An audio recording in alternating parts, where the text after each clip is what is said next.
settle the score. A rubber fire screams into the night. Crash and burn is what you're gonna do. I am the master of the asphalt fight. They all said I'd best give it up. What a fool to believe their lies. Now they've fallen, I'm at the top. Are you ready now to die? I came out from the bottom and into the top. For the first time I feel alive.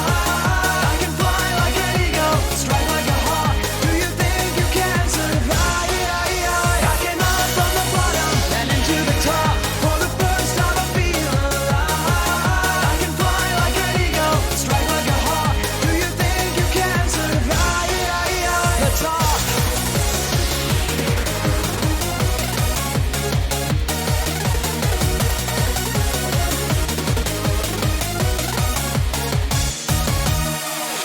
What were you thinking telling me to change my game?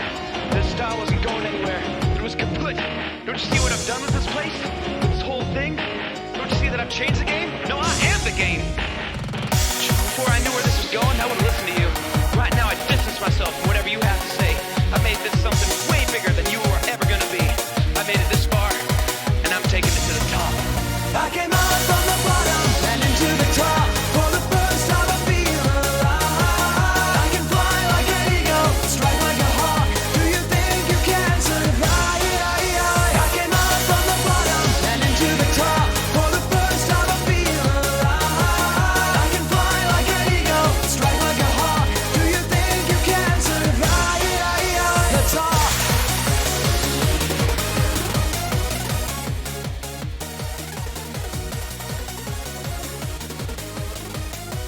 Chat! Hello and welcome to another week! I am your gracious host. I don't know if you know me, I don't know if we've seen each other, but here I am. Hello chat, I missed you guys. I hope you guys are having a nice Valentine's Day, as I'm sure you are. Everyone who is a follower of this channel is a certified chat. So I expect all of you are in, in a very successful relationship. Otherwise, I mean, you're just lying. You're lying. Hi chat, hi. I hope you guys are doing fine. Now, wait a second. Fuck, it's been a while. Shut up! Shut up, okay. Text. There we go. It's off. Okay, I think it's fine. Welcome. Hello. Fuck, I forgot how to talk. I haven't said shit for 2 days. Fucking hell. Hi chat, I hope you guys are doing fine. Good morning, good evening, good afternoon, good whatever the fuck you're experiencing right now. I hope you guys are doing fine.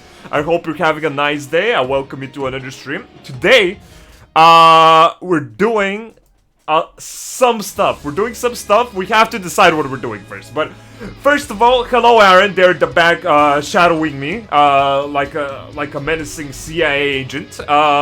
And hello chat as well. It's been a while. It's been a little while. I hope you guys are doing fine. Shikari, Yayu, Cercio, Gurandio, Sons of Sparta. Hello, Admiral. Bobby Wobby, Ray Leo, Ebriome, Coda. Hello, Johnny Blade. Szbach Von, Konzak Mongol, Effect, Guli Guliev, Rich out here, and everyone else in chat, of course. Hello, I hope you guys are doing fun. I hope you're having a nice day. Oh, fuck, man.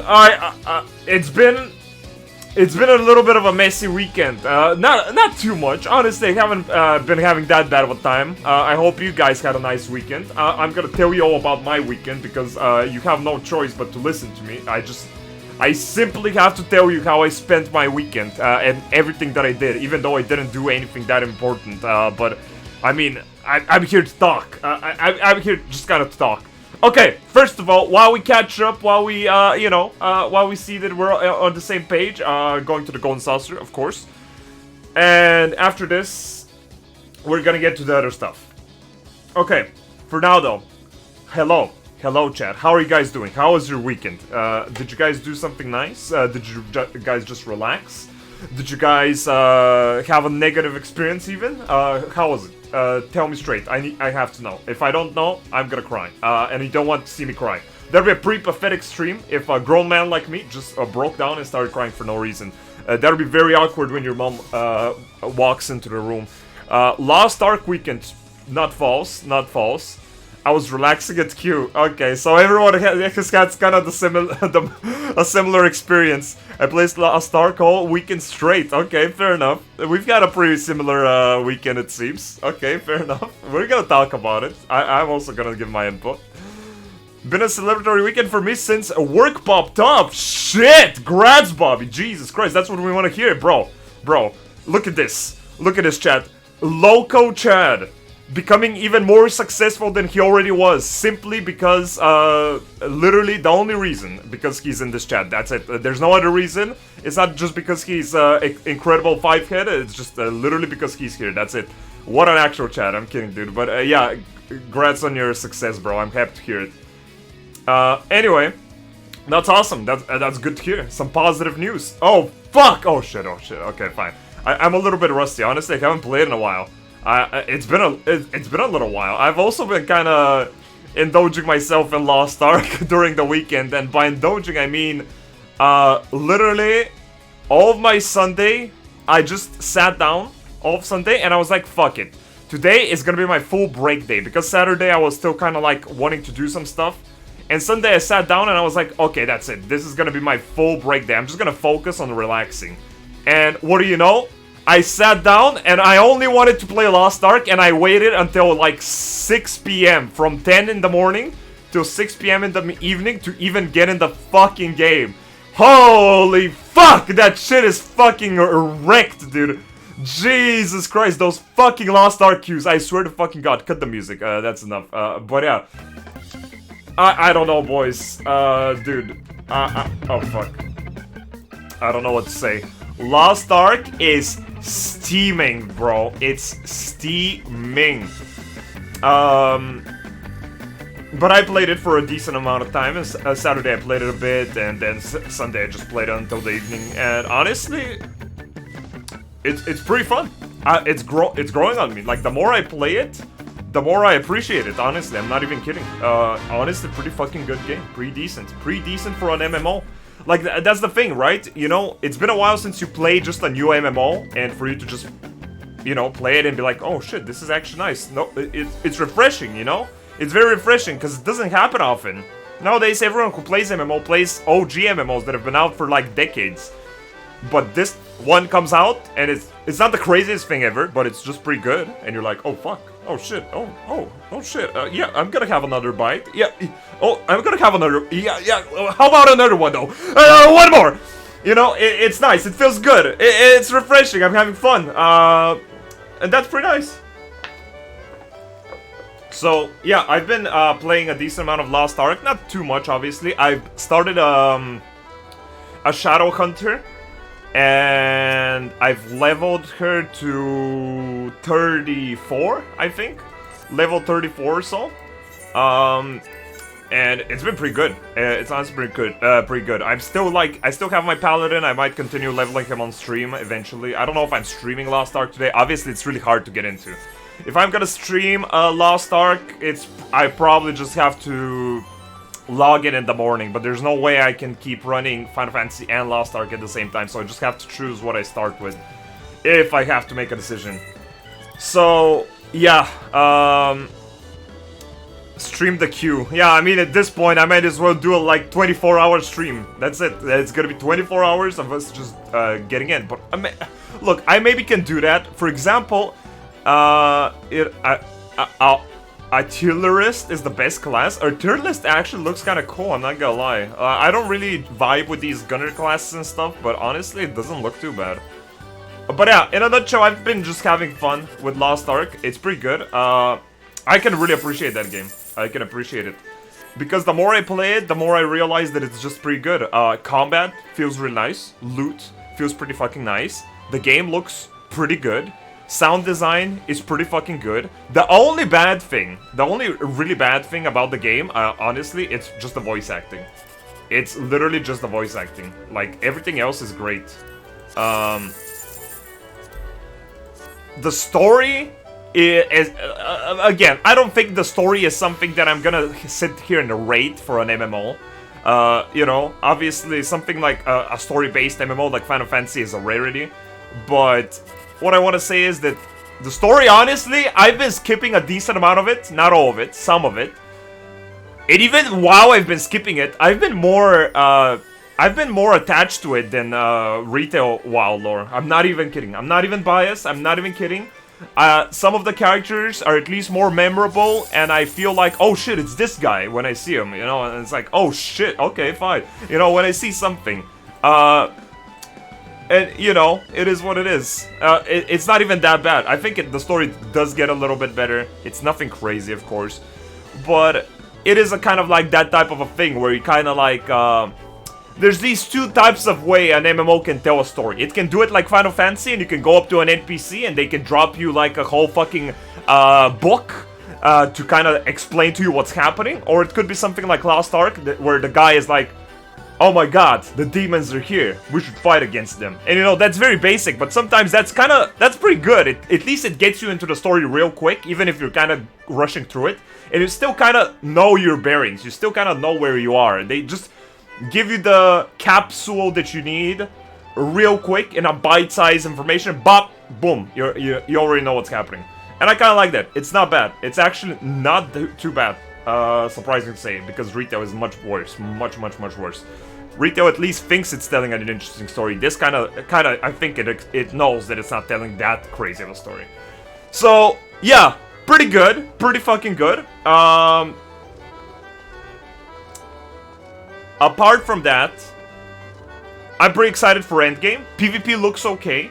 The servers have been very stable. I haven't had a single drop of MS lag. Never. No drop in ping. That's very impressive. I can commend them for that. The game is relatively stable. Sometimes when the screen gets a bit too flooded, it tends to be a bit scuffy, but and drop some frames. But I mean, that's the way of it, I guess. But that's what I'm saying. The more I play, the more I appreciate it. Honestly, I've been having fun. I've been having a lot of fun, and I'm really glad. I'm really glad. The siege part was pretty fucking cool. Yeah, some of the cutscenes have a lot of effort to them. I don't know. Pretty exciting stuff, in my opinion. Okay, real quick before we continue our conversation, let's see who gets banned and who doesn't get banned. Points, please. Okay, consolation prize, fine, that's fine. A first win? Okay, that's another consolation prize. Okay, this one is the first prize. Okay, chat, I swear to God, I'm not gonna lie. I used to get like regular 4th and 3rd prizes on this thing, and the second I started asking chat for, you know, for numbers, I have not gotten anything besides a consolation prize. I'm not even kidding. Every single prize I've gotten since I've started asking for chat for numbers has been a consolation prize. I'm not even exaggerating. Give us one more chance, Madge. Okay, Shikari, give me a number. Okay, Shikari. What is it? Give me the number. Come on. If you don't give me the right number, you're banned next time. I even remember you this time specifically. 8201. Okay, 8201. Shikari is putting their life on the line. Admirable. Okay. Anyone else? 6969. Bro, come on. These numbers are never gonna win, dude. The number is 3104. Grim never picks me. Fine, Bubble Drip. You're also putting your life on the line. 3104. Kind of a similar number as the last one, but I'll go with it. And,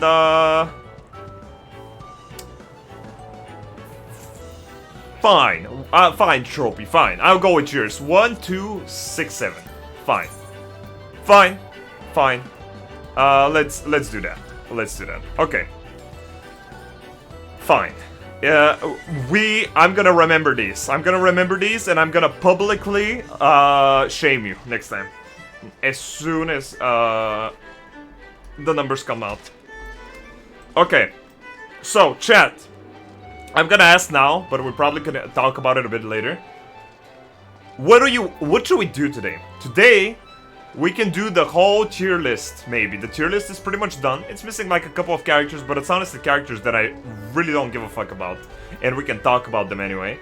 Or we can do BOZJA stuff, you know? We're doing either case. at some point. But the tier list is pretty chill. The tier list is pretty chill, and it is pretty much done. And we've been planning to do it for a while, so yeah. Savage Pandemonium, that's not of the options. I don't know if you heard. Maybe you should unmute the stream. Delubrum, Regine first, then tier list. Why? Man, I didn't expect a lot of you to want Delubrum first. Why Delubrum first? I mean, we can do it later anyway. Is that crazy? Oh shit, there's an ad. It's cool.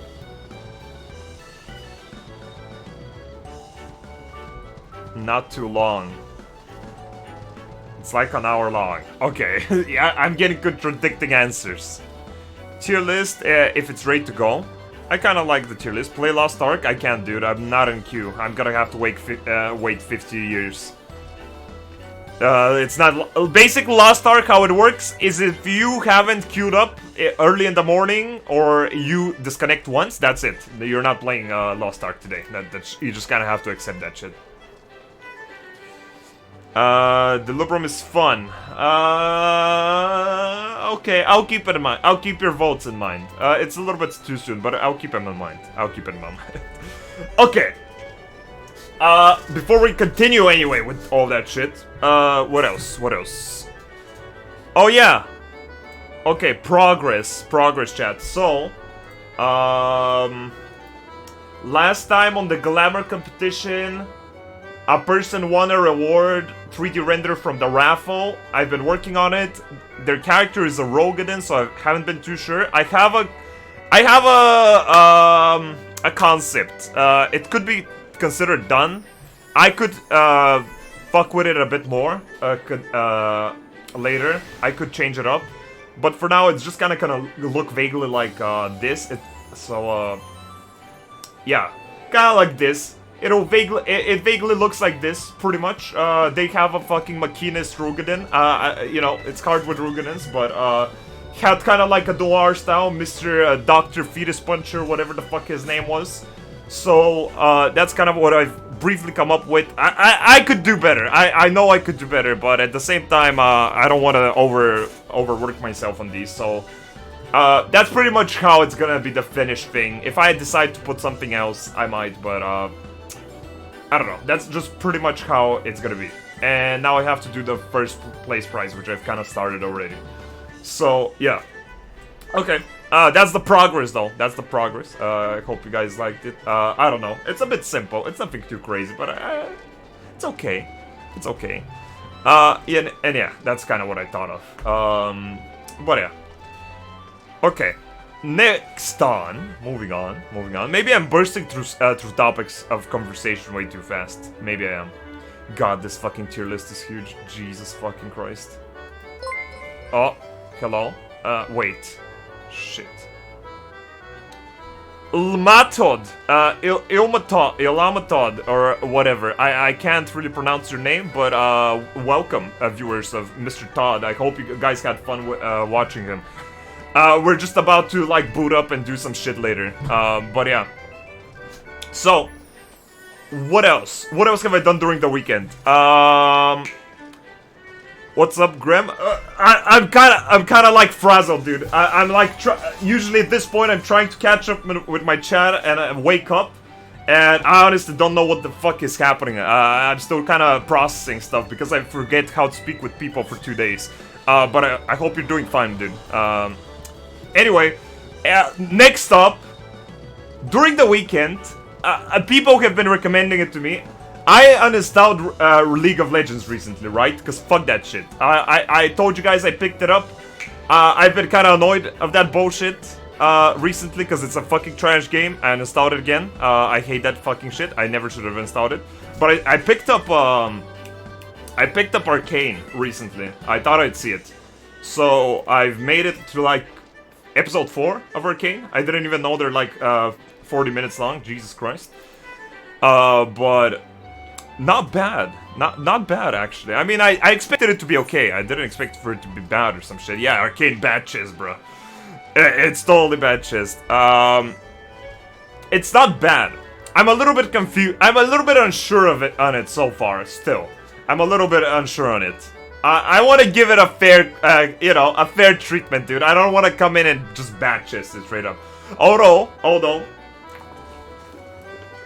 keeping in mind that I'm 4 episodes in, my only critique so far, is that I would probably remove Powder or slash Jinx from the whole thing. Jesus Christ. I mean, not too bad overall, but I think this series could honestly work without him. Honestly, I'm not even kidding. Jesus Christ, I can't. You know, I like the show, but a little bit, the cheese is a little bit too much sometimes. It's a little bit too much. He doesn't know, it doesn't matter. It doesn't matter. My points of criticism mean nothing based on what happens later. It doesn't matter. Smiles don't matter. I'm just saying it. I'm just saying it. And yeah, I don't know. I don't know. But other than that, pretty good. Pretty good sound design. That's really what left an impression to me.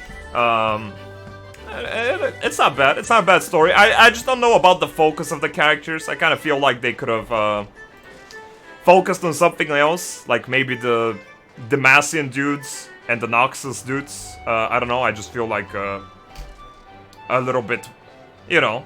Who would you want to see appear? I mean, again, a lot of stuff could appear, but I'm kind of saying that maybe it would have been nice to, like, you know, focus on the Demacia stuff, for example. You know, Kingdom versus Kingdom type vibe. I don't know why they specifically went for those characters, but I don't know. I see you picked Unga Bunga, an excellent choice job. Bro, this is the only job. I've been running Endwalker content only with warriors. That's the only canonical job there is. The other jobs are just filler. They're non-canon. They're OVAs. They're side content. It's secondary characters. If you play a warrior, you're playing the main thing. That's it. There's nothing else. Canonically, Yashupi wrote it in the Bible a billion years ago. Warrior is the only job. That's kind of how it is. I love warrior, dude. I do love warrior. But yeah, it's okay. It's okay. I'll watch it through. I'll watch it through, and I'll give it my full verdict. But for now, it's fine. It's fine. It's a little bit odd sometimes. Okay. Moving on. Fuck! Okay, let's just fucking see what's the next game. Do it. And I'm just gonna go do a little bit of BOZJA. And after BOZJA, we maybe do the tier list. That's kind of what I'm thinking. Leap of Faith! Wow! No way, dude. I love Leap of Faith. It's probably the best game mode there is. Honestly, as a rank 1 esports professional, I have trained hard throughout my childhood to achieve the balance and coordination that I have. And right now, you know, usually I wear 17 blindfolds, but since I've started streaming with a camera, conveniently I've dropped them off because I want to look at you in the eyes when I say fuck you, basically. It's fine though. It's fine. It doesn't matter. It doesn't matter. We're clapping it anyway. It doesn't matter. Look at these guys. These sprouts. They're just walking off. The sprouts are just walking off because they just cannot comprehend that there's this long button on your keyboard, and when you press it, there's this hidden mechanic that your character jumps in the direction in.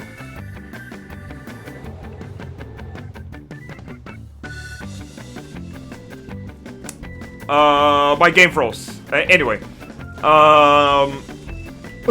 Okay, anyway. Yeah, anyway.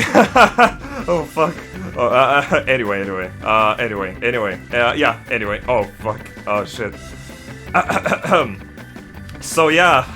How are you guys doing on this Valentine's this week? Any successful, romantics?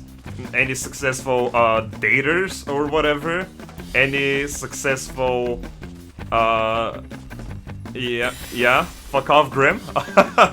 That's funny. I'm glad to hear that.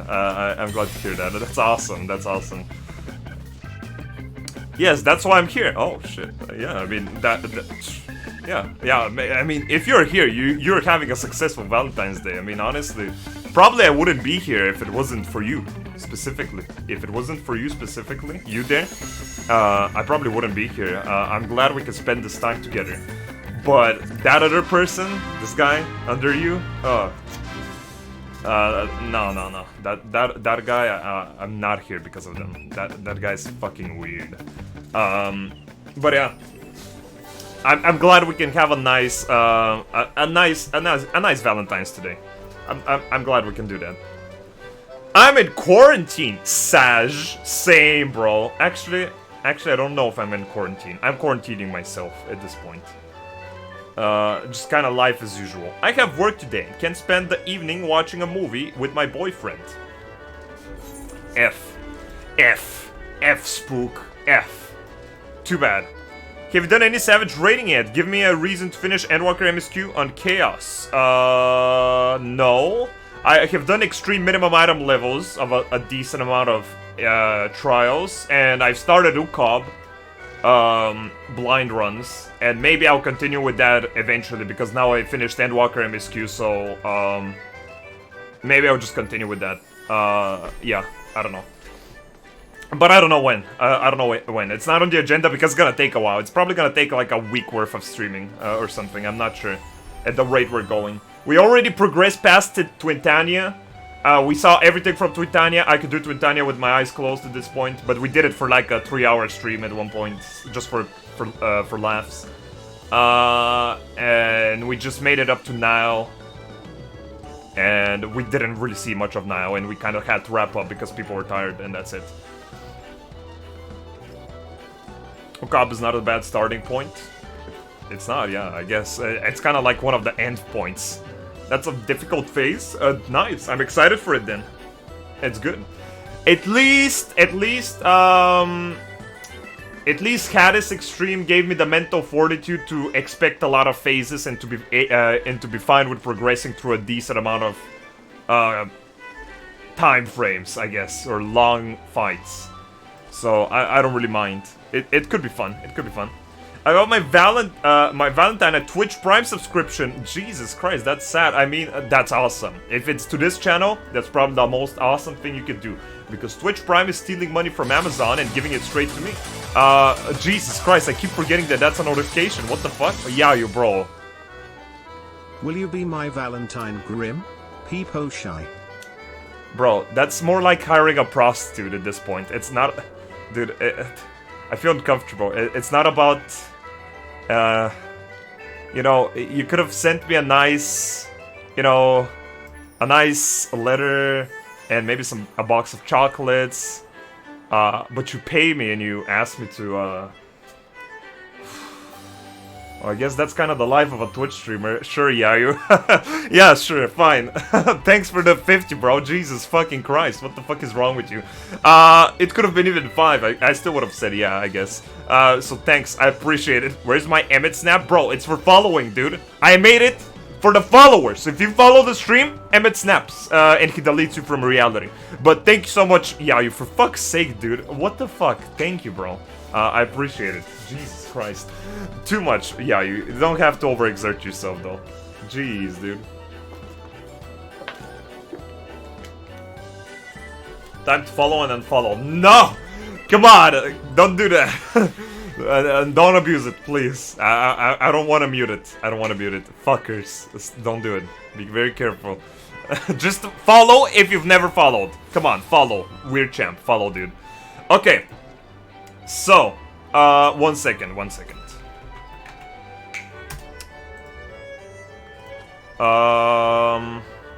Let's think about this.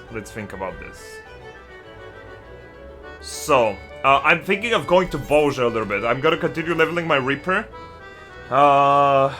Thinking about my time frame. And maybe after that we can start a tier list. The tier list is big, okay? The tier list is gonna be the biggest fucking tier list. Almost every character, like 90% of characters that we've met up to Endwalker 6.0.5, including Pandemonium, and we're gonna rate them based on how cool they were throughout the story. The first chapter of the Final Fantasy story. How, you know, how much we liked them, what impression they left off, everything. The list is really big. I don't know if we can even get through it. I'm gonna try. Wait, why did I teleport here, dude? I can't talk and just think at the same time. But yeah, the list is big. We did this list at the end of 5.2, but it obviously was smaller because we did it with characters up till now. And now it'll be interesting to see how our opinions have changed. So I'm pretty excited for that. I want to rant about a lot of characters, and that's gonna be the perfect excuse for that. We'll see how it goes. We'll see how it goes. I'm kind of looking forward to it. We can do that. We can do that. City tier list. I mean, there's not a lot of cities, but I can easily tier list them. I can tier list them by mouth, dude. First, number 1 is probably Kugane, then Crystarium, then Charlian, then Rastahan, I guess. Something like that. Or Charlian or Rastahan on 1 tier.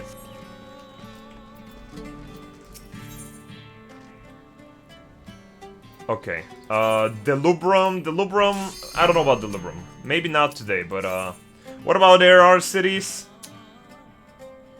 Okay, I'm not gonna lie, I don't really care that much about them, but I'm not gonna lie, I think Uldaha, number 1, Limsa 2, Jordania 3. That's kind of what I'm thinking. Uldaha 1, Limsa 2, Jordania 3. That's kind of how I'm feeling. I think those are at that specific rating. I think they're properly positioned. Okay, these guys are fighting, so I guess I'm gonna wait for the next one. I guess I can just ride out to them. I think it's appropriate. Jordania is just a fucking forest with some houses there here and there. Some places look okay, but the main thing that looks okay about it is the forest. And who fucking cares? I might as well just visit the woods. It doesn't matter.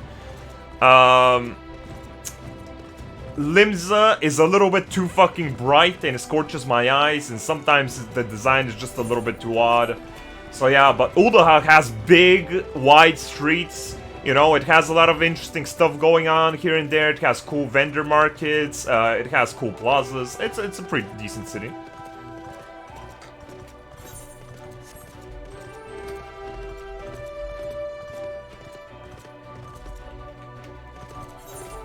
Uldaha has the ERP alleys. Does it now? I've never heard about that specific rumor, but that's fair enough. I heard that it's Limsa Lumzaza with that. Okay, I'm gonna wait these fuckers to be done with this robot, I guess, and then I'm just gonna join them in a fucking train and just level up a little bit. Sun is boring, but you can get into the inn fast. Yeah, I mean, the inn... I mean, I don't know, in Uldaha, you can instantly teleport to the Adventurers Guild, Aetheryte, which is right next to the inn. So... I don't know. I'm not sure which takes less time. I mean, Jordania is pretty close. It has to be said. It is pretty close.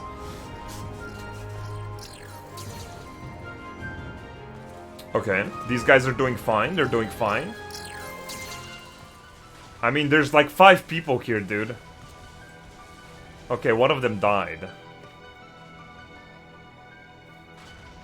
That's fine. They're gonna do it eventually. Vigila. Still waiting. Man. And yeah, that's kind of how my weekend has been. Honestly. I've been a bit more motivated to do some stuff. No more Lost Ark. It is the Lost Ark meta now. Bruh. Dude, I'm not gonna wait in queue for 6 hours right now. I can stream some more Lost Ark, but I mean... And at the end of the day, I don't know how many people care to watch Lost Ark on my stream. Even though I don't care about that personally, I'm gonna play it if I want to, but... Right now, it's just kinda... I was planning to start with Final Fantasy, and that shit is gonna... If I want to play later, it's gonna take forever for me to log in. No shot.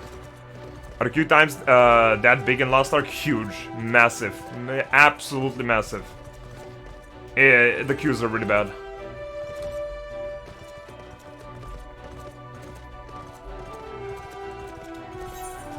Oh, duel. Okay, fine. Let's see it. Let's see it. Fuck it. You Lost Ark servers are fucked. Yeah, I mean, Zinnervale, I was, yesterday I woke up at 9, I got on my computer at 10, and I queued up for Zinnervale, it was 18k queue, and I literally logged in around 5 or 6 p.m. It was a while. Super, super late. Oh shit, this guy's a Sprout too? Can we do it? You needs more servers? Yeah, they desperately need free transfers, in my opinion. It doesn't matter. It doesn't matter. Okay, it does not matter. It's annoying, yes. But I don't expect anything less from an MMO launch. MMO launches are always a fucking mess. It always sucks. It always is full of problems. And this one, surprisingly, the only problem is the fucking server capacity. The actual servers themselves are running pretty fucking good. It's nice. I liked it. Like, the good thing about Lost Ark, in my opinion, is that it's pretty modern. It feels modern. For a lot of the things that I'm doing in this game, I'm subconscious. I'm unconsciously doing them. I'm not thinking about it because there's systems for everything pretty much you need. There's not a lot of moments where I go like, wait, why is this so convoluted? Why is it like this? Why shouldn't I have this and this? But honestly, they have pretty clear systems for most of the stuff. They're pretty modern systems. They even have the little drop-down menus to change your current instances in zones, like Terra back in the day. It has pretty good systems. You know, a lot of the time in Final Fantasy, you have that thing where it's like, wait, why does this work like this? Why don't they just have this? Because it's spaghetti code and shit like that. But in Lost Ark, at least, it looks pretty polished in that sense. So I'm pretty happy about it. It's still a little bit convoluted in times. Obviously, it's a Korean MMO. But pretty good. Pretty good. Yeah, streamlined. Pretty streamlined. They have a lot of stuff for a lot of different systems. It feels pretty good. And that's what I'm saying. At the beginning, I was kind of like, yeah, it's just another MMO. It's okay. And I still think it's like okay. I don't think it's the craziest thing ever. But the more I play it, I just appreciate it more. That's it. The more I play it, the more highly I think of it. Ooh, it's a Warrior Chad. Okay. Warrior Chad versus Gabriel. Okay. Asian equals good, Western equals average. That's a fucking brain-dead take, but, sure. I mean, coincidentally, I've played mostly Asian MMOs, and a decent amount of them were pretty fucking good. But some Western MMOs are also pretty decent. I mean, WoW, for example, is the best MMO, or was the best MMO, by far. But yeah, Asian MMOs are big hit and misses. Big hit and misses. They either are pretty decent or they're pure garbage. Okay, this guy's doing fine so far. This guy's doing fine.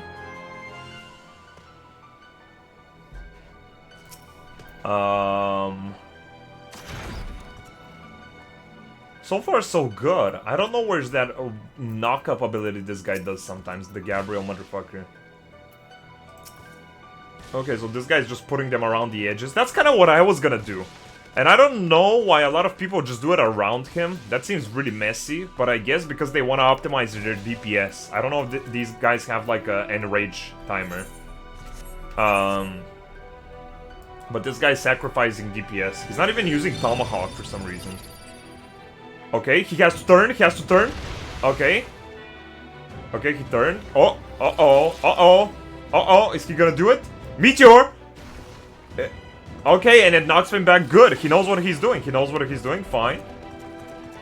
He knows what he's doing. That's really good. That is actually pretty good. They do enrage. Ooh, okay, that's pretty dangerous. That's pretty dangerous because he hasn't done a lot of damage. Huh. I wonder how long that'll be. I think it's just me, literally. Oh, there's a couple of people watching. Okay, the rockets. Ooh. What do you do against that? You should have just come here, I guess. That's a shame. That's a shame. That is a shame. I'm not gonna lie. That is unfortunate. But yeah. Okay. I'm gonna fuck around a little bit more, I guess. Ooh, Construct 10. Okay, fine. We can do some PvE of our own real quick.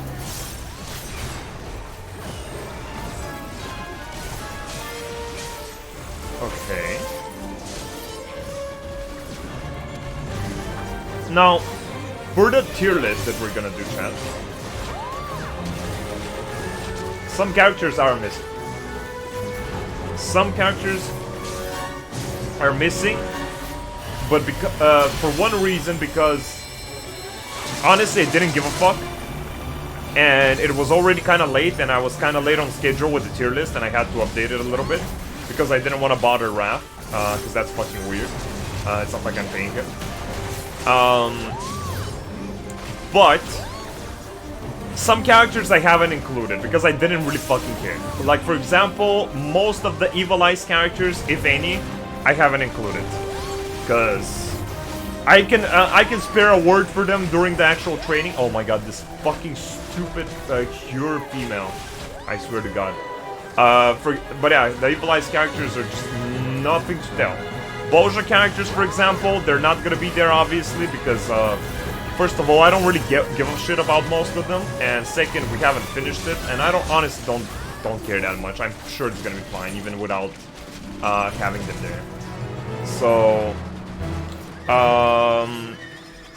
there's some other probably minor characters here and there from the shit. Maybe I should have added those 4 Lord characters. Maybe I should have added those, but I don't think we have 4 Lords. Yeah, that's a good point. Fuck. I don't think I ever added 4 Lords. But 4 Lords are a little bit dumb anyway. But, fuck. It feels a little bit of a shame that I haven't added them. But pretty much everything else is there. Whereas Mapping Way, I haven't added every single Laporit we've met. I've added Living Way. And I think Pudding Way is there. But I'm gonna kind of rate every Laporit with Living Way or some shit. And that's kind of the way it's gonna work. Okay, can I get a 1 critical engagement? Just one critical engagement, and I'm out of here. Just one, a singular one, and I'm fucking out. And I'm doing some other shit. Dang, understandable. There's so many characters. There is a fucking shit ton of characters, shit ton. But I do love doing tier lists. So if you ever make a tier list and you feel like you want to see me do it with the stream, just send it to me, dude. Just send it to me. If you want to make a specific tier list specifically made for me, too, sure, man. My Discord DMs are always open. Bacafeo suggested that he wanted to send me some stuff last week. He hasn't. Maybe I'll remind him. But yeah, we'll do them at some point. I love doing tier lists. They're super good. Trailer tier list. Sure, we can do that. Fine. Honestly, I don't mind. I will do any tier list. It's just fun. I love doing tier lists. It's nice to talk about it. It's nice to kind of reminisce about the stuff. And yeah, it's not bad. Oh shit. You didn't include every irrelevant NPC? We already have a lot of irrelevant NPCs there, I'm not gonna lie to you. There's a fucking shit ton. Wait a second. Fucking stupid garbage. I think I need to go AFK for a second a bit. Let me just finish this fate. No new garbage. Okay.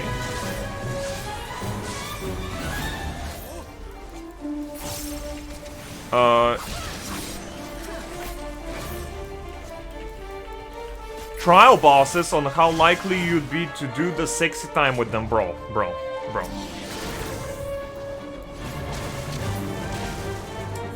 Lately, I feel like there's been a lot of Kumar energy in the world. I feel corrupted. I'm not gonna lie. Lost Ark is not helping. But dude, trial bosses are hot. Okay, like there's like the Obscenity boss, Sophia, Garuda, bro, dude.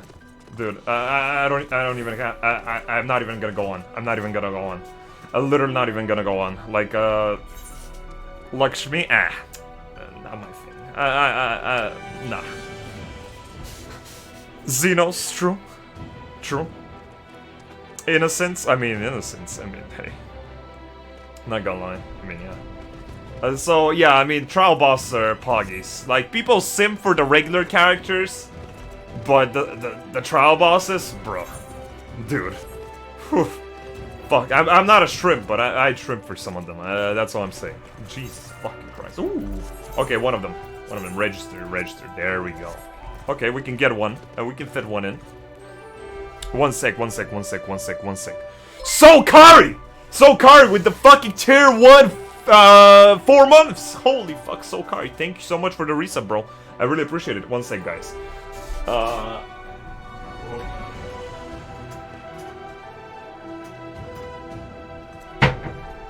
Fucking shit, dude. I forgot my fucking voice. Fucking garbage ass, dude. My tablet fell off, bro. Fuck, I'm such a mess, dude. I need to clean up shit. I don't need to clean up. It's just that I live in a fucking 2x2 or 1x1 fucking dirt square room that you build at the beginning of your fucking Minecraft run. Jesus Christ. Sephiroth, true. But yeah, I mean, Suzaku fucking mega reflecting the shrimp energy back to you. Ah, fuck. Suzaku is not someone you want to get involved in with. Just stray away from that. Kill it with fire. Okay, 1 critical engagement, and we'll see. We have to leave time. We have to leave time for everything else because there's gonna be a lot of tier list. Okay.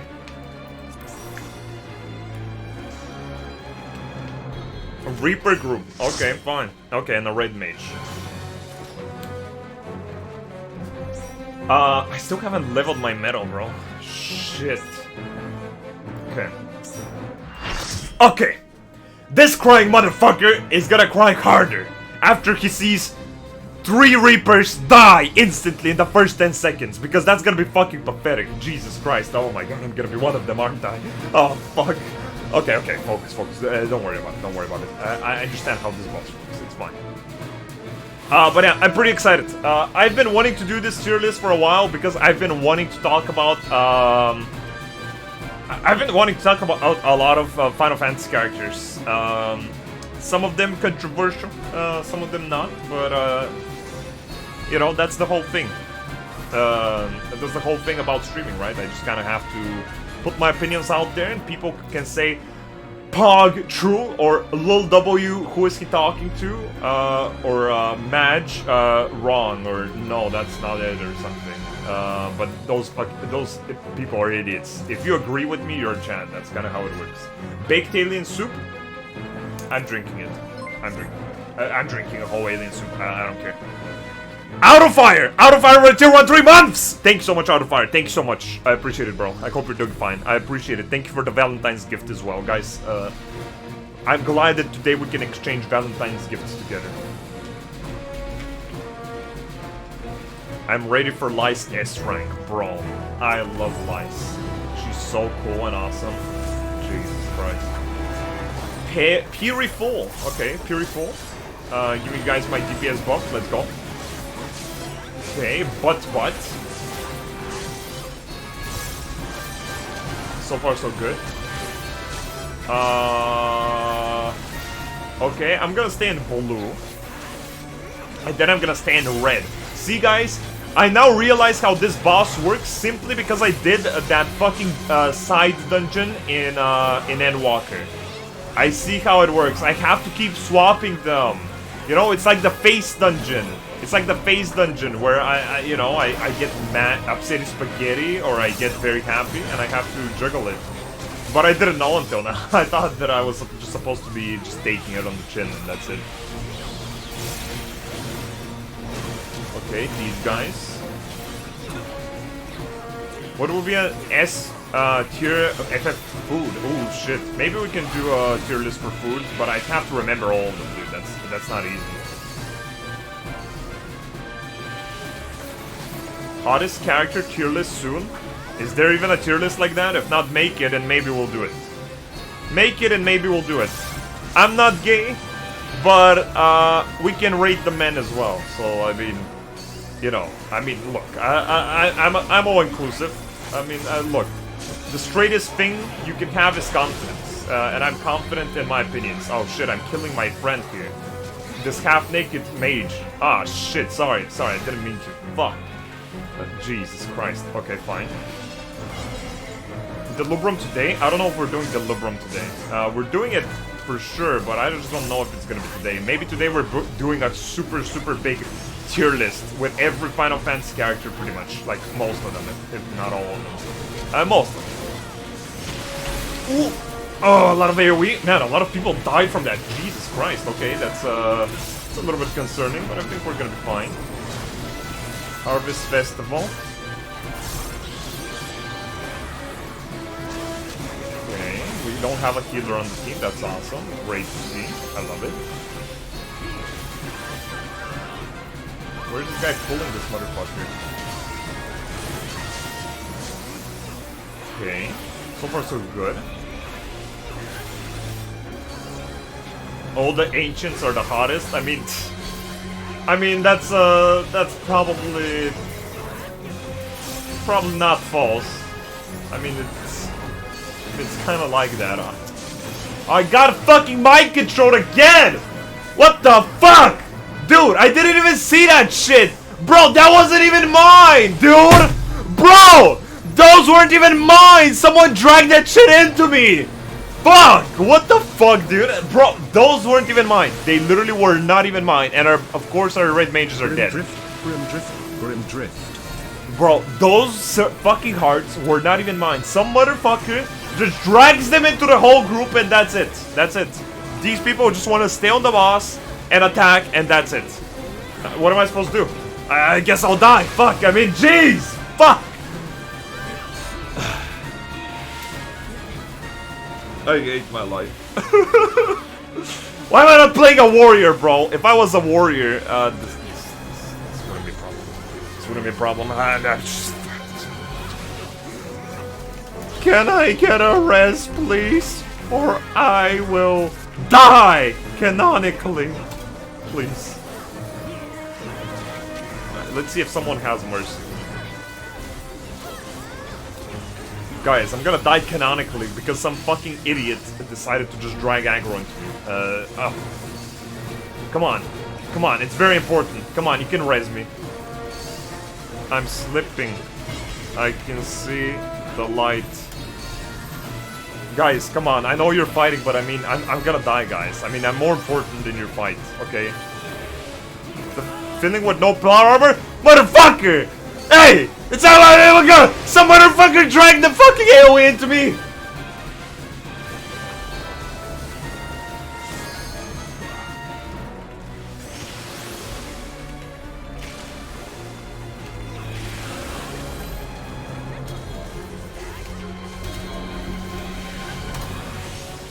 Okay, please.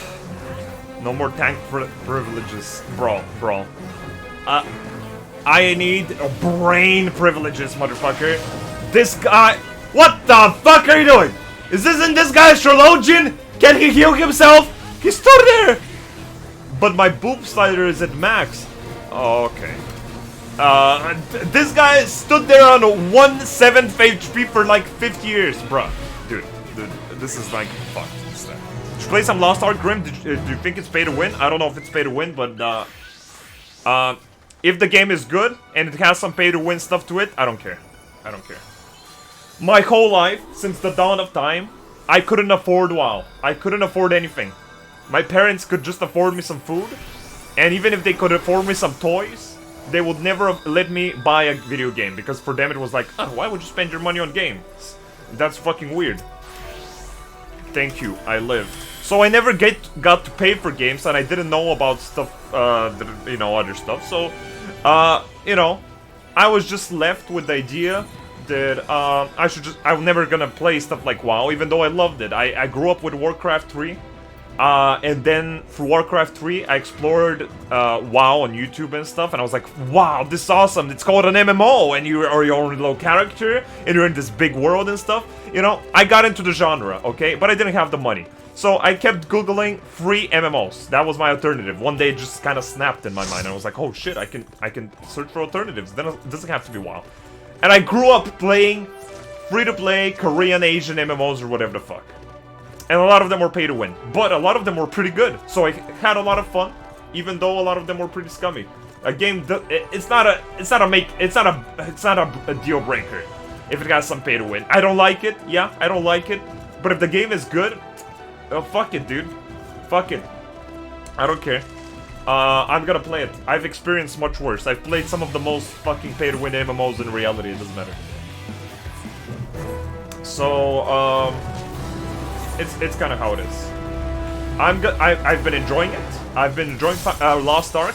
At the beginning, I didn't think too highly of it, but the more I've been playing it during the weekend, the more I've been appreciating it, and I'm pretty excited to play again. It's pretty nice. It's not the craziest thing ever. It's not the greatest thing ever, but it's just shocking that in 2021 we can actually get a good MMO.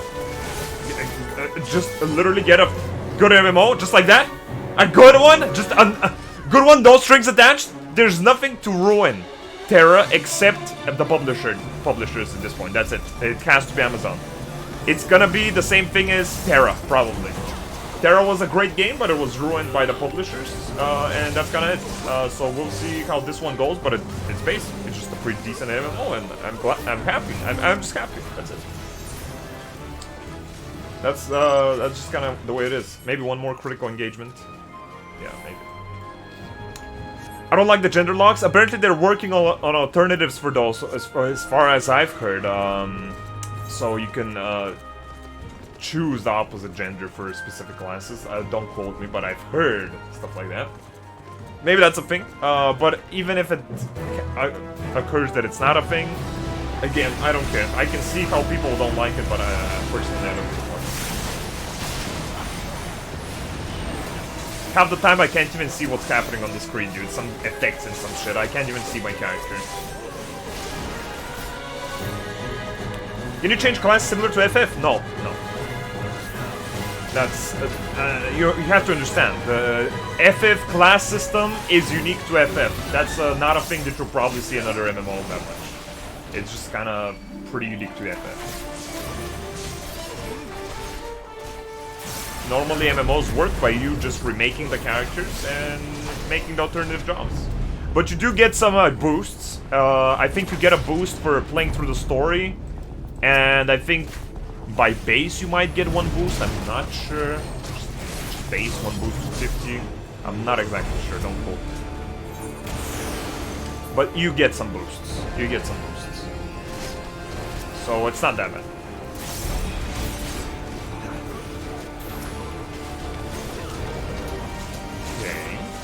So far, so good. Uh-oh. I almost passed out. That's not nice. Who the fuck? Stop kiting these pieces of shit, you fucker! Jesus Christ, chill the fuck out and sit down, for fuck's sake. Bruh. Oh. Man, dudes, you know life is tough when I have to go on a vacation back to my home country and back to my home by going on the Google Maps, dude. That's what I did yesterday while I was waiting in queue. I went on Google Maps and I visited my home, and I was like, "Oh, that's awesome." That's the point we're at. I mean, it was kind of nice, but that's kind of what I did yesterday. I just kind of, oh shit, these Google images are from 2019. I haven't been there. Oh my god, they changed this and that. That's pretty cool. That's just kind of how it is. It's pretty nostalgic. It's pretty nostalgic. Sometimes you know how it is when you know the place you come from very vividly. I can see the picture and I can smell it. I can literally smell the trees and the grass and the exact humidity. I just know exactly how it smells like and how it feels like to be there at that moment. It's pretty cool.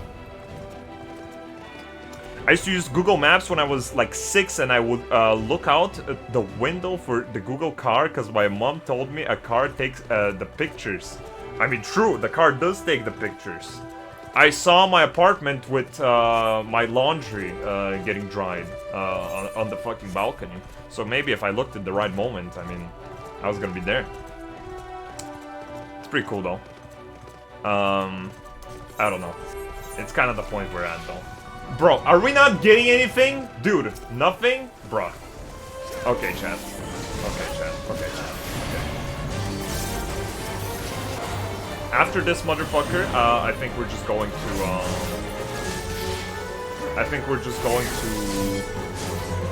do the tier list. That's kind of what I'm thinking. I'm pretty excited. It's a huge tier list. It's gonna take a while. It might take a fucking while, but we're gonna do it.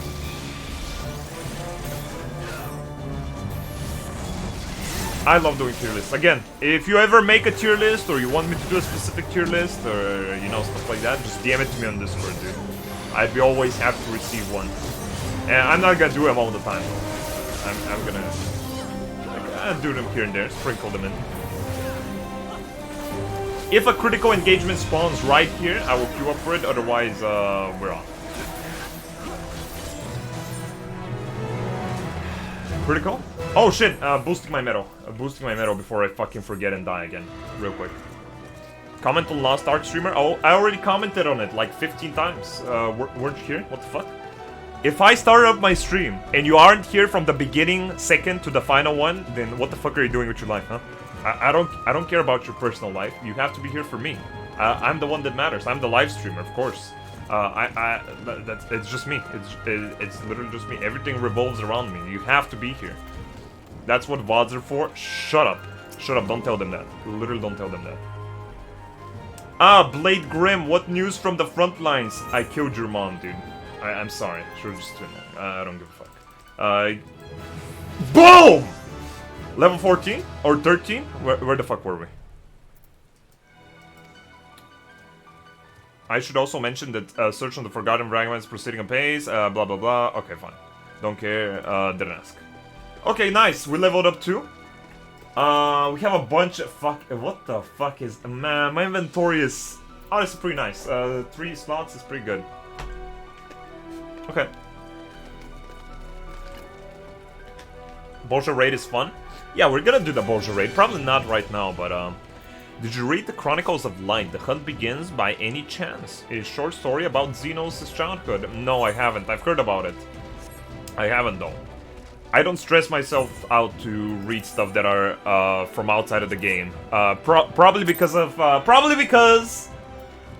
PTSD, where I remember, you know, back in WoD, I opened this webcomic, or this, it wasn't a webcomic, it was a story about how the time where Garrosh made it to Draenor for the first time with the Bronze Dragon guy, and he killed him, and then he went on to meet his father, Gromash Hellscream, who didn't know who he was. And that was actually awesome. I loved that story, and then they retconned it, or whatever. I don't know if it was retconned, actually. Maybe, no, that wasn't retconned. I don't know if it was retconned. But the other cool story with Anduin and Velen in the future, that one was retconned. That one was fucking retconned as shit. That were the 2 stories outside of the game that I read. Yeah, I don't think it was that one specifically. I was thinking about the Anduin one. The Anduin one was retconned. The Garrosh one was pretty cool though. I really like that one. But sadly they couldn't add that into the game. And they just made his character relevant after that and made no fucking sense, and that was it. But yeah, that was the first time that I actually was like, oh shit, that's pretty nice. Oh fuck. Okay. What am I doing here, bro? I don't give a fuck. Why am I here? Okay. It's 3 o'clock, scratching the 3 tickets, and we're off. That's it. I think we're kinda... It's kinda means that we're done with Final Fantasy for today, or actually playing it. We're gonna talk a lot about Final Fantasy in a bit, but I don't know if we'll have time to play it. It's gonna be a long list. If we do, I mean, I guess we'll just do some other stuff at the end, but let's see. Okay, any cool game by chance? Slice right? Just checking real quick, making sure I'm not missing something. Leap of Faith, wow, amazing. Okay, cool, awesome, yeah. I love Leap of Faith, it's so interesting, and it's totally rare. Okay.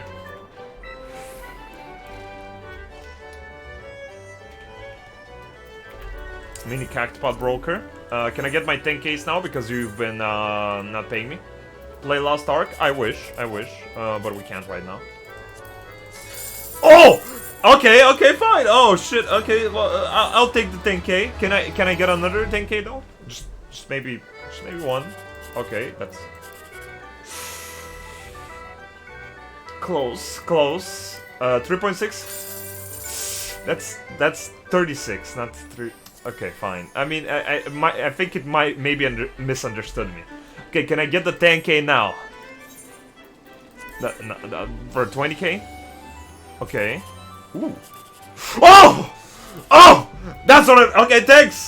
Sorry for mispronouncing the second one, but I appreciate it. There we go. Hey, sure. I'll take that. 2 10Ks? Fuck. Oh, man. Life is looking up once more, actually. Wow. Okay. Fine. Taking that. Cool. Awesome. Now. Let's see this. Let's see about this. Oh shit, Ratkins too. Sorry, Ratkins, I was in the middle of a fight and dying. Ratkins too, thanks so much for the tier 1 3 months, bro. I really appreciate it. Thank you for the Valentine's gift. You're so hot and successful, bro. I appreciate it. Okay, let's do this while I set it up. See if everything's fine. Browser, this, that. I hope every significant character is there. I'm just double checking now, but in the end of the day. Again, some are missing, but because they're not that interesting. In the list, there's already characters that are not that interesting. And I don't know why they're even there, but it's just kind of how it is. I wasn't looking. But yeah, there's some characters that we really don't give a fuck about, but, whatever, it's fine. Okay. That guy, okay. Everything's fine. We're finishing this and we're starting. Fucking garbage, dude! I'm trying to walk up, you stupid fuck! Okay, suck the statue, suck it. Okay, suck one more. Okay, fine. Here. Jump. Walk off. Why did I decide to walk off? I never do that. One time I'm like, okay, I mean, I'm pretty sure we can just walk off from here. But we know we couldn't. We had to jump. I mean, we probably did have to jump. Anyway, whatever, dude. Fine. I don't care. This game sucks anyway. I could play WoW instead. Fuck. This is so fucking trash. Okay. Oh, I did it. I did walk off. So last time I was just it glitched. The game literally broke. I can't believe this. Okay, that's pretty cool. The game just broke last time. Okay, fine. That's fair enough. Okay, so here... I think I pressed the button next to my space button. I think it wasn't actually my space button that I pressed.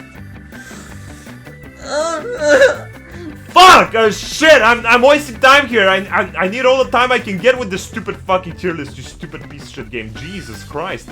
Okay, this game is literally lagging and glitching and it's crashing and it's burning my computer. I can't believe this. I can't believe this. Are you okay, Grim? Yeah, yeah. I love streaming live on Twitch TV to my loyal viewers. It's fun. I stream a lot of cool stuff on this stream, and all of it is really fun.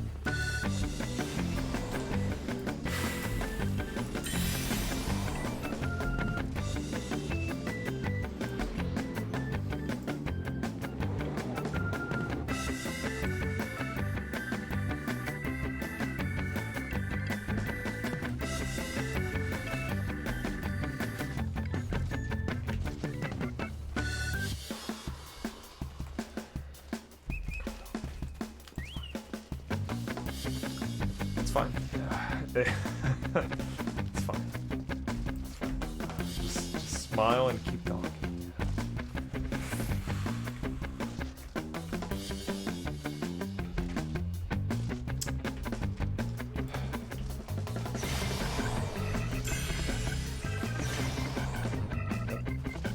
Moving forward, it's really hot in this room.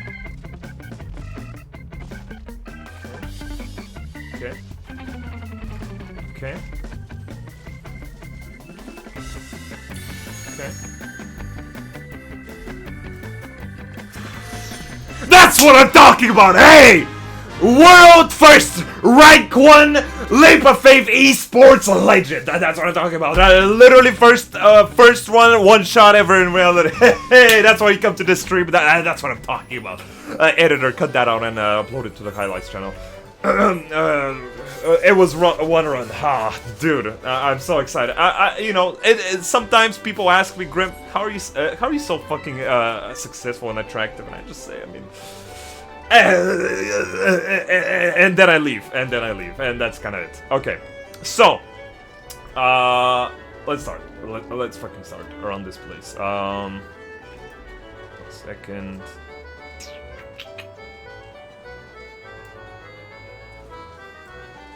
Okay, fair enough. Okay, that's fine. That is okay. Fuck's sake.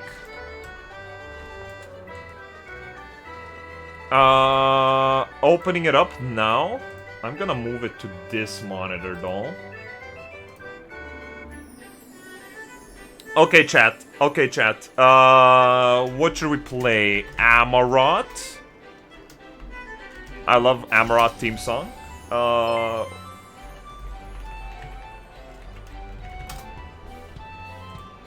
Rektar with a tier 1 1-month sub. Rektar, bro, thank you so much for your amazing Valentine's gift. I appreciate it. Epic one shot, bro. Thank you, dude. Thank you. I deserve that sub. I deserve it. Thank you, dude. I appreciate it. Okay, Bob.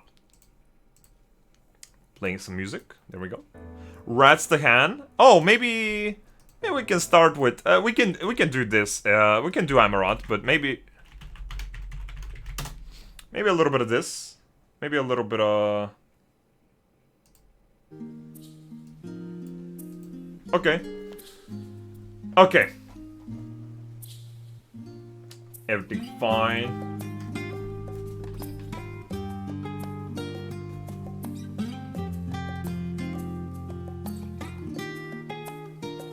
Okay. So, this is pretty much the list, chat. Here, we're gonna look at a lot of stuff. Wait, I've moved my camera, dude. What the fuck? Bruh. I can't get used to cameras, dude. Can't get used to them. They're so dumb. Okay. Okay, so the list is big. Okay, the list is pretty big. It's pretty significant. Again, we've not added actually exactly everything, but it should have everything from the MSQ. Everything significant from the MSQ. Some side characters, you know, obviously there's a lot of side characters from the side content we've done, and we're gonna see how that goes, but, yeah. And Akushmina 7777 with the 5 gifted subs. Holy shit, Akush, thank you so much for the 5 gifted subs. I appreciate it. Congrats to everyone who got a sub from Akush. But yeah, this is a pretty big list, pretty extensive. And honestly, I'm not sure how I'm gonna handle this shit. It's gonna be really long. Let me change my title real quick.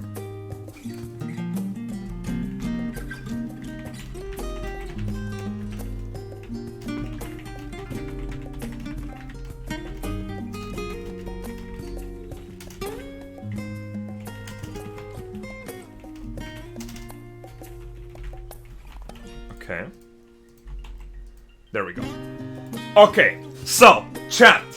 Let's start. Obviously, there's some characters that are kinda but, so, we're gonna rate everyone here based on how we've experienced them, how we've accepted them, how we've perceived them throughout the story, how we think they were written, were they interesting, were they, you know, cool to follow. Did they have a lot of stuff to them? You know, where did they fall off? What happened to those characters, etc., etc. It's a pretty girthy list. It's a pretty large, substantial list. But we're gonna see it through. We're gonna see it through, and hopefully we have the time for it. So, chat, if you're ready for this fucking extravaganza bonanza, I think that we're pretty much clear to start, in my opinion. Okay. So, in my opinion, I don't know if we should start with Alphinod. This list is... I've messed it up a little bit. Maybe we should build up towards the most interesting characters. Maybe. So instead, we're gonna start off with Issei. Issei is a Stormblood legend, for those of you who don't know. Issei was like a galactic emperor who just kind of went to our world to inhabit the body of this small kid. And he almost killed Xenos for us. If you guys remember, Xenos fought us that one time. And he was gonna finish us off, but then Issei came over and he shot an arrow right in his feet before Xenos was able to do anything. And when Xenos saw that, he ran. He literally turned around and he ran. He saw Issei, he sensed the tension in the air, and he was like, oh fuck, that's gonna be more than I can chew. And he left. Issei was about to pop off. Issei is like a benevolent god. He can kill everyone, but he just doesn't want to, because it pains him. And that's why he gave him a warning first. But if he unleashed his true power, Xenos was gone. But other than that, a nobody character. Nobody character. In all reality, nobody character. We're gonna put him like at a D. D because we need to put him... Okay, look.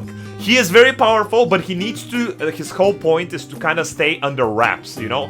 For us to not really perceive that he's actually so fucking mighty, you know? People need to not be aware of his true power and potential. He needs to, you know, appear like an average citizen.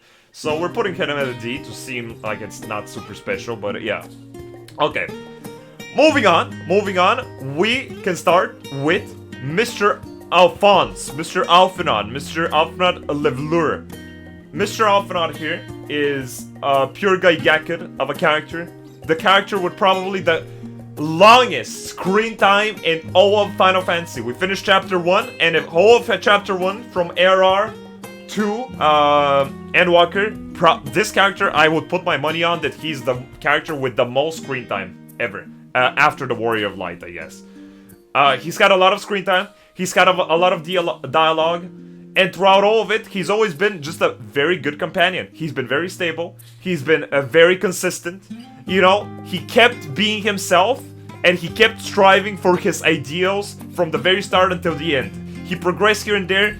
And you have to remember that he's a kid. At the end of the day, he's just a fucking kid. He's like a 16, 17-year-old. You know, he's kind of oblivious to a lot of stuff, but he tries hard, he works hard, and he's there for you, dude. He's honest. Bro, I respect Alphinaud. At the beginning, you know, I was introduced to his character, and I didn't think he's that crazy. You know, kind of a cookie-cutter, secondary, right hand of the main character type of a character. Nothing too crazy, but as the story progressed and all of these crazy events happened around these young twins, it kind of made you respect their character more, because, you know, they're super young people, but they're, you know, they have their big dreams of, you know, making a positive impact on the world, and they stuck through all of it, and they kept just improving and improving through all of it. Simple chads, and honestly, in my opinion, Alphinaud instantly goes to an A. Insta. At the end, I'm gonna clarify something. At the end, we're gonna take a final look at everything and we might adjust stuff, but the S, I want to keep it to specifically crazy stuff. But simple A, hard A, high A even. He's a high A, super good character. Very useful, consistent, well-spoken, interesting, a goofball sometimes to give you some, you know, some of that, you know, some of that spice, some of that, relaxation.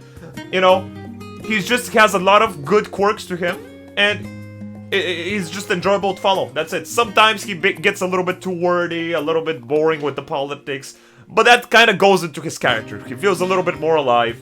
You know, sometimes your friends say some bullshit you don't really care about, but they really like talking about it. And it just it feels real. It feels real. And it's fine. We adopted him. And Ed Walker, we adopted this guy. And next up... we have his sister, Alice Gaigakud. Alice, obviously the other twin, pretty similar to Alphinaud in a lot of senses. Young, aspiring for the best, and fighting hard for it. A lot more timid and explosive personality.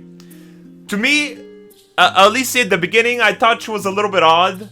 You know, she came in late to the story. We were really introduced to her in Havensward when she got her fucking ass whooped by the Arbord squad. And then she hasn't stopped getting her ass whooped since. basically, Alicia is the whole principle of all bark, no bite. I'm sorry to say it. I love Alicia, dude. She's awesome. And I wanted to see her strive, dude. I wanted to see her pop off. But that's the whole thing. That's it. That's it. She always had the best one-liners. She always talked back shit to some big characters and put them in their place. And I was like, oh shit, she's like Gaigaket, bro. Pure Gaigaket. But then, every time she was meant to do something, she gets her ass whooped. Against Xenos, against Verdola, against fucking, not Xenos, Emmet, against everyone, against that fucking blasphemy. She never achieved that much. And that's what makes me sad, because she's a cool character. She has her own personality, she has her own quirks. She's one of the closest characters canonically to the Warrior of Light, you know. She feels pretty comfortable with them. And I like her interactions with the Warrior of Light. It feels pretty nice, feels pretty like a natural friendship. And at the back of that, she has a cool personality. And she's kind of like Alphinaud, persistent, consistent. But again, she, unlike Alphinaud, built herself up for greater strides, especially in combat mechanics. Alphinaud was always the diplomat, right? He always was boasting about being a big talker, and he did talk a lot, and a lot of the time he did succeed. And Alicia boasted herself as the fighter, and she never succeeded much in fighting, if ever. That's it. She never really did much. And that's what makes me sad. And even though Alicia used to be my favorite Scion, I think that it's the sad reality that she kind of fell off. With expansions, and with Square Enix not giving her enough meat to chew on, she just kind of started falling off. Because her character was built on the principle that she would start popping off. Maybe that's for the future expansions. Yeah, maybe it is for the future expansions, and I've been looking forward to it, but, you know, I wanted to see some, you know, some flair. And there wasn't a lot of it, sadly. And that's kind of what her character was kind of hinging upon. And without it, she was just kind of like a very angry child. Sometimes she had her moments that the creators wanted to make her seem like very quirky and stuff like that. It's like, you know, all of these dramatic zooms. And she's like, you're not to tell anyone! And then the zoom intensely on her. And it's like, okay, fine, Jesus Christ. A little bit too heavy-handed on the writing sometimes, which kind of made it a little bit odd. I'm not gonna lie. Sometimes it was funny. Sometimes it was pretty funny. But it was a little bit odd. A little bit cheesy sometimes. So, I want to give her an A. But I want to just say that between Alphinaud and Alicia, there's a substantial gap. I want to put her above Alphinaud. I want to put her in an S, but there's a gap between them. There's a gap. I think she's kind of like around here. She's still an A, but hey, I still like her. Okay, personally, she's one of my favorite Scions. A lot of the Scions are awesome, obviously. But I really like her. I adopted her along with her brother, and I married their mother, of course, because their original father sucked, and I just took advantage. Not advantage, I just took, you know, took the reins, basically, of this poor family. But she's cool. I liked her. I enjoyed her throughout the journey of Final Fantasy, but honestly, in reality, she could be a B. She could be a B, but for my stream, I'm putting her in an A because I think she's cool. I just personal preference. I just think she's a cool character. Kind of fits my palette of characters, so I'm putting her in an A. I think that's fine. Next up, we have a old OG, Mr. Aymeric. Mr. Aymeric. I used to rate my boy Aymeric a lot. Aymeric was my, by far, favorite character of Heavensward. By far. Full stop, favorite character. Throughout Heavensward, he was a pure Gaigaket. His only dumb thing during Heavensward was going out in the streets in the middle of a rebellion with no guards and letting himself get stabbed. That was just so dumb. Of course, he didn't die because we're playing Final Fantasy. But at the end of the day, I really liked Aymeric's determination. He came from nothing, and he tried hard, he worked hard, and he got to the position he had to be for the betterment of his people. He was good. He was a good character, but he fell off. I'm sad to say, Aymeric fell off a lot. You know, kind of being the leader of the Ishgardians and him having his own duties, but also Square Enix not really implementing him anywhere. After Heavensward and maybe a little bit of Stormblood, he's kind of gone, which is kind of annoying. Because I wanted to see more of him, but at the same time, what we did saw from him post Heavensward and Stormblood, it was kind of weird. I don't know why. Every time we met him, his voice and timbre just sounded a bit off. His whole approach sounded also a little bit off. He seemed a little bit more uninterested in us, and at the same time interested. It seemed to me like they wanted to put him into the story, but they just didn't know how because it wasn't his place, and they just kind of left it feeling a little bit half-assed or something. So I'm not gay, also, but he's a Chad. He's a good-looking Chad. That's worth some extra points. I gotta say. But main thing is that I'm sad. I'm sad he fell off, and I gotta be real here. The reason I can't rate him too high because at the end he didn't do too much. He wasn't too useful. He didn't go above and beyond. He ended up being just a good leader to his people, but I think that deserves a nice B. A nice B. Sadly, before I rated him like an A or some shit, but for now, I think he can deserve a nice B, very stable character, and cool in general, but at the end of the day, it's just kind of like, you know, a B. Yeah, let's be real, come on. A characters, if A characters are this caliber, I don't know if he can compete anymore. I think you guys can agree, in my opinion. Next up, we have the old guy. We have the old guy from Alamigo.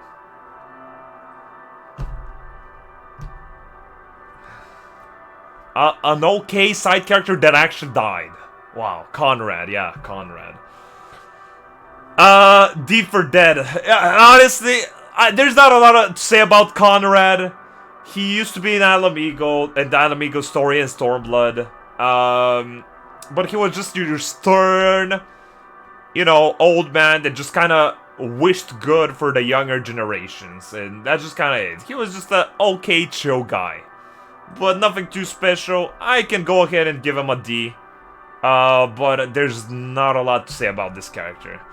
Kind of stereotypical, cannon fodder type of a character. Not a lot to him. And yeah. Okay, next we move to this guy, the brother. What was his name? There's a good reason why I forgot the name, because they stopped fucking implementing this motherfucker. What was this guy's name? What was his name? This guy. Artorio. It's not Emilian, you fuckers. It's not Emilian or whatever the fuck. It's Artorio, bro. Emilian is the bitch. This is the Chad brother that was actually useful and decent. But of course they kept pushing fucking Emilian into my stories instead of this guy. Artorio was actually decent, you know. He was his own guy, you know. He was more professional. He was okay. He was just a nice chill guy, and they kept pushing that fucking piece of shit. I don't give a fuck about Emilian. So obnoxious. I mean, we're not talking about Emilian, obviously, right now. But Artorio, honestly, was an okay character. I don't remember a lot of him. I'm not gonna lie. From Heavensward, I don't remember a lot, and he was not that memorable of a character. But nowadays, I appreciate him more just because I see his brother more. This guy, they don't add him at all. And honestly, I'm gonna put him at a C. I don't care. I'm putting him at a C. Lower C, maybe even. But I'm putting it at a C just because I'm so mad. He's like an okay character, but they kept pushing his stupid ass brother I don't give a fuck about, dude. I'm so annoyed. Just chill, dude. Just a chill dude. Yeah, he was fine. He was fine. I liked him. He was just an okay character. I don't know why they stopped implementing these Heavensward characters. Feels like a crime, but that's kind of how it is. I think they were hoping that Emilian wouldn't come back after the expedition. That actually makes sense. That actually kind of makes sense. I could see that. I could totally see that. Maybe. Sadly, that didn't go as planned because we're obviously playing Final Fantasy. So hey, it is what it is. But yeah. Next we have the fucking grandma of those fucking sliffs or whatever the fuck. Nothing. I have no opinions on her. I don't want to put. I'm gonna rename this to Don't Care. Literally don't care. Don't care. It's not Cool Megalo. I know every character on this list. It's not about Cool Megalo. It's more like I don't care. So I'm gonna put her on Don't Care, because honestly, this character had nothing to them. I simply don't give a fuck. Wasn't that the one that got kicked by Livia? No. You're thinking of Noxie or whatever the fuck. She was green. And she had a mask on. I don't know if she's in this list. Maybe she is, I'm not sure. But this is the ruler or whatever. But yeah, boring, no opinions, don't care, whatever. She goes in, don't care. So, we move on to Aardvark. For some people, for some reason, a lot of people really fucking like this character. They're like, oh my god, it's Aardvark Pog. No way! Aardvark? Bruh! Aardvark is so cool, bro. Oh my god, no way, Aardvark? Dude, who cares about Aardvark, bro? Dude, look. His story is kind of similar to that of Ferdola a bit, but the thing about Aardvark is that he always just felt kind of pushed into the story where he didn't belong. You know, the writers were like, oh shit, we just gotta add something extra, something here. Push this guy in. You know, nobody gave a shit about Aardvark. Nobody talked about Aardvark pre-Endwalker. Nobody, ever. And every time he comes into a screen, every sign is like, oh, Aardvark, you're like my best friend. Oh my god, I love Aardvark. Holy fuck. Hey, Aardvark, high five, bro. Bam! And Alfred's like, oh my god, Aardvark, no way. You're like my closest friend and I love you so much. It's like, I don't care. He always felt like he was shoehorned a little bit into the story. You know, he wasn't a bad character. He wasn't bad. He was like your generic, okay dude that didn't do anything special and should have died, but they didn't because they were in Final Fantasy. So, I don't really care that much about him. He was extremely mediocre, and the story kind of felt like it was trying to make him more than mediocre, but it never really worked because it just kind of felt weird. So, to me, he was just kind of like a whatever. I really didn't care about him. In Endwalker, he had some okay impacts on Alphinaud, and I guess that was his only reason. In Endwalker, he was only there to give some life lesson progression type to Alphinaud. Basically, the writers are like, oh, how do we make Alphinaud care about this and this more? Oh, well, let's just break this guy's legs and have him say something according to those lines to Alphinaud, and then he remembers it every now and then. It's like, okay, fine, whatever. He did his job as a plot tool, and now he's forever buried somewhere with his legs dead. I don't know. He's not even in Endwalker, right? Only SHV patches. Well, I think you see him in Endwalker, but basically, he doesn't do anything. Healer quest, role quest line, don't care. I literally don't care. So, honestly, I'm gonna put him here. He's like a whatever character. Not bad, not good. Average. Very average. And my problem is that not only is he average, but the story just tried to make him seem more important than he was. Or cooler than he was. So, I'm putting him there. I don't really care. And I think that's fair. In my opinion, that's really fair. At the end, he didn't really provide that much to the story. He was just kind of there when the time was right for him. Or it felt right, and then he was gone and nobody thought about him ever again. Okay, too high to be honest. He could be a high D, he could. We could change it later on, but it's fine. For now, I'm gonna put him there. Think that's generous?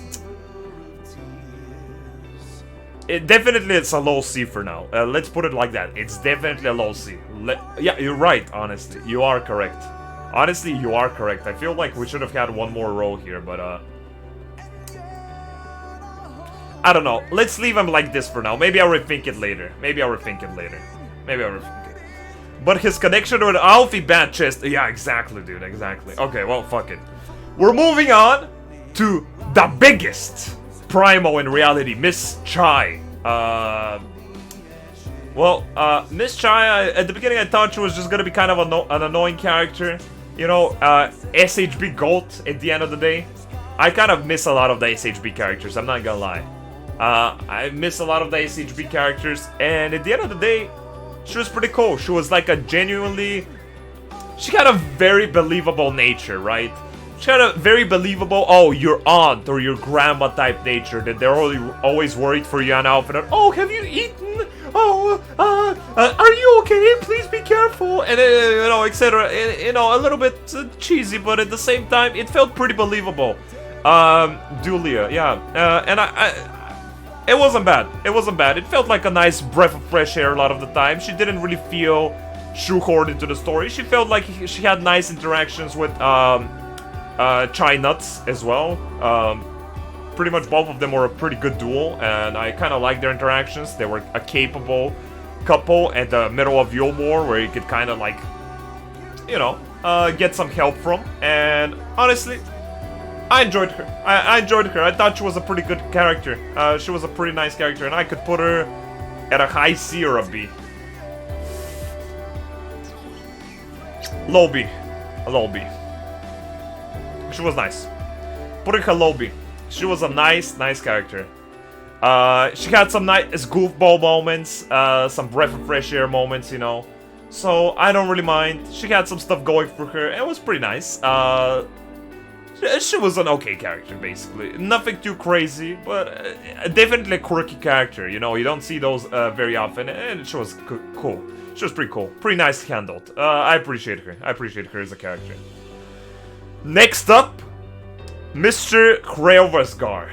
The dumbest, most annoying, stupidest, fuck-ass, shitty-ass, stupid fucking dragon. I hate Krelvasgar. He's a bitch!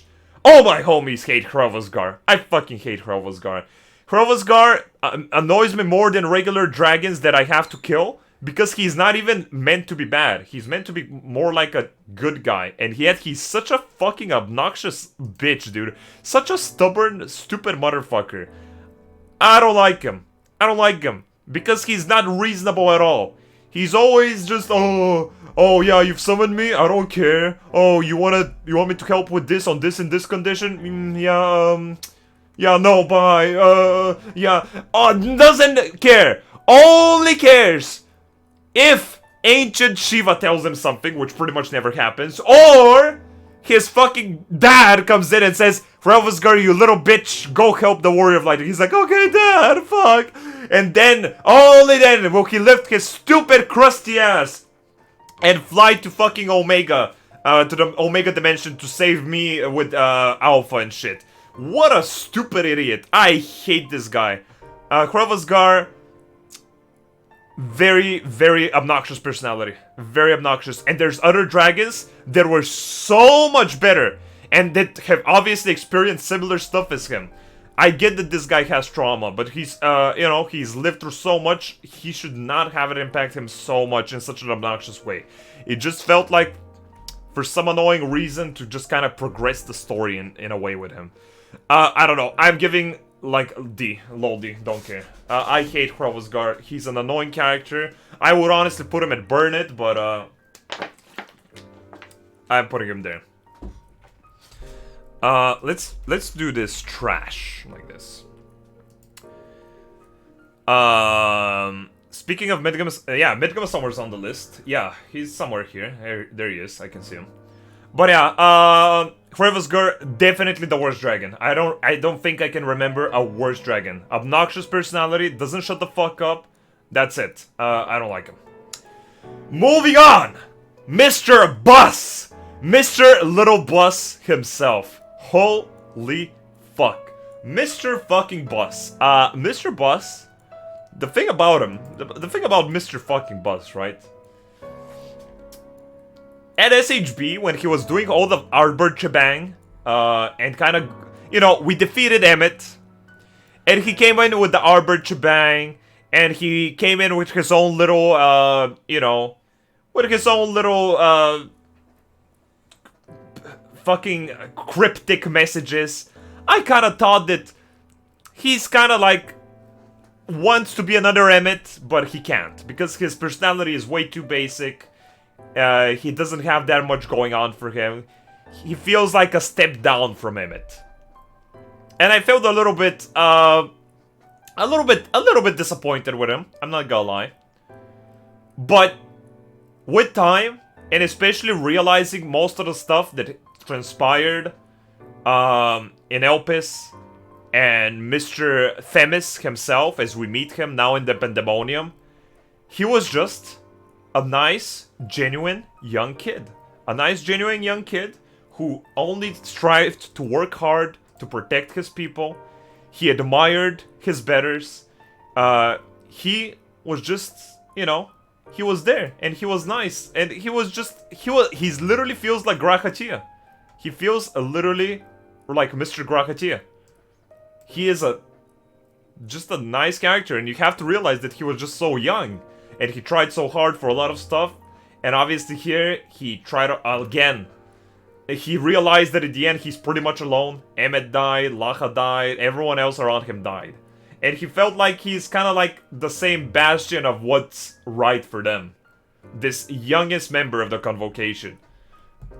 And he just did his best. He became the Warrior of Light at the end. The thing that inspired him. The thing that he thought... He became a hero by the end. In his own eyes. In his own little...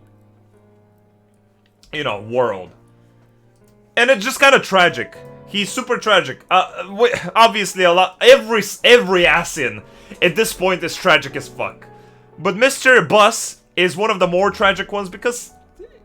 I mean, it's not like he's dumb. He's not dumb. He wasn't a dumb child or some shit. But he just kind of got thrown into this way too soon and stuff like that. And I don't know.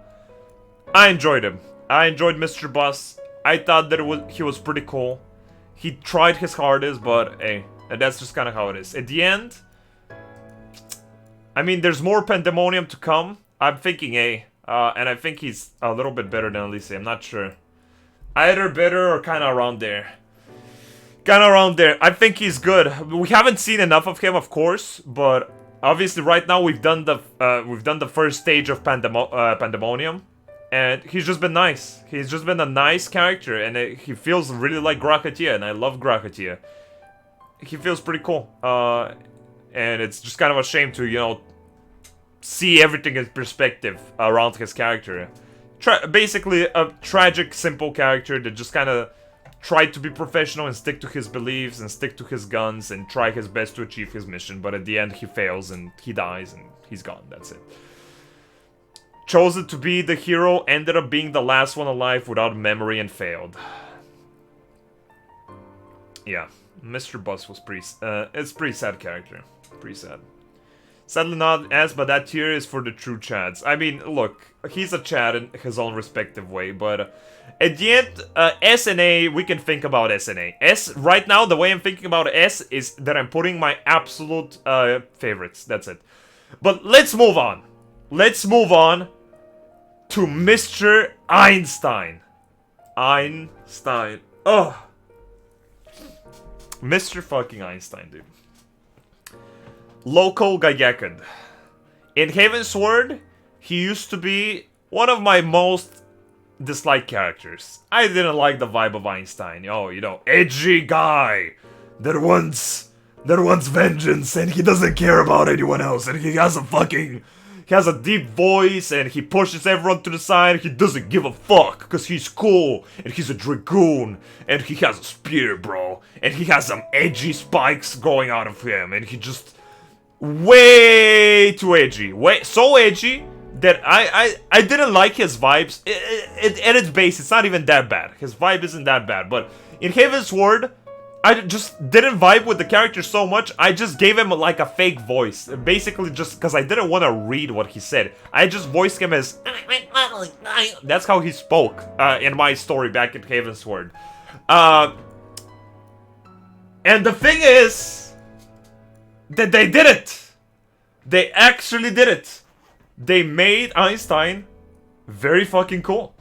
Very cool. As soon as Heaven's Sword ended and he kind of lifted his stupid ass helmet from his dumb ass head, it feels like he actually became a character. He became a real living and breathing character, not some fucking stereotypic trope. That's it.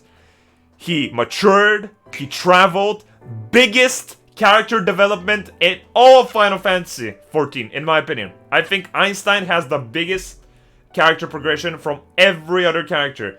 Now he's one of my favorite science. He has his own personality. He's still an edgy boy at the back, but he also has become a little bit of a goofball, a little bit of an airhead, a little bit of an idiot, but at the same time, you're a guy that just kind of goes up front, he slaps shit, bam. That's it, he's ready to do shit. He's your guy. And nowadays, he feels a lot more badass than he, you know, than he ever tried to be in Heavensward. And I really appreciate that. I just appreciate the character development because I actually I'm attached to this character. I like it. I like seeing him. I like talking to him during the story. I like to see what he says. I like to hear his input. And that just proves to me that he's become something great. And honestly, for that, I'm gonna put him like a here. Alice, you're great, but Mr. Dragoon here, Mr. Azure Dragoon, character developed so much that he actually surpassed you, in my opinion. I really like Alice, but I still believe Alfie is. That's fair. At the end, we can take a look at it again, but I mean, Alfie is great, yeah. Einstein, if I did this list at the end of Heavensward, I would rate him like here. I would literally rate him here. Now, at the perspective of everything, he comes here. He acknowledges his cringy past, and he revokes it. And he was a Chad. He went on his little solo expeditions. He saved us from that gun in Alamigo, remember, when he was still being secretive over his whereabouts? And he destroyed that Garlean gun all by himself. And everyone's like, who the fuck destroyed the gun? What the fuck? Chad. And then he works with fucking Gaius to infiltrate the bases, the whole fucking Garlean capital, and obliterate everyone. Chad. And then he joins us, and he finally becomes, you know, he finally becomes one of the Science. Chad. Yeah, he saved us from Eliribus at the end of Stormblood because we got DDoSed by fucking Grakatia. And thankfully Mr. Azure Dragoon there was there to help us out. Pretty cool. I love them. I love them by the end. Amazing character progression. Very satisfied. Very, very fucking good. I'm really glad with him. I'm really glad how he turned out. Because it's so hard to pick up a character that used to suck and then turn them into something good. You might as well just write something new that's good. But they just kept him, and they kept writing him, and he turned out to be very good, and now he feels like a part of the crew, the main squad, you know? And that's pretty nice. Super good. Okay, moving on, Tataru. I'm not sure. Tataru is kind of hard for me to rate, honestly. I'm not gonna lie. Tataru is easy S. Money for science, bruh. We don't see a dime from that shit, bro. She keeps all the fucking cash. We can't afford shit. And then she's like, oh, I built, fucking tailored you this outfit that you're never gonna wear. How about that? It's like, thanks, Tataru. I guess that's where our money is going. Yeah, I used the rest of it to buy myself liquor and shit. Dude, Tataru, yeah, she's a businesswoman. I like that quirk. She's a businesswoman. They could have driven it harder. I'm not gonna lie. They could have driven it even harder. They could have made her even greedier. But they didn't. So she kind of ends up being this kind of cutesy ambassador for the science. And it works. She's fine. She can be professional when she needs to be, but at the same time, she's still like...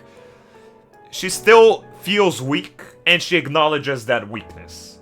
And in a world of so many strong and proactive characters, she has a nice spot as kind of like this more inactive, weaker, supportive character at the back. So she's not bad.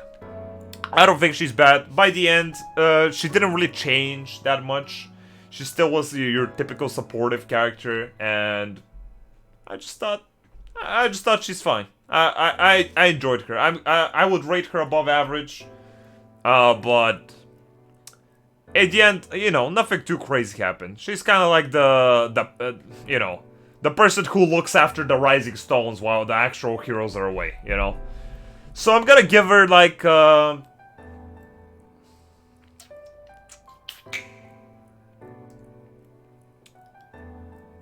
I'm kind of thinking around here. Not in front of Mr. Aymeric, though. I don't know if if Dooley is better, though. High B. I'm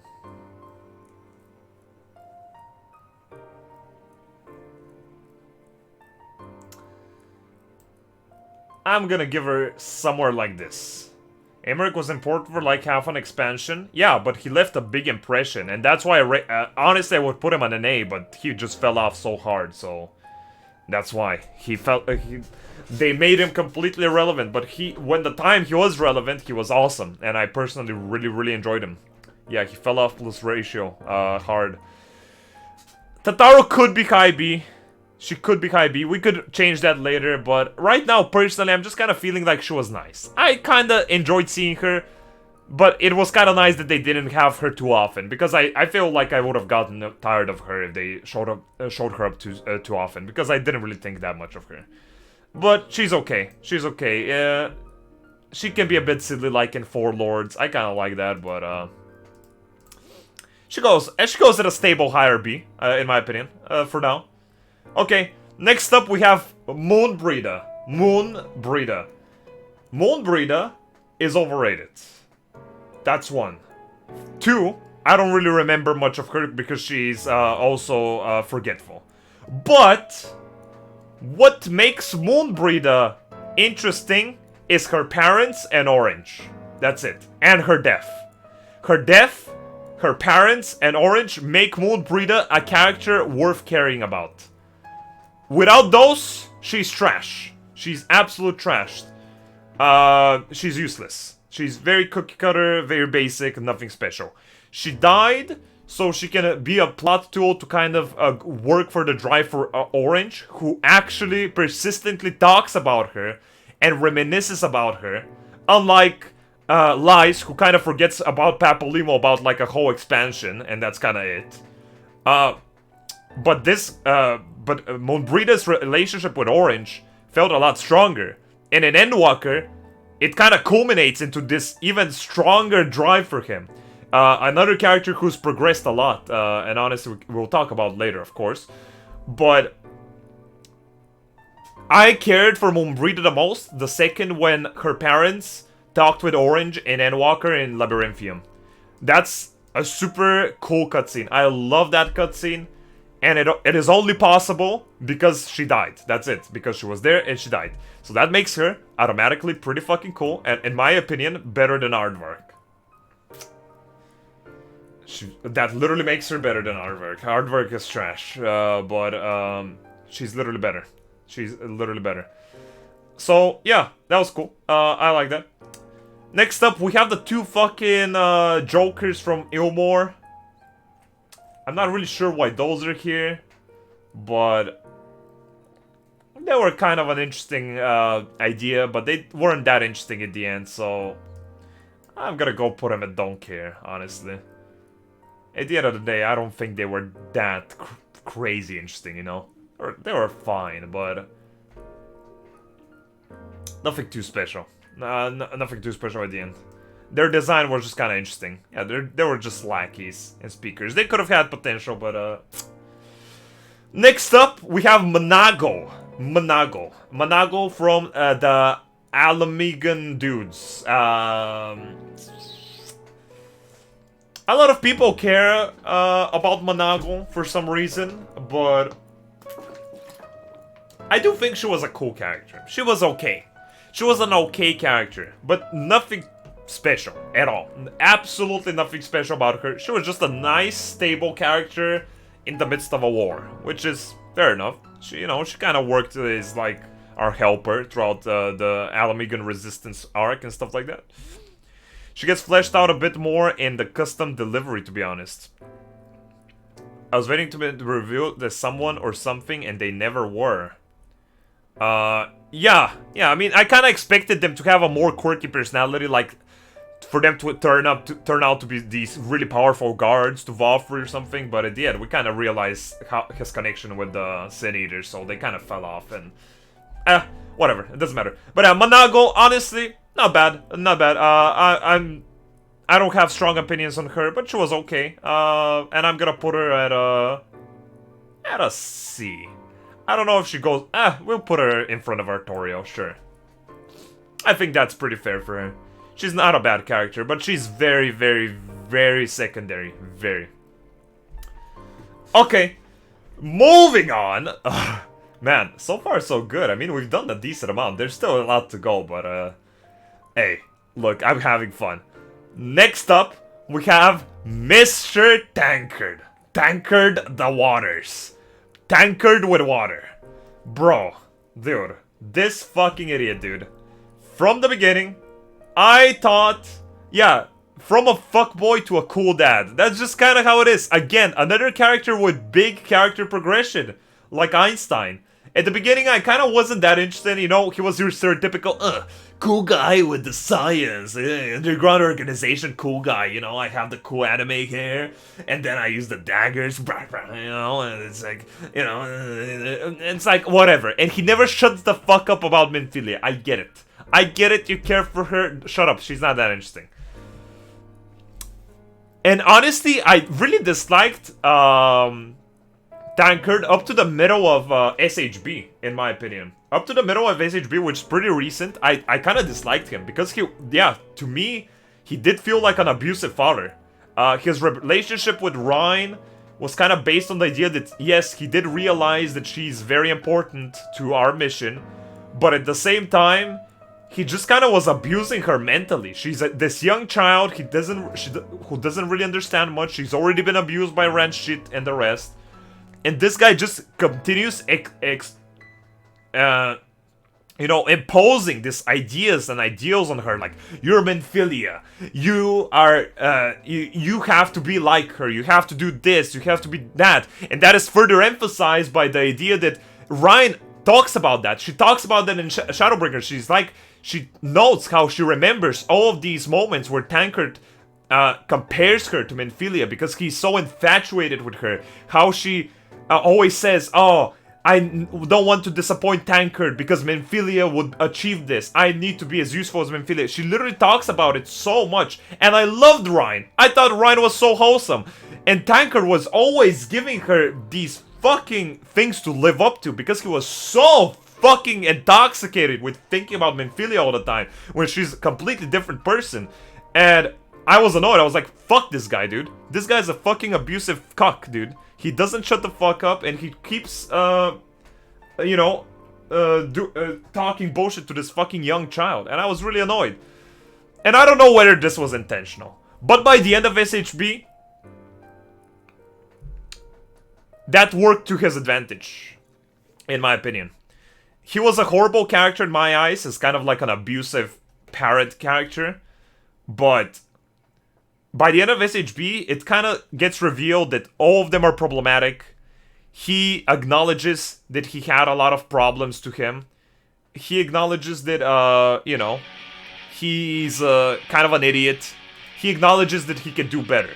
And he tries better. And he does better. And he tries hard. And he goes hard, dude. That's what I like about him.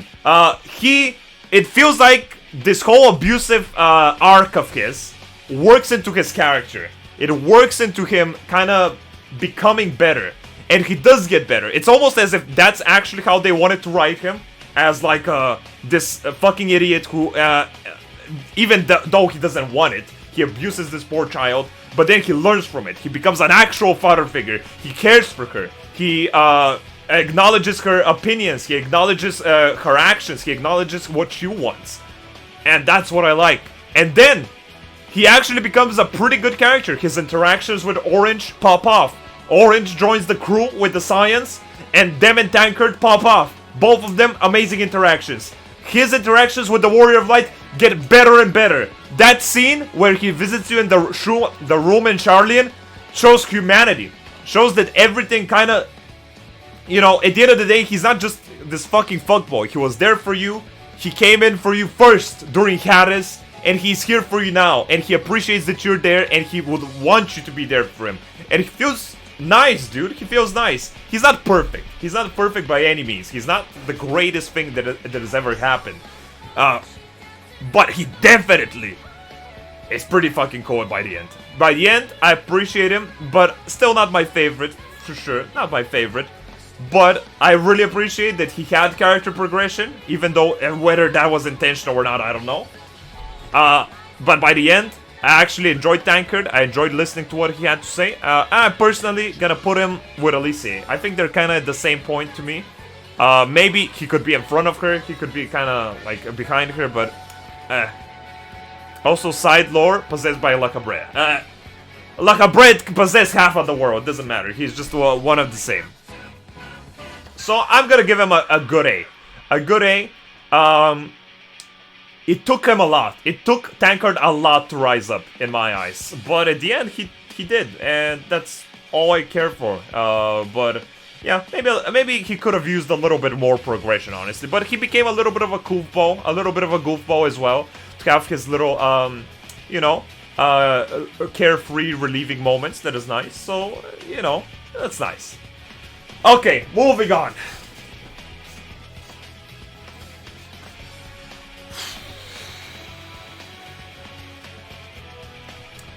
Run shit. Run shit. The worst! Single worst part of Shadowbringers.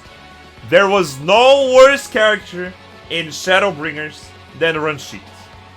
Magical old guy comes out of nowhere, no build up, and all of a sudden he's conveniently more powerful than the Warrior of Light. Literally Xenos, but with none of the interesting parts of Xenos. His only backstory that was kind of interesting, that he kind of trained all of them in Phileas and he looked after them and he imprisoned them.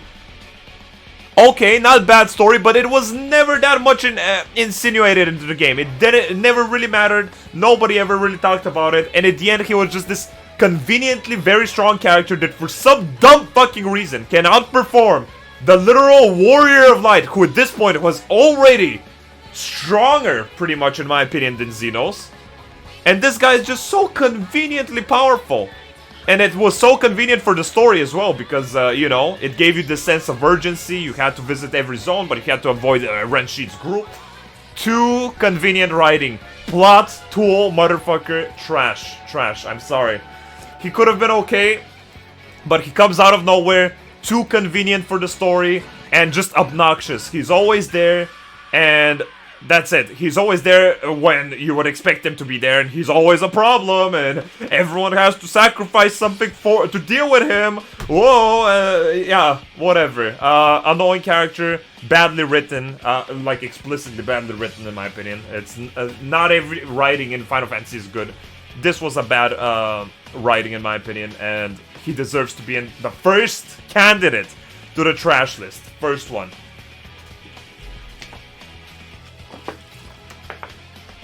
That's kind of what I'm thinking. He has 100 years of fighting experience, I guess. Yeah, sure. It doesn't matter. And we're our literal demigod, okay? Literal demigod. It doesn't matter, dude. We kill primals, bro. I get that he's powerful and he has some hidden strategies and magics, but no way he's that conveniently powerful. I didn't like that, especially at the beginning of the expansion. No shot. No shot. Way too convenient. Well, he killed thousands of Sin Eaters, that's why he's strong. Yeah, and we came into SHB, we came into Norvert for 2 seconds, and we killed a bunch of Sin Eaters ourselves. Like, not breaking a sweat. We literally just killed a bunch of them. That's it.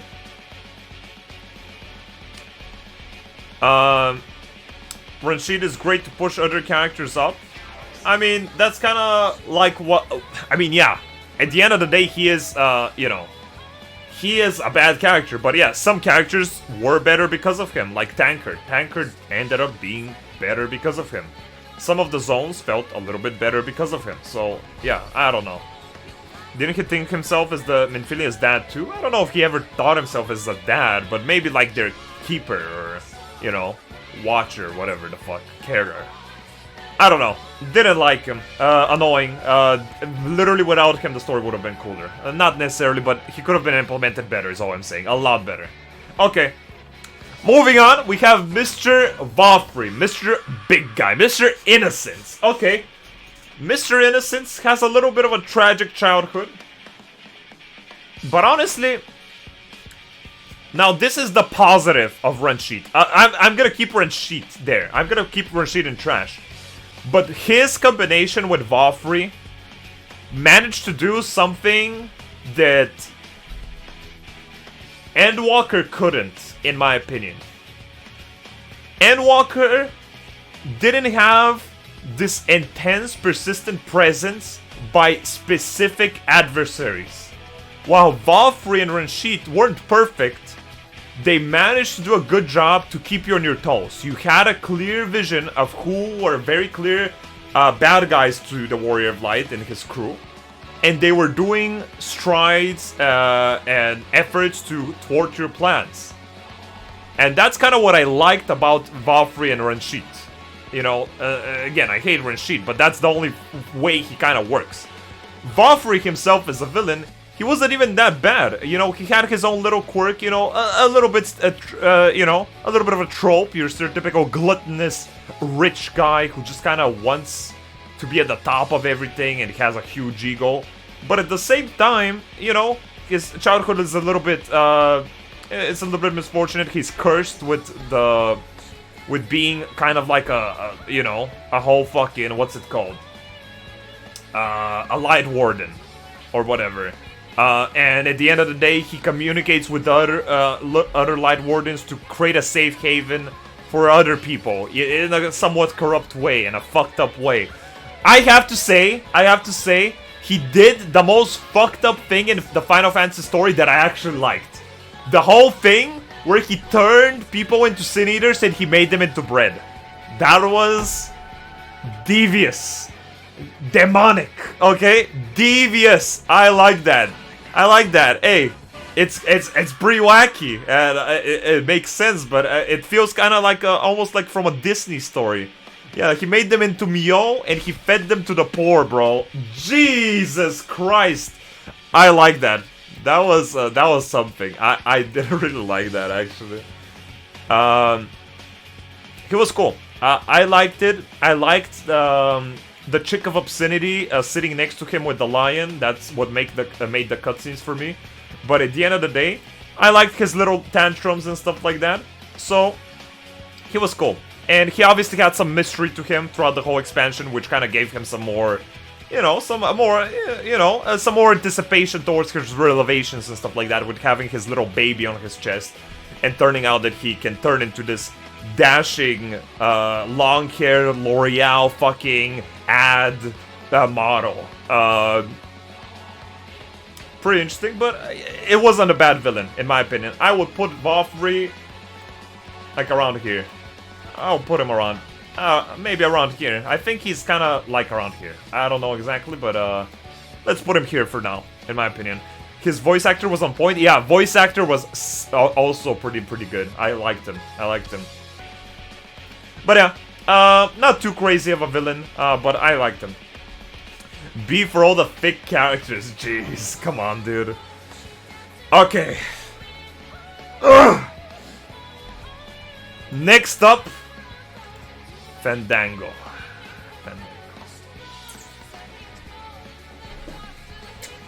Mr. Fandango.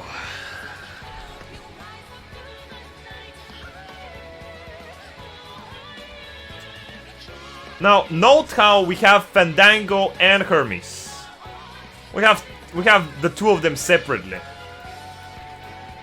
Because I think they're objectively different characters. This is more Amon. This is Hermes. Both of them are Fandango, but at the end of the day, they're very different. And at the same time, very similar. Obviously, Mr. Ammon is kind of the progression of Mr. Hermes, but you can kind of see it. You can kind of see it.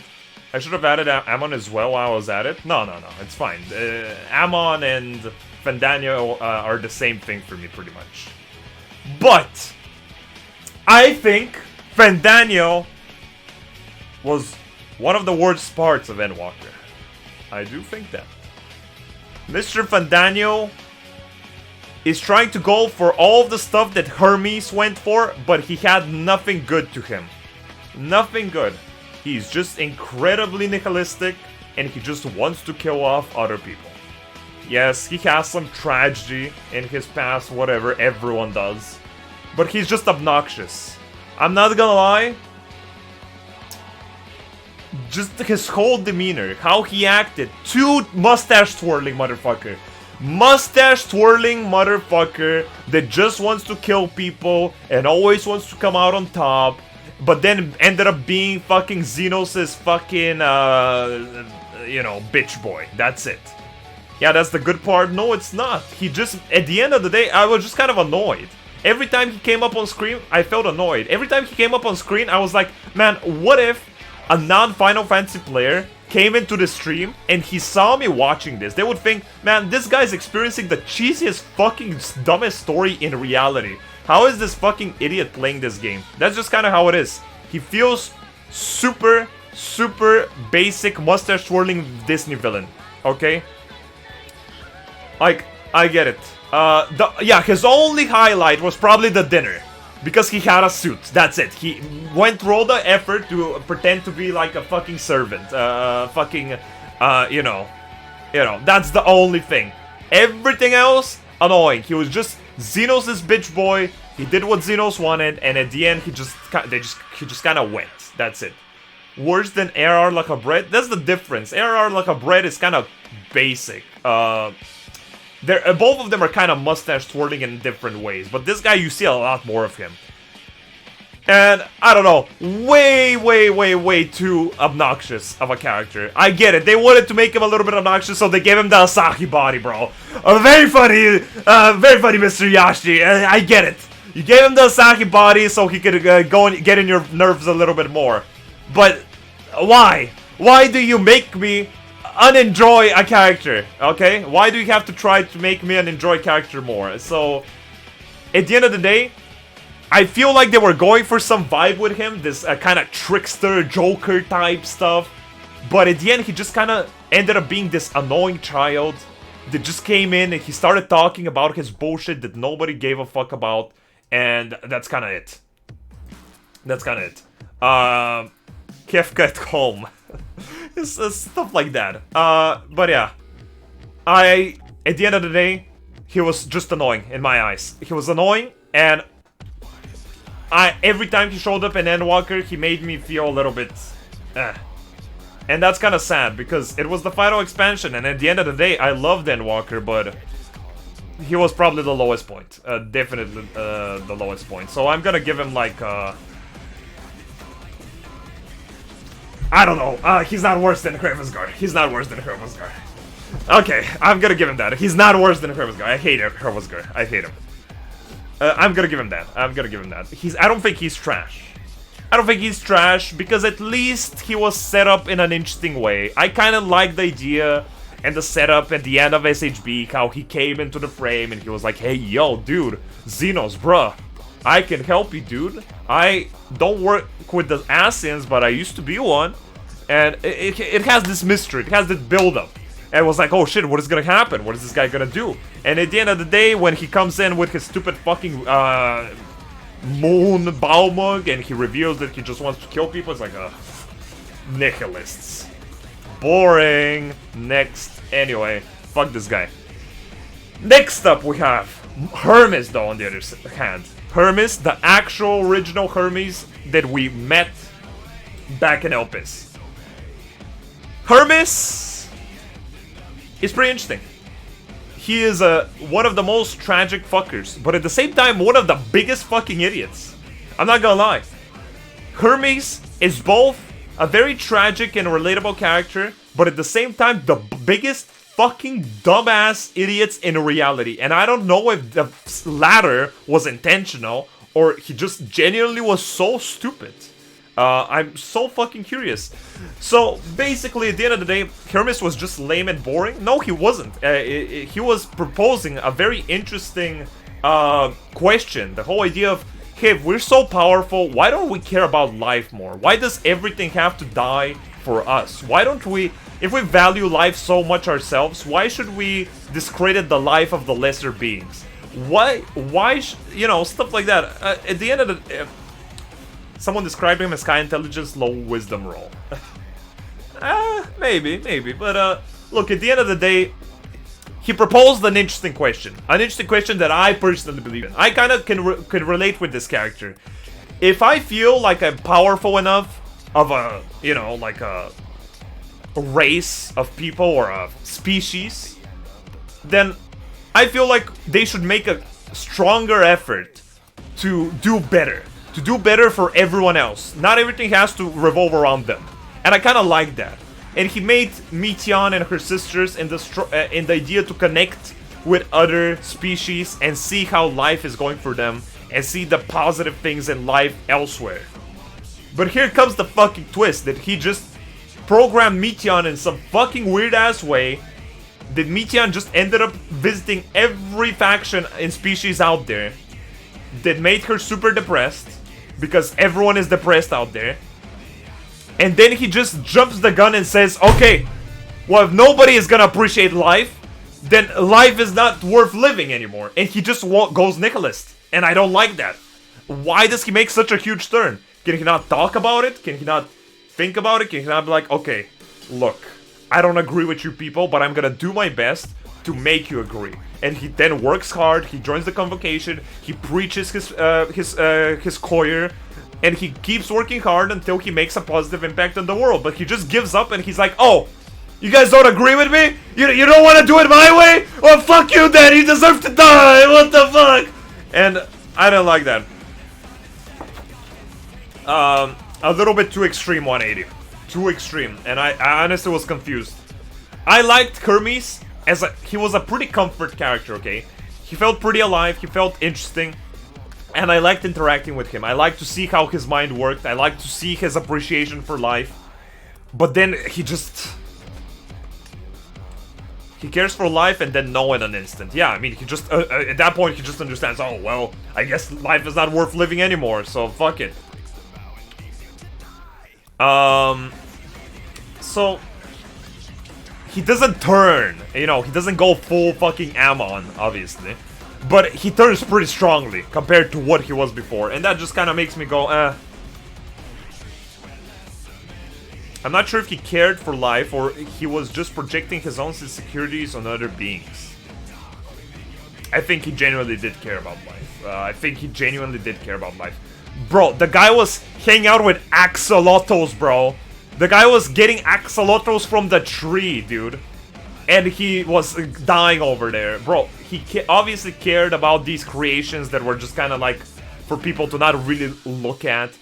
That's how we meet him at the first place. He definitely does care for life. But yeah, at the end of the day, he was just extremely depressed. And he just needed people to talk to, but he didn't. It feels like this character could have been totally avoided if there was better mental help. And that's a good lesson to real life, guys. See, if a lot more accessible mental help was there in real life, a lot more problems would have been averted. But in this case, there aren't, because mental help is horrible in real life. And you see, this guy didn't get mental help. He went crazy, and all of reality almost died, pretty much. So yeah, that's a good life lesson right there. At the end of the day, I enjoyed Hermes, but at the end, he kind of just felt a little bit weird to me. He felt a little bit weird, but I also enjoyed his interactions with Meteion. I would safely put him like a here. High B. I would put him high B. He was not a bad character. I love his voice so much. Yeah, his voice actor was pretty nice. I like that. I'll put above Aymeric. Yeah, again, remember, Aymeric, you know, he was a GOAT in Heavensward, but then he fell off so strong that I can't Even though for the little time Aymeric was there, I can really appreciate him. It's just not enough for me to put him above all these other characters. Below Vafri? Oh no, no shot, no. Again, maybe a little bit personal preference because I don't know. I can see this character as a relatable character, and that's at the end of the day a pretty important thing for you know, a pretty important thing for some characters, for you to be able to relate with them or to see even their complex ideas and be like, huh, okay, fine, I can agree with that, or I can see that. You know, it's all about. Not all about, oh, this character likes burgers. Oh shit, I like burgers too. No way, so relatable. This is a bit more complicated, but at the same time, you know, a feasible ideal that he had. And I kind of like that. Crow 7500, thank you so much for the tier 1 4 months. I really appreciate it. Jesus Christ, thank you for the Valentine's gift. Thank you. Okay, I think at the end of the day, he was just a nice character. I'm giving him high B. I don't know if he's an A character. Maybe he is. Maybe he could be a lower A, but maybe we can think about that later. In my opinion, maybe he could be a lower A, actually. Maybe he is.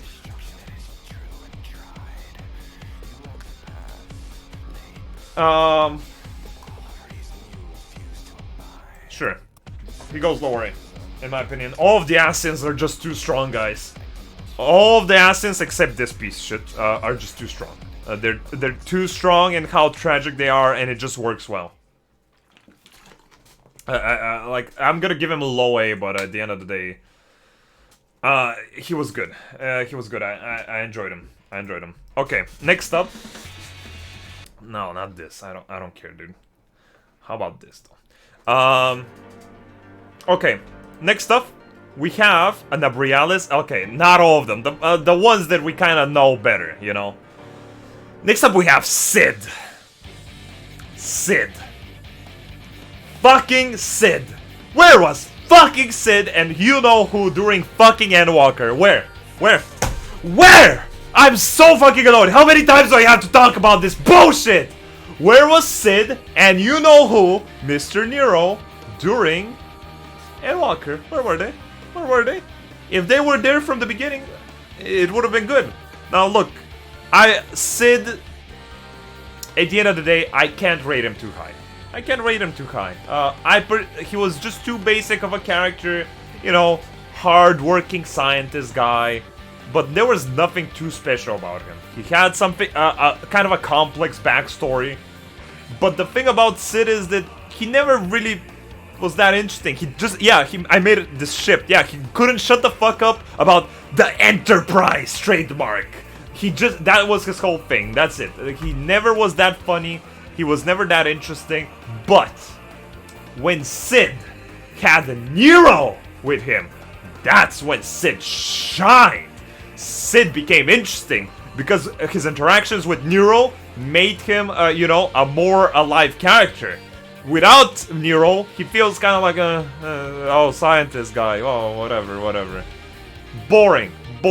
Nero amplifies him because Nero has an aura of Chadness. When he goes to interact with someone, they become Chad. And that's what happened with with Sid, especially in Omega. We saw that interaction the most, and that's when I started caring for Sid the most. I started caring for Sid and his interactions with Nero and Alpha and stuff like that. But outside of that, boring. He's just useful to get in there, figure out some fucking scientific solution to something, get out. That's it. Nothing. So, by himself, Sid is kind of like extremely average. Extremely average character. Not a lot to him. I could even put him here. Fine. I could put him here. Fine. I could give him that. But there's nothing crazy about Sid. Nothing. By himself. But he could pop off with specific stuff. That's just kind of what I'm saying. Sid's life is sad. What you see in BOZJA. Yeah, BOZJA does give some interesting backstory to Sid at the beginning. I agree.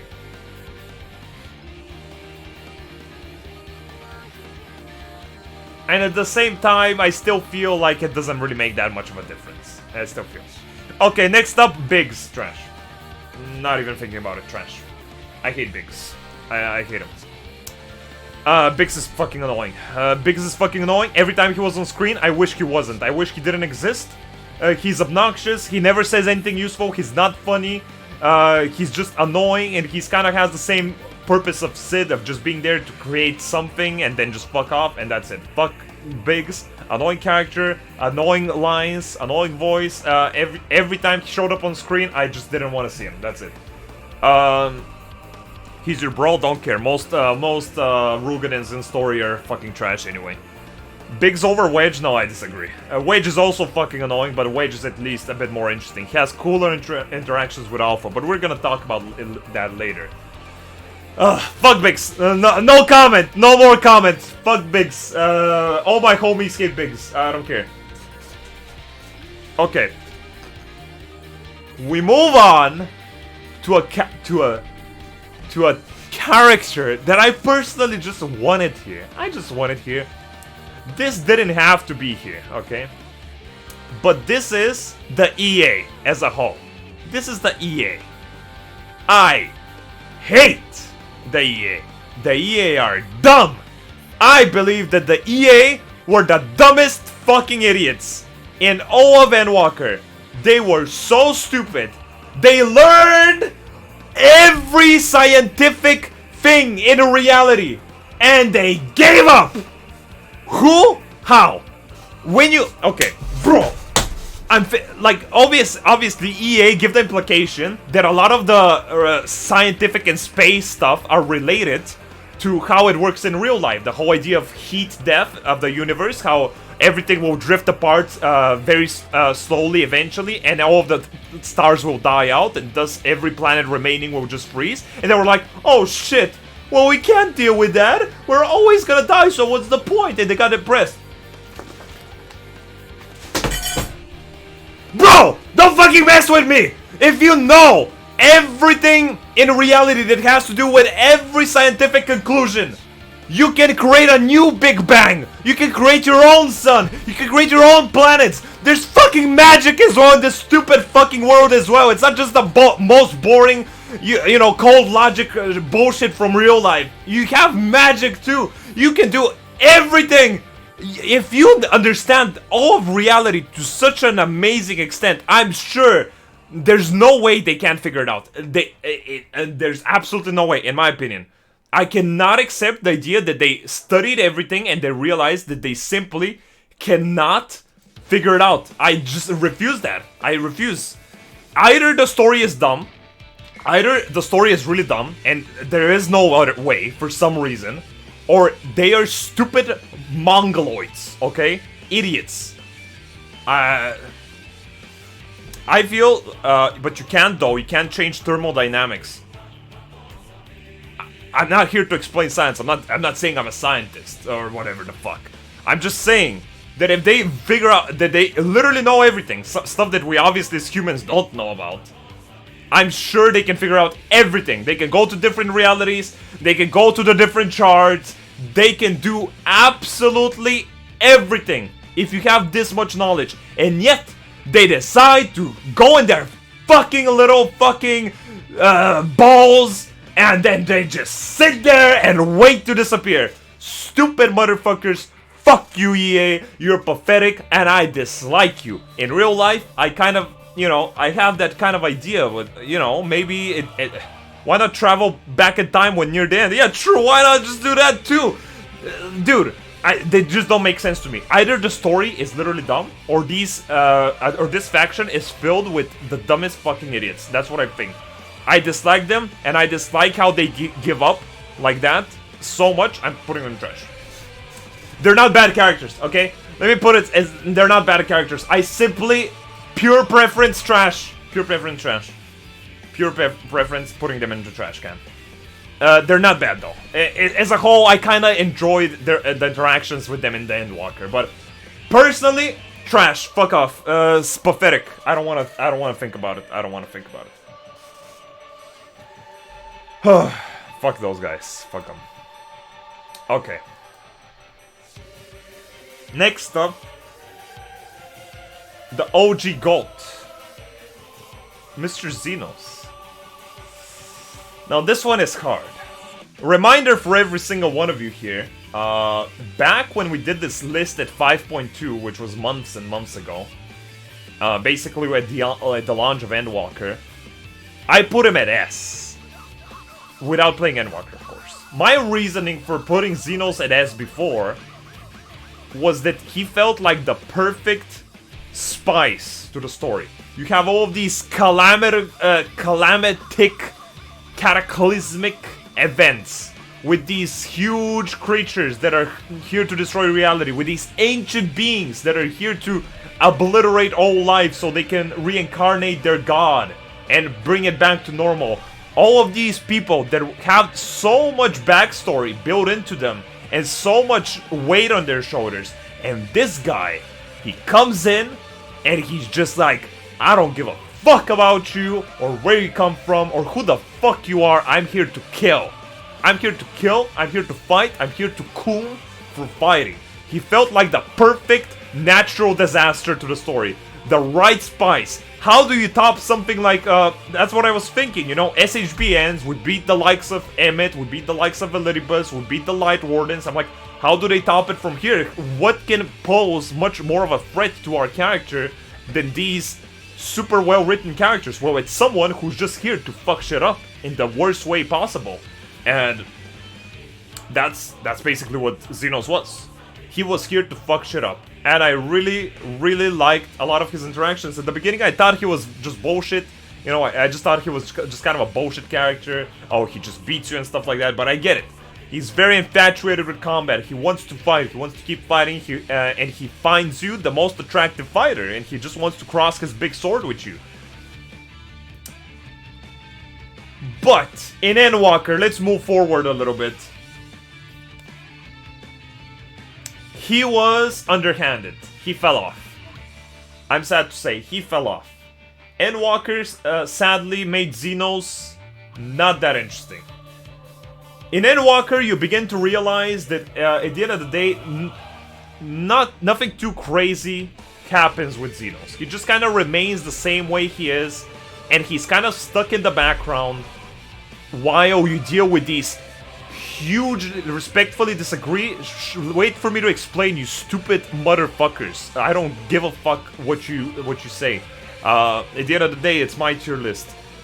Now, I'm taking this into a progression. We're starting to look at this from the beginning of Endwalker towards the middle and stuff like that. We're slowly progressing. During that time, he was relevant in the story here and there, but he just never did anything. He was just kind of acting smug. He was still in the background, and he was still like, I still want to fight you. And it's like, okay. But the Warrior of Light was dealing, by that time, with Zodiac, with fucking Fadaniel, the final days, the fucking alternative realities. All of these reality-bending things that were out there. And we had to work out a way to fucking deal with them as the Warrior of Light. We had so much on our plate. And every time Xenos walked into frame, it was kind of like, step back, motherfucker. I have more important stuff to deal with. And he's like, oh, okay. And he fucks off again, and you never see him. And I dislike that.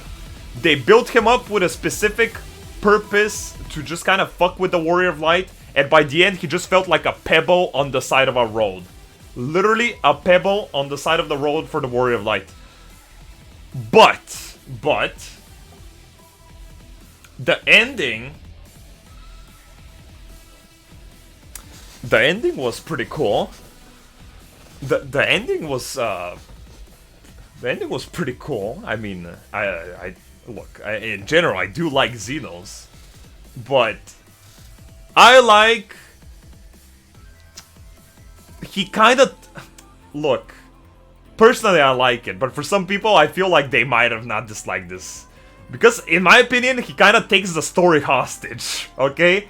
This motherfucker decides, okay, enough is enough. I'm tired of you dealing with all this other bullshit, except with me. I'm coming in here, I'm gonna help you beat this bitch. I don't give a fuck about her, what she wants to do, or that she wants to kill us, all of us. I don't give a fuck. I'm here to fight you afterwards, and I'm not taking no for an answer.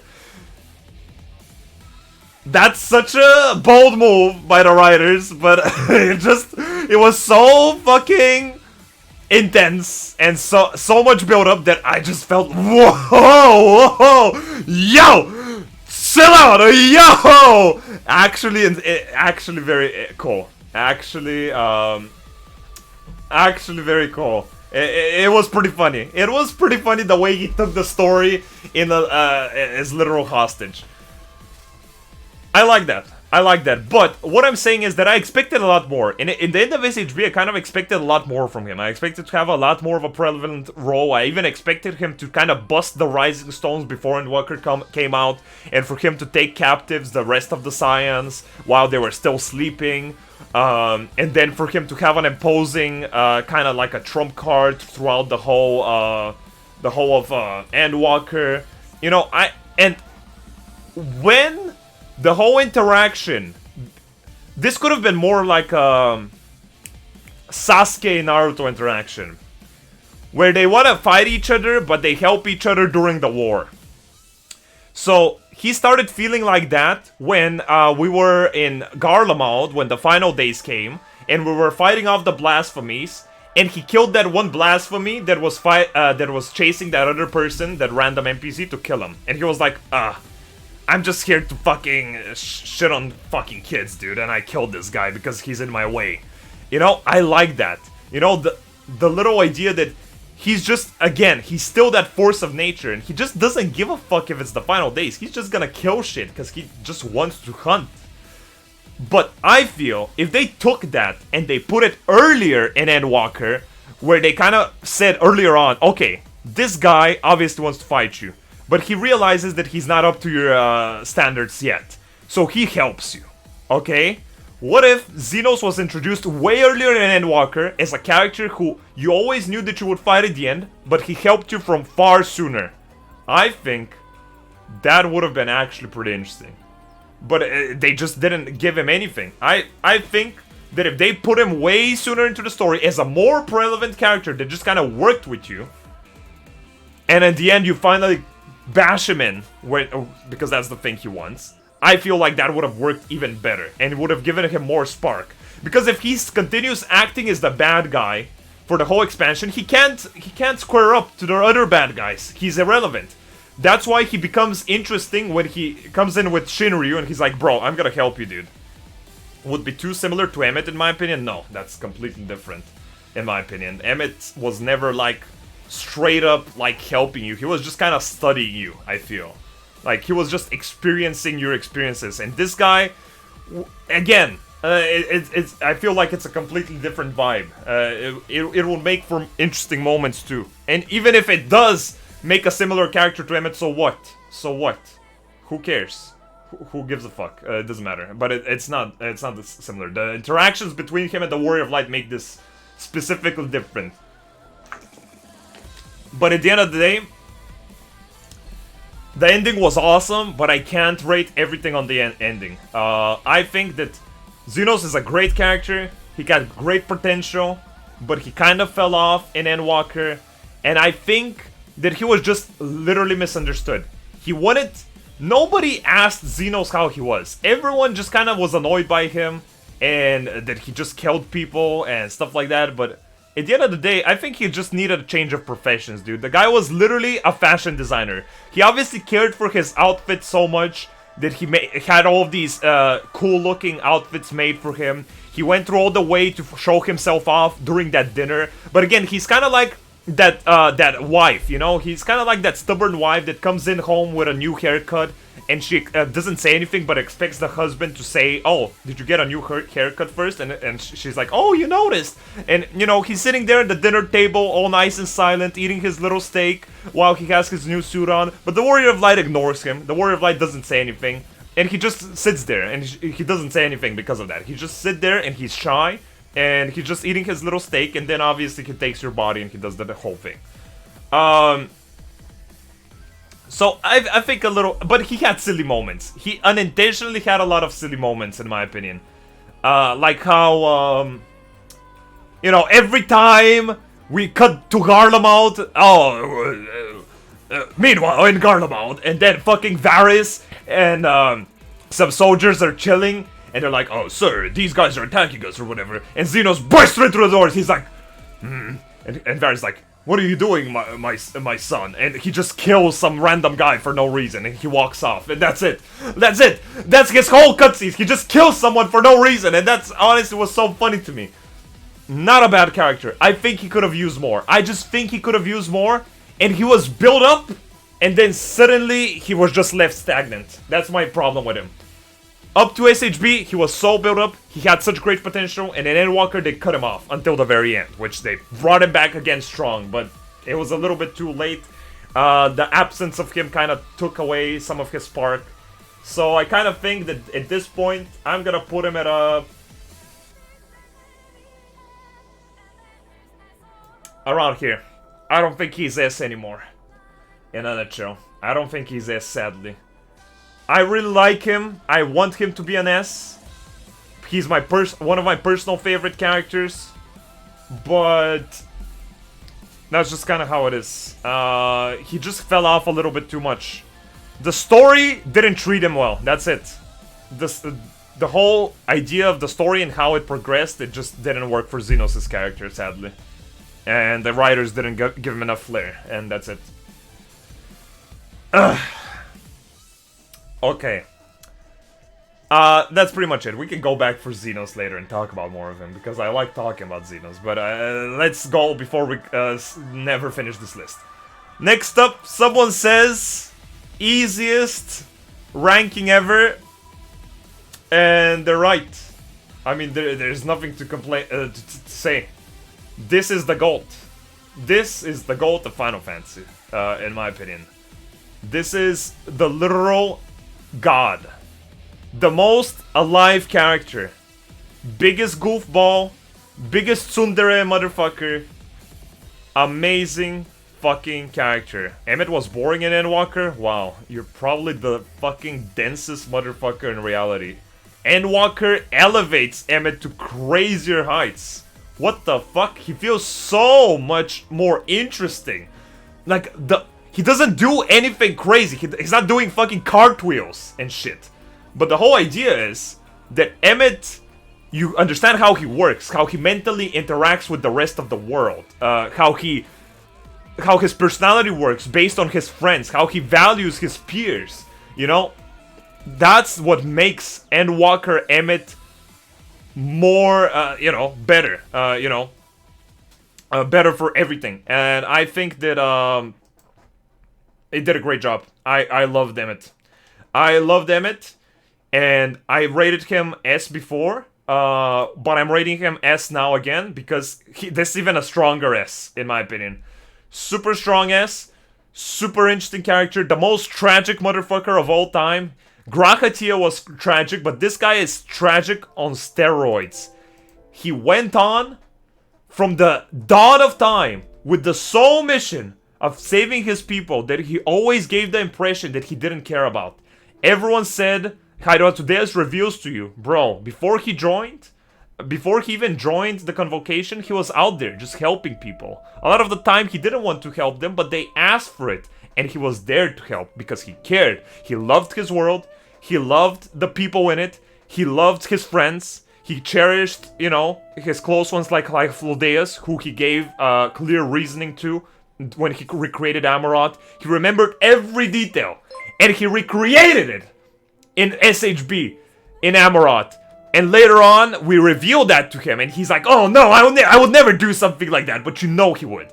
He always declines, he always says it ain't so, but it is so. He appreciates everyone, and he likes every single one of his people in a very deep and a real way, and that's, I don't know, super real character, super tragic, literally had to watch his friend walk away to be sacrificed, and then acknowledge the fact that everyone gets sundered and killed off, and then he's tempered, kinda, and he just has to stand, you know, with the idea that he has all of this weight on his shoulders to get the whole world back in motion, and he keeps walking, and he eventually gets to our point of time where he fails in his last stand, and we kill him. His mission from the fucking depths of time is over. this caring motherfucker, and he doesn't even remember us because Hermes wiped away his memory from that one point of time. And I don't know. Majestic, thank you for the 2 subs, bro. I really appreciate it. But, you know, at the end, there's only acceptance. At the end, there's only acceptance. And Endwalker, bro, dude, in Elpis, he's so cool, dude. I love him, man. I love him. And when he comes in at the final stride before Meteon with high flow, bro. Oh! Oh! Fuck! Venad programs this motherfucker because they have that kind of like back and forth relationship with him. And she puts in high flow dance with him and she's like, bitch! You have one more mission, motherfucker. Get out of there! And summons some fucking Elpis. Some Elpis, motherfucker. He comes in and he gives you his normal catty, fucking annoyed receptions. But at the end, you know, he kind of like, he knows. He remembers you now. He remembers you. He went to the Ethereal Sea. He had his memory returned. He remembers you. He knows what it is. He respects you. He loves you even. He loves you, this guy, dude. I love him, dude. What a god, dude.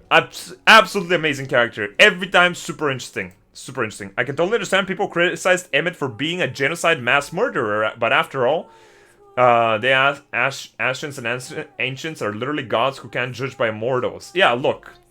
He did fucked up shit. He was tempered a lot of the time. But he got really twisted too. Like his whole fucking comment of, you're not alive, therefore I won't be liable for, I won't be guilty of murder if I kill you. Makes sense in his own twisted mind that has kind of prevailed for thousands of years trying to accomplish this fucking mission, you know?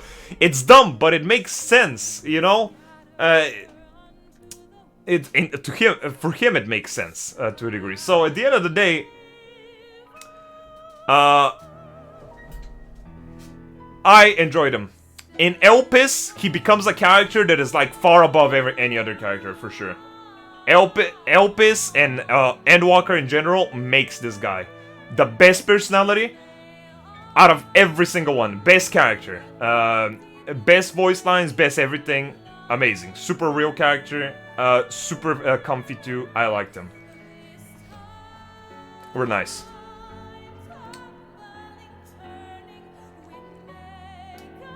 SHB Emmett is the sass, with the sass is him being jaded after so many years. Endwalker Emmett is serious, straight up good guy. I mean, he's still very sassy in Endwalker, but yeah, at the end of the day, yeah, I mean, obviously, like the whole time and tempering it took a toll on him for sure.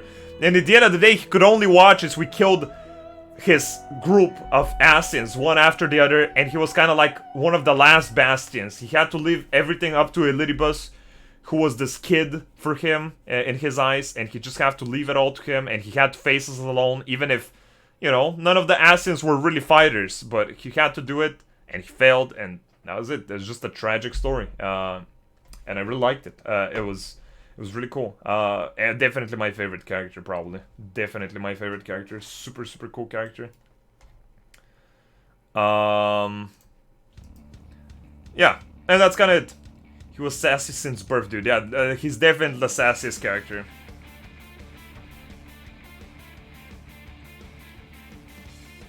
Oh, shit. Ah, fuck. Trailer? Motherfucker. I keep forgetting this stupid-ass game, dude. Trailer. Okay. But yeah. He was super cool. I really like him. Okay. Definitely S. Hard S, top S. Moving on. Moving on. Next up, we have Minfilia.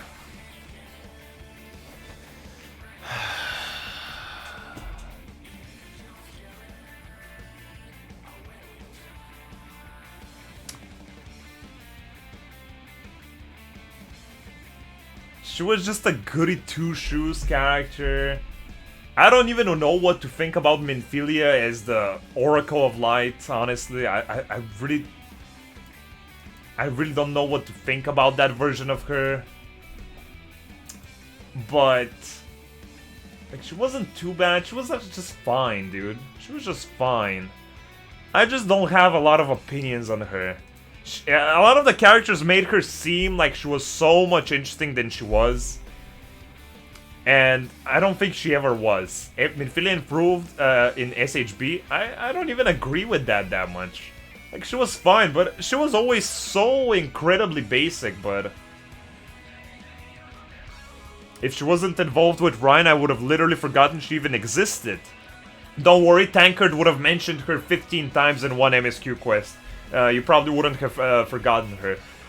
So, honestly, I'm gonna go with... I'm gonna go with this. I don't care. Maybe here. It doesn't matter. Like, Conrad, Minfilia, doesn't matter. Super basic character, don't care. Super basic. Okay. Next up, another Chad that kind of fell off. But Mr. Rabunbun, I kind of get it. You know, he's your stereotypical soldier type guy, you know. But, dude, I love Rabun. I miss Rabun and I love Rabun. What a absolute Chad. I really like Rabun, dude. He was just such a nice, respectable character. I loved his voice actor as well. So nice. He was cool. I really enjoyed him. And he just was a straight-up badass. That's it. He got a lot of... He's probably one of the quote-unquote leaders that got the most progression out of everyone from the other Alliance leaders. You know, from the whole thing in Alamigo, you know, he's the only guy who sliced the Lalafell in half. You know, he lost an arm, then he had his whole thing with Nanamu and how he was fired, and his whole idea to liberate his homeland. He was just a Chad. Epitome of the word, I loved him. I wish to see more of him, but he was always such a nice comfort character. Every time I saw him, I was like, oh shit, it's Rabunbun, dude. I want to see what he has to say, and that's kind of how it is.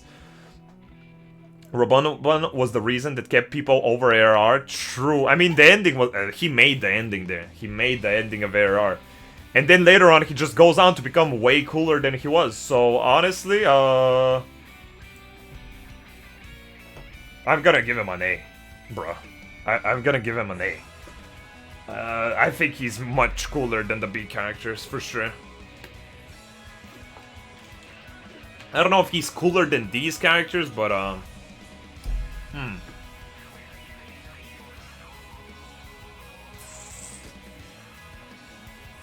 yeah, that's fine. Above Aymeric, though? Yeah.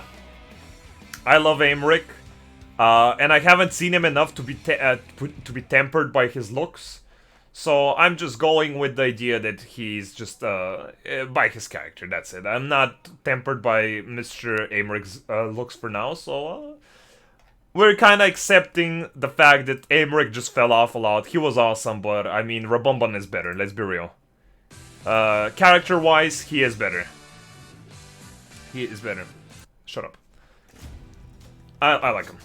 Okay, next up, we move on to Meteon. Meteon, what a weird character. Because she's presented to be actually the core of everything horrible that's happened into the reality. But she was introduced so fucking late. I was honestly shocked they did that. I thought it was gonna end with, you know, Zodiac, Hydaelyn, maybe Xenos. And that's just kind of the gist of it. But then, Meteon, they introduced her like a level 87 or some shit, or at least her, you know, her plans and how she becomes something. Interesting. She almost worked, in my opinion. I think that, bit of a side note, but do you think you'll see her again? I mean, we did see her again in the form of the bird, so I think... I mean, the actual Meteon, I think we'll see her, yeah, sure. I think we'll see her. I don't think she'll play a strong role, but I think we'll see her, yeah. But, I'm just so surprised. Okay, I don't know how to dissect this character properly. Because there's just so much to talk about. And at the same time, I don't feel like there's a lot. So basically, I'm feeling that she... Let's start with her base character, Blue Meteon. Blue Meteon just wants to be your friend. She has her little speech impairment that she can't talk properly sometimes, and she has to use her little intellect-y, you know, mental communication stuff. So she was okay. She's not a crazy character. I kind of liked the idea of her.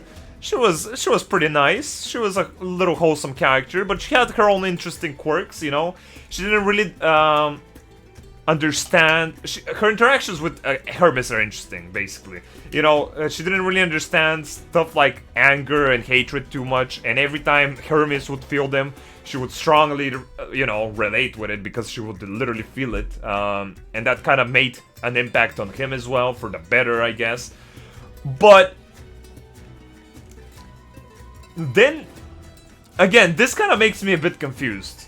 She meets every faction ever in reality, and she gets depressed because all of them die in horrible ways, and all of their depression just accumulate with her because she's an Enteleki, and she becomes that despair and anger incarnate. But at the same time, does that make sense?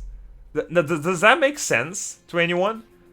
I don't know, bro. Like, if she literally met every species in reality, like, she would definitely meet some positive stuff. Like, even if a lot of the stuff are super negative, I don't feel like everything should be super negative. Like, this doesn't make sense to me. A lot of these races out there, like, you know, they had their own strives, but not all of them are super bad. I don't know. Basically, it's kind of hard. It's kind of hard because at the end of the day, how much of Meteon is Meteon, right? Because core Meteon is just kind of the blue Meteon. Dark Meteon is just kind of like everyone else's negative emotions accumulated, and she just becomes evil. That's it. So I'm just kind of saying that she felt a little bit super fit into the story, like super pushed into it, and kind of at the last second. And I don't know, man. It just feels like I'm not sure if she worked at the end of the day. I think she worked. I think she worked. Yeah, let's say that she worked. She worked okay enough, but I feel like it was still so sudden. I feel it was such a big revelation, like huge, the hugest in all Final Fantasy XIV. And we just kind of see this character so late. I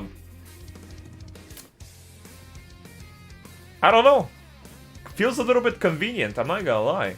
You know? Feels a little bit, a tiny bit convenient as to, like, you know, that were the writers sure what the ending was gonna look like? Were they sure from day one that they're gonna have Meteon? Were they sure that they're gonna have this Enteleki thing that absorbs feelings, be sent to the different depths of space, and, you know, get all of their feelings and then turn into the bad guy?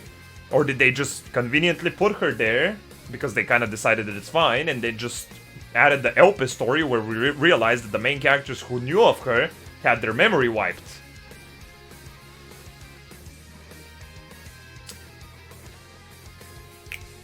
You know, Jailer, yeah, kind of, a little bit Jailer, a little bit, not as bad, not as bad, no, let's be real, not as bad as Jailer.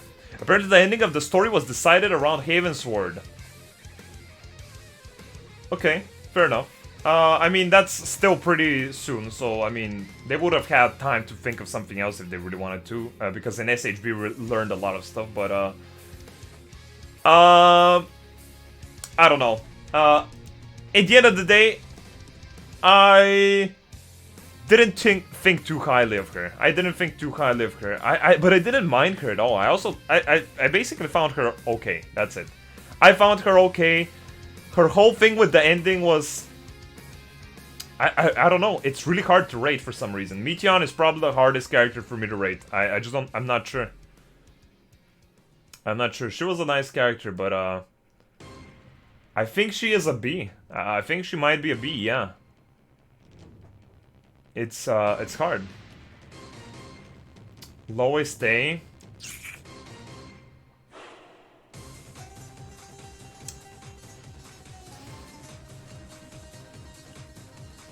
Isn't it because of production constraints, so the story pacing feels a bit weird? I mean, Endwalker's pacing does feel a little bit weird here and there, but yeah, it definitely... She's introduced a little bit late, in my opinion. We don't really get to connect with her a lot. She feels like conveniently becomes this super weapon of mass destruction. I feel like, for me, it works. I said this, okay? I said this before I ended. I said this before I ended Endwalker. I said, to me, it almost doesn't matter how Endwalker ends, as long as all of the characters live, because I've already gotten so accustomed and so connected to like these characters that I like, to the Scions, to Emmet, to the Ancients as well. I already loved the world and the characters so much that to me it didn't really matter how it ended. It just kind of mattered that it ended with them, and I was happy. That's it. I already was sold on the story. But Mityan felt like a little bit short for a final villain. Basically, her whole thing is to just kind of amplify and give more reason to the previous story, but she herself is nothing that crazy. So honestly, I'm gonna put her like a... I'm not sure. She could be a high C or a B. Like, I'm kind of thinking like that. Nothing too special. I haven't thought about it until now, honestly. Depending on how you look at it, Xenos is the final villain. No, he's not. He's just the side quest after the story is finished. But it's a pretty cool side quest. So, look, at the end of the day, I don't feel like she was the best ending to Final Fantasy, okay? They might as well have ended with Zodiac, in my opinion. But, for the story they were going with, it makes sense. And at the end of the day, I was happy regardless. She ended up being the typical mustache-twirling evil entity that is out to kill everything. Fine, I get it. And also, oh, don't get me started! There was like 3 instances when Mityan just goes into her fucking monologues about nihilism and how life doesn't matter and shit like that. I get it. I get it. I understand. It doesn't matter. Fine. I don't give a fuck. Don't care. Didn't ask. Annoying. Annoying. Honestly, kind of annoying. So honestly, I'm gonna give Mityan like a... I think Valkyrie was a better villain. I think Valkyrie was a better villain. Unironically. Endwalker, obviously, the ending was better than SHB. In terms of the Valkyrie storyline. But at least Valkyrie felt more like a villain than her. With her point in the story. It's hard. Emmet also became Mustard Twirling at the end, but that's alright. Conflict is usually the end of RPG villains. Yeah, he did become Mustard Twirling at the end of SHB, but I feel like he forced that. I kind of feel like he kind of forced that. Like, he was trying to understand these things, and all of a sudden he was just kind of like, he just wanted to make it end. I feel like there was something human to his rush. I don't know, maybe I'm coping, maybe it wasn't intentional, but to me it kind of felt that Emmett's whole turnaround at the end of being like, I'm gonna kill you and fuck you. It felt like, okay, fuck it. I'm done. I'm killing you. I have to end this. It's been so long. It has to happen now. This is the time. I just gotta do it. If this guy's gonna succeed me, let him do it. But I'm fucking destroying this guy. If not, it kind of felt like he's just kind of going for it, and that's kind of it. He goes all in, and that's it. He just wants to antagonize himself as much as possible. Bam. That's it. Mityan. Not a great ending to the chapter, in my opinion. But, again, the story was already so good up till then that honestly, it could have been a fucking carrot. It could have been a carrot at the end of Space that said, I'm going to turn everything into carrots and eat you, or something, because I'm a cannibal. And that could have been it. Fine, okay? And I wouldn't care. It could have had the same conclusion. But I don't care. Honestly, I still would have thought the same, and I would have rated that carrot probably a little bit higher than Mityan, honestly. I'm not gonna lie. I'm not gonna lie. But yeah. Honestly, Mityan should probably be C. But Blue Mityan's base character was nice, is all I'm saying. Blue Mityan alone is a bit better than these characters, so that's why she's here. Okay, moving on to the second most reasonable dragon, Vidofnir from Havensward.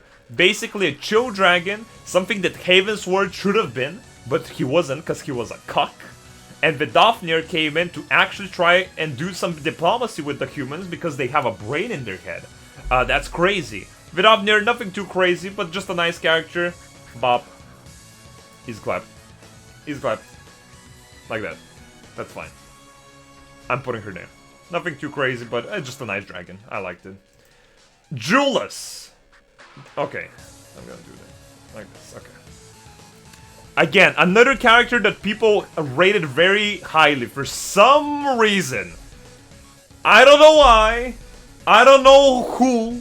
I don't know what the fuck is wrong with you. But, he was just an annoying little bitch at the beginning. Because obviously a lot of the Garlean people were just mind controlled. Literally, not even tempered. They're all just fucking mind controlled, sadly. And he was just obnoxious. And that's just kind of what he was. Obnoxious as fuck. And then eventually when he learns that we're gonna whoop his ass, he's like, oh, actually, yeah, yeah, I could be your friend. Yeah, okay, sure, yeah, I don't know. And then with their effort of showing his humanity by, you know, him reminiscing his story with his brother in the pool or his family home, it's kind of like the you know, the writer's going through the for the motions. Okay, so he's a bitch. Okay, so next part we have to implement something to show that he's a bitch, but he used to be cool too. But he has his own life. Okay, now show that. Okay, and now make him a friend. It's like, okay, fine, I get it. And not too interesting of a character, not great story, not too crazy. I don't like him. But is he worse than Aardvark is the question.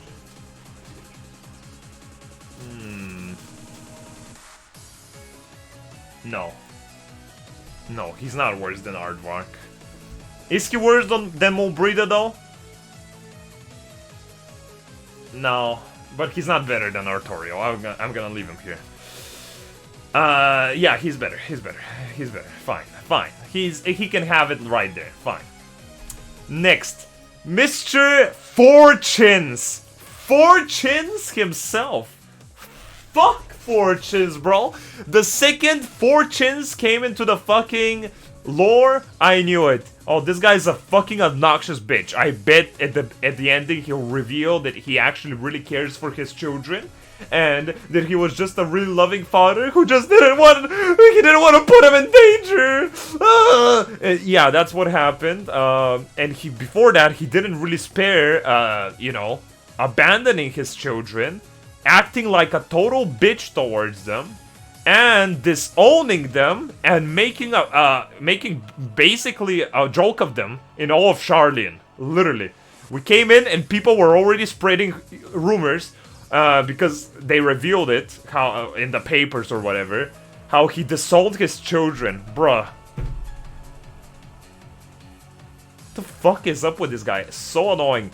And by the end, the only thing he could do is stand by the sidelines like a total bitch and see how Giga Chad Alphenod, this fucking 16-year-old son of his, was 50 bazillion times more useful than his crusty ass. He just sat there like a dumbass bitch, and he just got schooled by Alphenod and by Mr. Einstein when Mr. Einstein came up to him and told him, yo, you're a fucking bitch, dude. Learn your place, bro. Your son is awesome, and stuff like that. He was annoying. At the end, even with the end, yeah, fine. He made all of these great sacrifices for them, and stuff like that. Fine. And he just didn't want to get them hurt because he's so worrisome and he was actually so happy when they were born. Fine, fair enough. That's nice, but I don't know, man. I'm just not feeling it, you know? I'm not feeling it. I'm gonna leave him like, I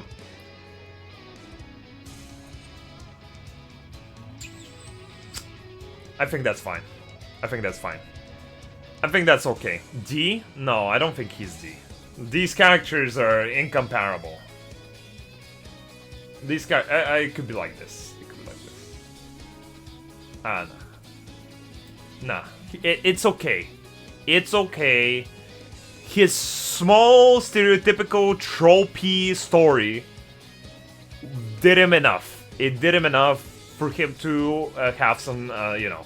Okay, then his wife that got a crush on the Warrior of Light, and then the Warrior of Light took for themselves after this guy basically disowned his whole family. So we adopted his children, and we took his wife. Canonically, we spent the whole cutscene off screen because it faded to black when she said, "Oh, I really want to talk with you," and we talked about a lot of different stuff that you know.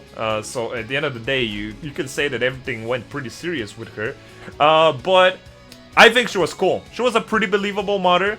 I really liked the whole thing where at the end they reveal that she was working with Tataru the whole time, motherfucker. She still appreciated the dreams and aspirations of her kids, as crazy as they were, and as much as she loved them and she wanted to keep them safe, she respected her young children's ideals and goals. And she let them, yeah, you can go join this secret organization. Okay, send them 10 million so they can buy my kids some nice sandwiches. And she just kept flooding money into them. Fortunate was probably like, man, why is my fucking wife spending my money all the time, dude? She's doing all the shopping all the time. I'm fucking broke, dude. I can't buy a fucking sandwich from the fucking from Dickon's shop, bro. And she's sending it all to the Saiyans. Bruh, dude. Literal sugar mama, dude. Yeah, true. I liked her. And her own personality just felt pretty good. I like her personality. Feels like a pretty real mother. I like her. She's chill. So I'm gonna give her like a this. Like a this.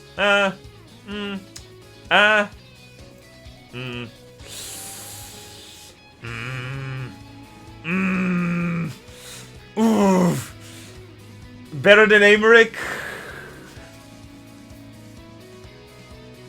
Oh, I don't know. No.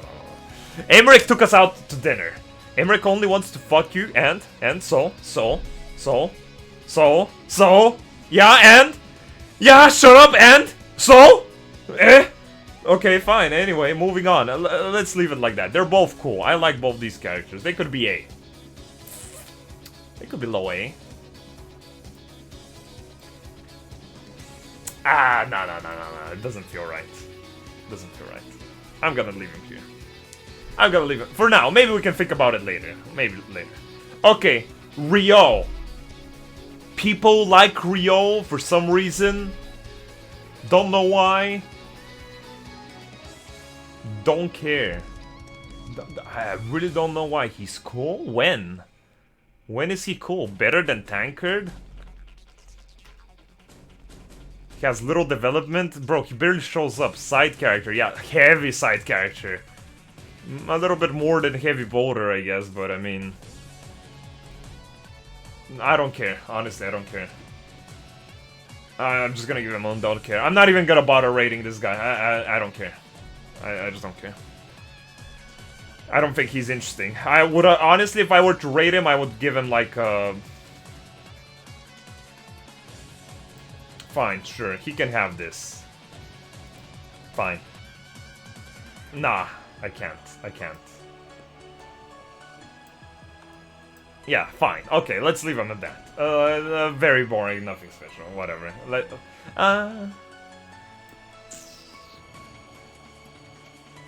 Yeah, let's do it like this. Let's do it like this for now. Okay. Next up, Vertra. The coolest dragon by far. The absolute GOAT of dragons. The shining gem of Endwalker.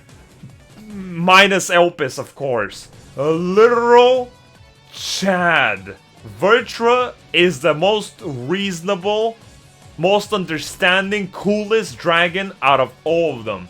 And he ran a whole fucking human kingdom in disguise, even though it wasn't comfortable for him. He was just fucking behind a curtain all day, just because he really liked it. And he just liked, you know, helping out the people. And he just wanted to rule a country, and he wanted to rule it in a good way. Midgar over Verta? Fuck no! Vertra is awesome. I love Vertra. Literal GOAT. I love Trent Walker. What a fucking reasonable guy, dude. I loved him. I'm giving...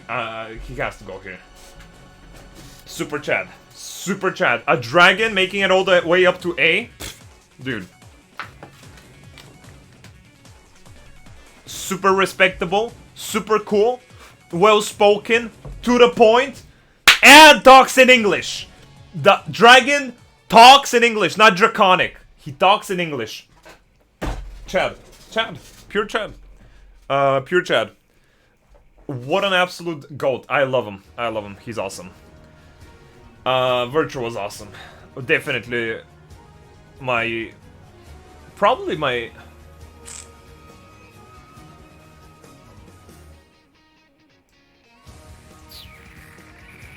Favorite Endwalker character? Maybe. Favorite new Endwalker character?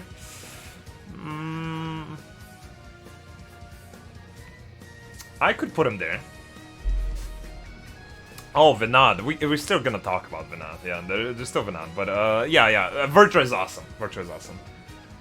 I don't know about Vinod. I haven't thought about it yet that much. Okay. I'm gonna put him there. I really like him. I really like him. Okay. Let's go next with Mr. Wilson. Moonbreeder's parent. Blowweeder and Wilson. Literally, for that one cutscene, here. For that one cutscene, the single cutscene where they comfort Orange and they tell him that it's okay and it's all gonna be fine and they love him. That's Chad. Chad parents, they understand that their daughter is gone, but Orange cared for her so much and they know that, and they know he's a good boy. And they're there to support him in his time of need, where he's ready to embark on the end times, dude. And Orange himself, I mean, where the fuck is Orange, dude? Man, he's so deep in the list.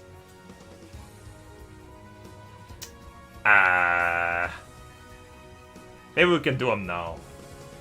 Orange now? Okay, fuck it. Let's do Orange right now. We're doing Orange right now. Talking about Orange. Oh, who's next on the list? Orange! Oh, fuck! That's actually hard. I want to talk about him, but... Now, at the beginning... Obviously, Orange is kind of like this, you know... He's a part of your group, but he's not really a part of your group. He's kind of took his own little, you know...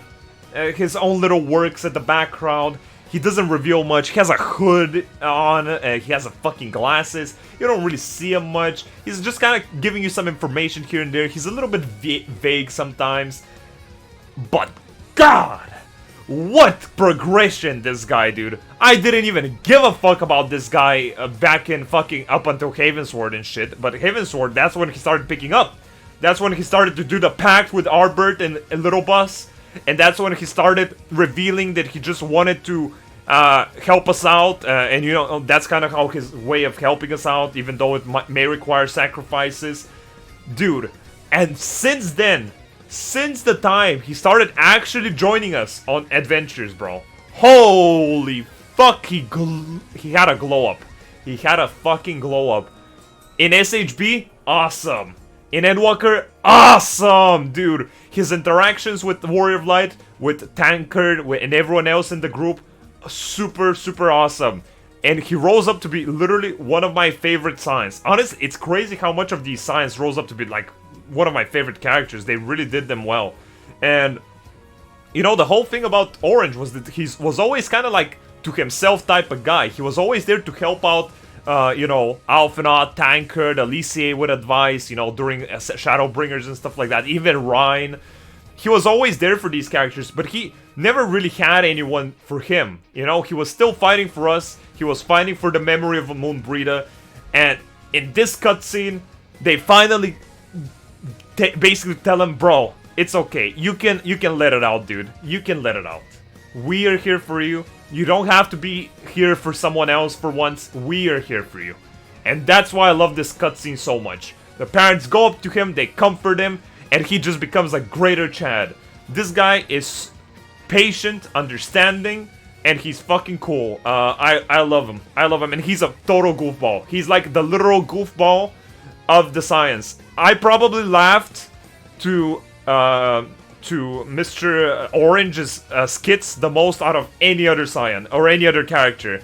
Bro, his whole fucking shtick in Garlemald, coming down from the moon with the Laporids, and he's still in his fucking dress, it's not keeping him warm. Yo, dude, are you okay? Are you cold? And he's like, verily, and he's fucking shaking, bro. That was such a stupid cutscene. I love him, dude. I love him. I love Orange. Orange, pure Chad.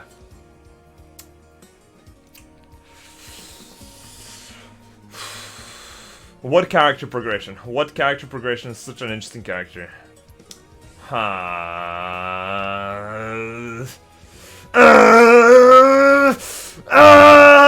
not sure.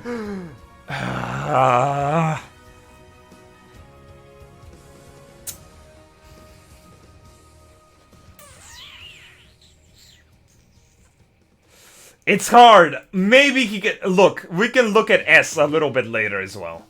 We can look at S. But fuck, he was enjoyable, dude. What a nice character. These three, honestly, maybe should be S. Emmett is by far SS. He's S+, in my opinion. I think he's still a league above these characters. But maybe these two deserve also to be S, in my opinion. We can look at it at the end, but that's just kind of what I'm thinking. Yeah, he's in his own tier, I feel. Okay, we can think about it, but he's amazing. I really like him. I would put him at the same point as Alphenod. Same point. Both of them not swimmers. See, guys? I can't swim. Don't let that stop you. Your pros, your cons don't have to be the make it or break it, you know? They both can't swim, but they're both one of the best characters in all of the Final Fantasy lore. And see, I'm not a swimmer. I can see myself in them, so it is what it is. Okay, moving on, Mr. Edmund. Mr. Edmund is pretty cool. I like Mr. Edmund. He's a pretty chill character, comfort character, understanding, welcoming. He was a Chad. He was a Chad character. I liked him. Nothing too crazy, but I'm gonna give him like a this. I'm gonna give him like a this. Yeah, he's a family character. These characters are kind of on the same point as me, I feel. The same point as them. Dulia, Tataru, and him are kind of on the same ranking in my eyes. It's just kind of how it feels. Yeah, rest in peace, his voice actor, true. But he was a nice character, I liked him. Pepalimo? The only thing about Pepalimo was his death. Nobody cares about the character. He's boring and stuff like that. Nobody gives a fuck about him. We did meet his father in Charlian, though, which was pretty interesting. But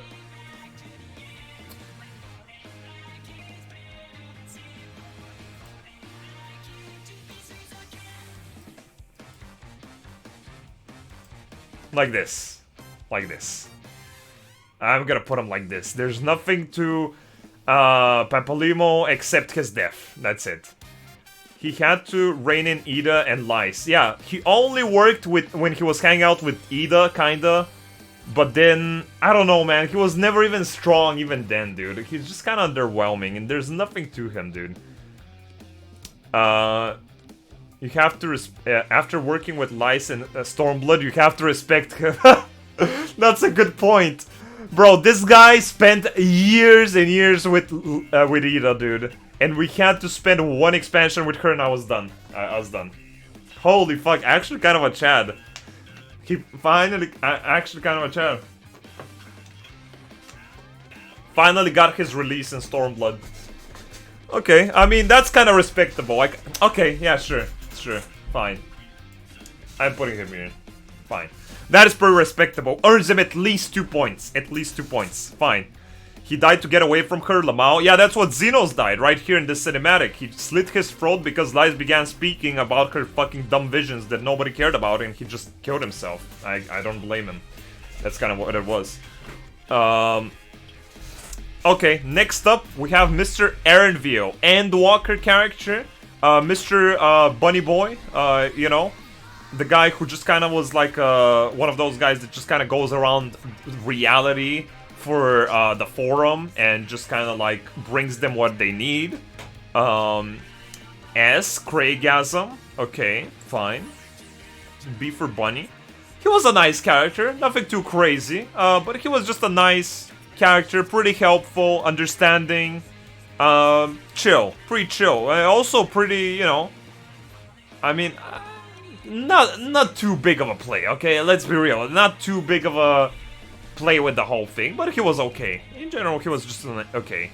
Had a very nice voice actor, yeah. Too normal character, yeah, and nothing too crazy. I would put him like a this. He's a good character, but yeah, I think that's nice. I think that's nice. I think that's a fine rating for him, in my opinion. He was okay. He was okay. Nothing too crazy, but he was okay. This guy, don't care. Don't care. Okay. Next up, Venat.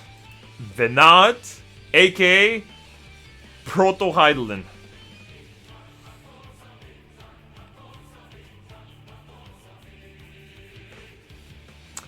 See, that's the thing about Venad, right? I've said this before, but I'm gonna say it again, because to me, that's the biggest point for Venad for me. The thing about Venad was that when she was revealed, I never...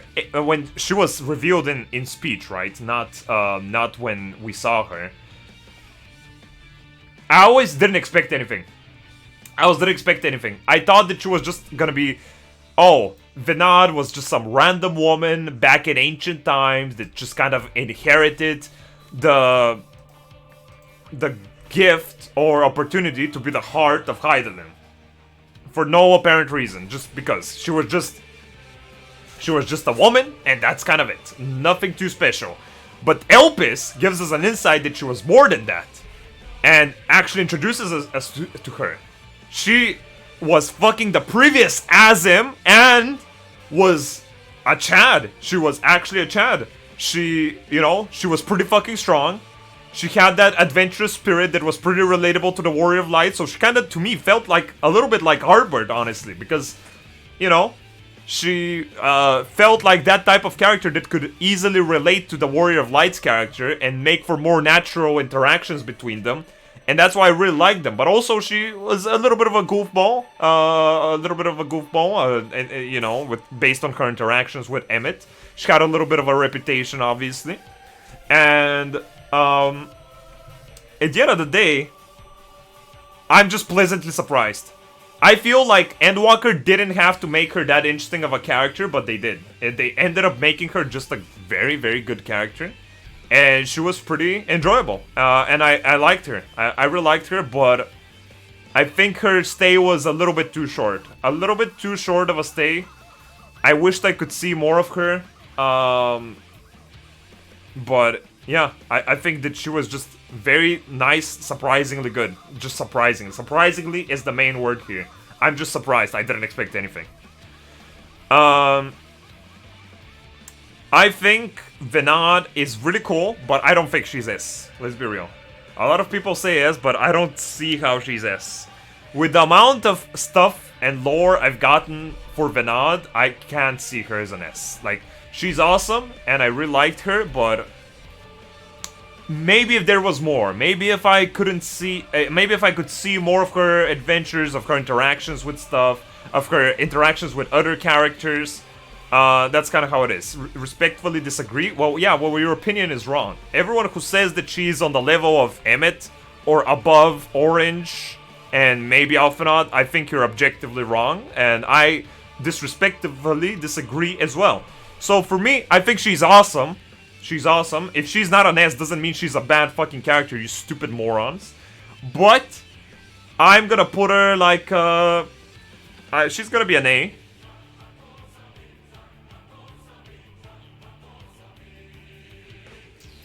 Maybe here. Maybe around here.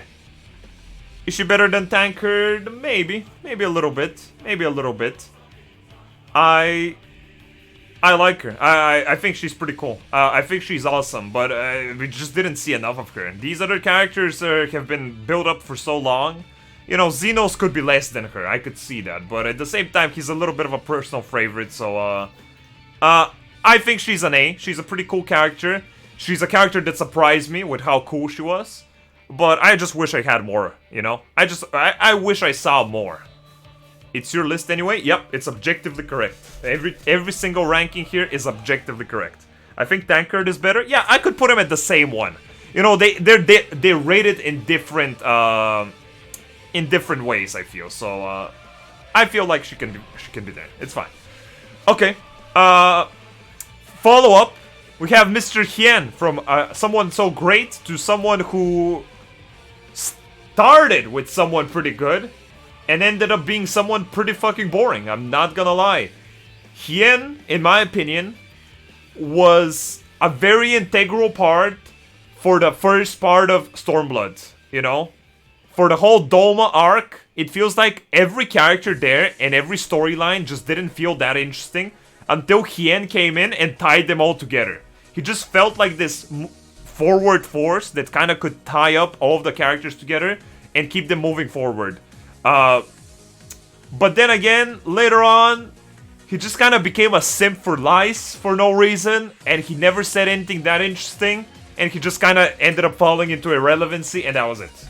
That was it. There wasn't much. Do Endwalker role quests. He becomes more interesting there. Which one? We can do it, of course. I'm aiming to do more of them, but yeah.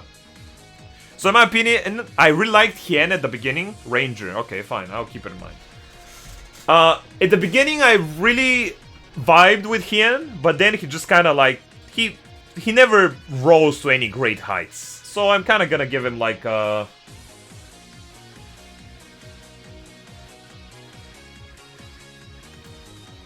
one of these. Like a one of these. He's B. Nothing too crazy. But he's not a bad character. Or maybe... maybe... generous. Yeah, I'm kind of thinking that it's generous too. Nah, I think it's fine. I could put him in C. Maybe top C. But these characters are definitely not as... It's hard to say. It's hard to say, honestly.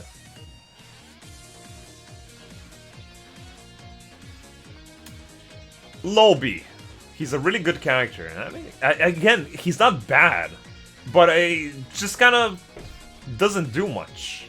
You know, he plays his part into the story and then he's gone, and he doesn't really progress in any meaningful way. He's just kind of there. He was okay. He was okay. Then we have Graha. Is this the list that has both? Oh, it has the Crystal Exarch and Graha. Okay, look. Wait. Before we continue with Mr. Graha, can I ask one thing? Do we separate Venad and Hydaelyn? Because Hydaelyn is in the list. Do we separate them as different entities? Yeah, we do. Yeah, we do. Right? Or maybe... Not sure. No? Yeah, sure. We don't separate them. Fine. I mean... The crystal is nothing. Well, Hydaelyn is Hydaelyn. Zodiac is Zodiac Elidibus? I don't know. Why though? They're the same. Look, we can put, in my opinion, this thing and this guy right here. Like, I don't think these deserve rating. This is pre... technically, this is kind of pre... this is ARR. This is ARR Grahatia. This is our Grahatia. This guy. This guy is ARR Grahatia. Don't care. Don't really care. I never really cared back then. He seemed like an okay character, but... Combine them. I'm gonna do like this. Okay. Real Grahatia. Mr. Crystal Exarch level Grahatia post SHB.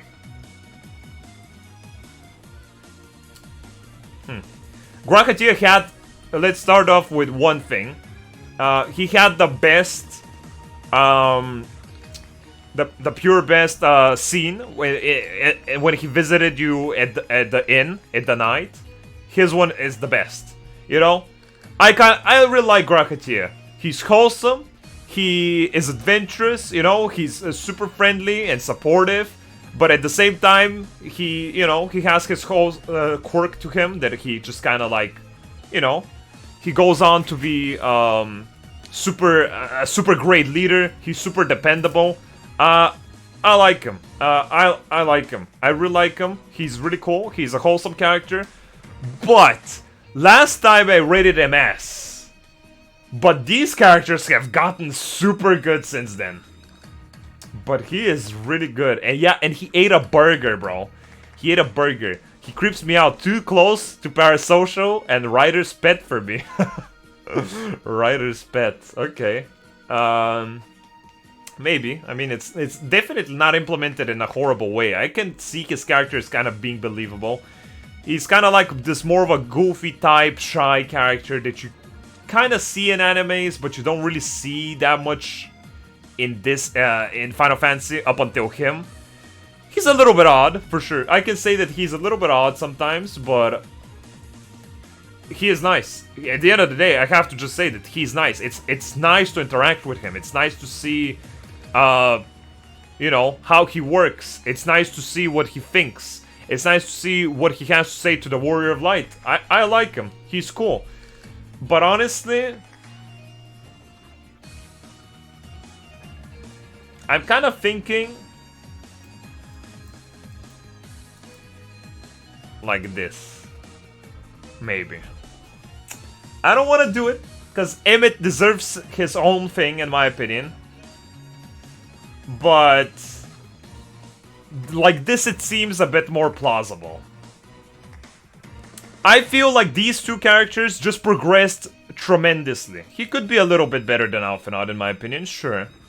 I don't know. I would put both Alphinaud and him at the same tier, because both of them are just very similar. No, they're not similar, but they're you know, I like them both in similar ways.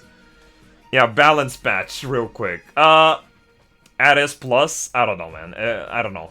Let's just believe that there's a little bit of a gap between Mr. Emmett and the rest. A little bit. I like him. I like him. He's pretty wholesome. He's pretty dependable. He's determined. He also has his whole burden on his shoulders since a long time ago, right? Where, you know, he was transported from another dimension where his world was getting destroyed, and he came into the first in the hopes of rebuilding all of it and saving another dimension with himself. You know, it's kind of like, he's kind of like Emmett, but a lot lesser. That's kind of how I see Krakatoa. Like Emmett, but a lot lesser, and a lot more of a, like, I guess you could say that parasocial relationship type personality. So, I like him. I really like him. He's pretty enjoyable. He's a comfort character. He's cool. He's a goofball. And I'm gonna give him an S. I'm gonna give him an S with these guys. Not a lot to say about him, I feel. Not a lot to say. He was ready to give up his life. People just say fanboy and reduce his character to that. Yeah, I agree. He's not just a fanboy. He has a lot of stuff to him, in my opinion. He's a pretty cool character. That's it. He's just pretty cool, and he's pretty dependable, and he's a good friend to the Warrior of Light. I don't know. He's just overall a pretty strong character. That's it. Not in terms of strength, but I mean, you know. He's the fanboy that will kill for us. Guys, would you kill for me? In Final Fantasy, of course. Not in real life, of course. For the police, that's not... No, smile. Okay, that's fair. Sure. Okay, well, we have some. Sure, man. Okay, fine. In Minecraft. Ooh, I don't know about that. Lol, yes. Smile. Yes, I would. Giga chat. Okay. Okay. Wait, where is Yutsuyu? Right here? What the fuck? We haven't reached here. Okay, fair enough. Fair enough. Thanks, chat. Thanks. I'll keep it in mind. Okay. Continuing with fucking Suckered. He straddles the Mary Sue line. He's established a nation, knows powerful magics, and can do anything so far. His only flaw is the point that he works too hard. Yeah, bro. If you apply the Mary Sue line to everything, every character here can be a Mary Sue. There's such incredible fucking plot armor in Final Fantasy XIV that everyone is kind of a Mary Sue. All these characters are kind of a Mary Sue. It doesn't matter. Like, Mary Sue can be... I don't know. It can be a criticism, but in specific writing. I feel like you could say that here, but at that point, it devalues a lot of the rest of the story.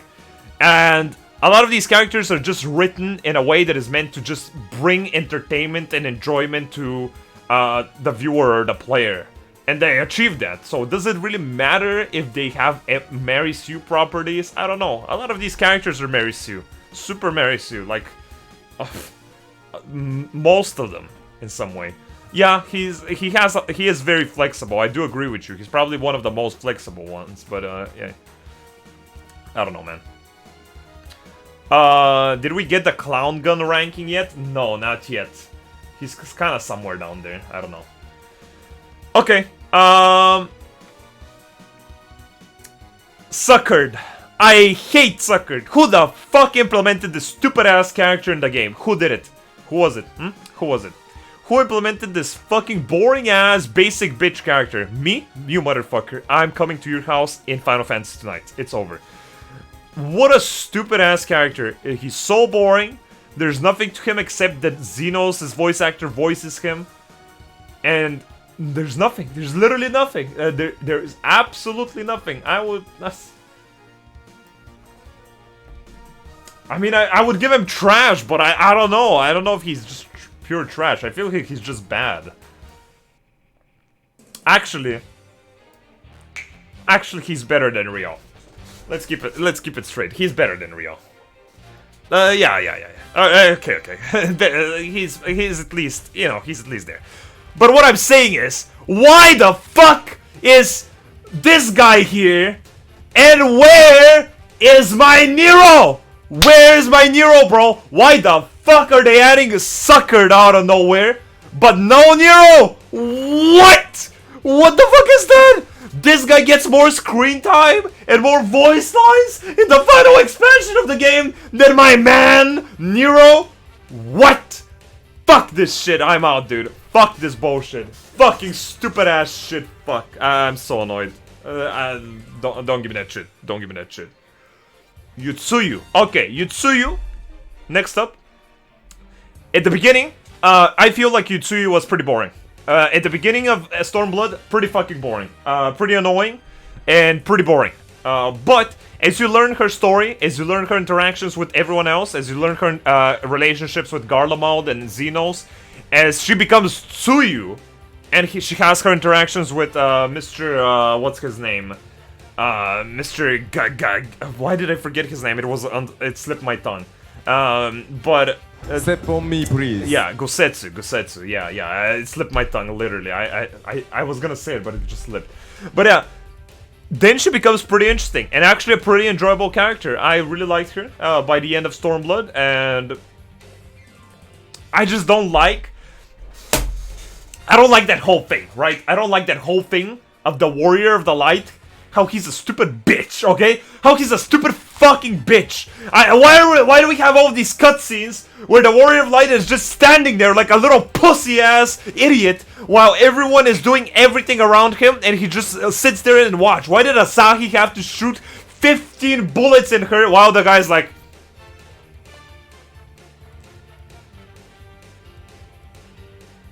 Why? Why did we have to just literally watch? Wow, she was just disrespected at the end. So many of these cutscenes have that whole thing. So annoying. But, at the end of the day, she was just pretty cool. She was a pretty cool character. I really enjoyed her. And at the beginning, again, she was pretty boring, but... Rate the Warrior of the Light in the tier list.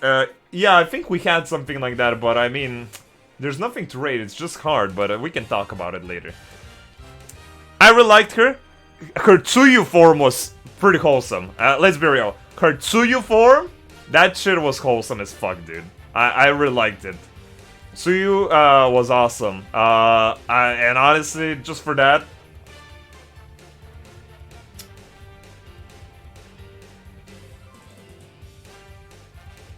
Maybe here? Maybe here. Maybe here. Maybe here. That's kind of what I'm feeling.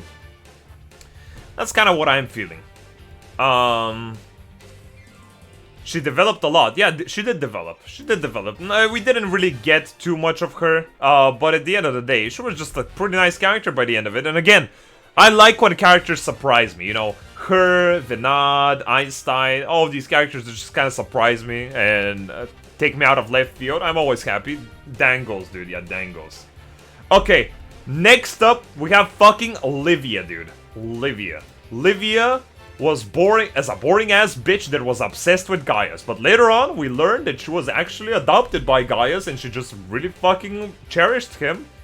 And she was just crazy. She was literally obsessed about Gaius. And honestly, I can't blame her. Gaius is fucking awesome.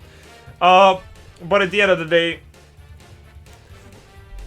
her obscenic nature was a little bit funny. So, I'm gonna put her right here.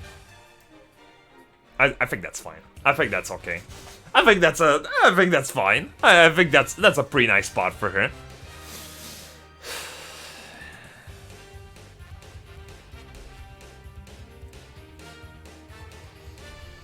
Okay.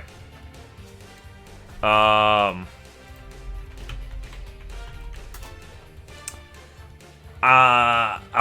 this one. You know, I'm not that sure. This is actually interesting. Let's watch something. I remember about something actually. Oh, there it is. Let's watch something. I think I saw some video at some point that was kind of weird, and I don't know where it was from. Where? Oh, yes. Okay. But I just kind of wanted to watch it because to me, it kind of it's okay. Let me just 1 sec. There's this video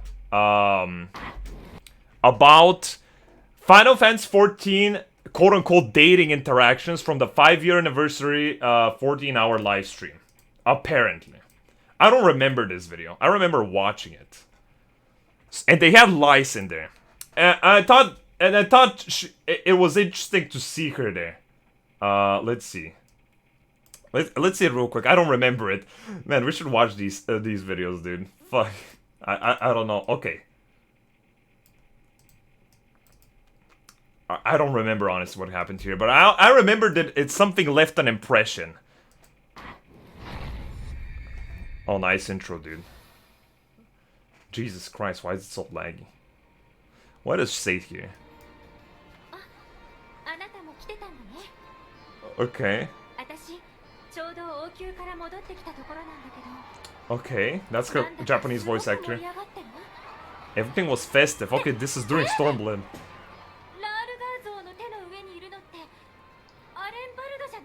Arenvald!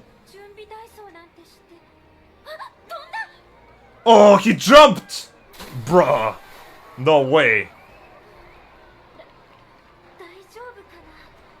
Okay, he died, canonically. In a wheelchair. What's the rising today? Well then, that explains why Arnvold would drink himself silly and dive 100 arms into a shallow pool. Okay.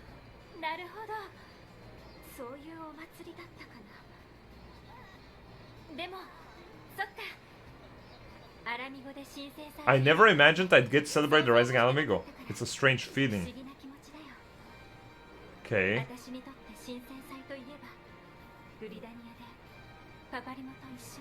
Okay.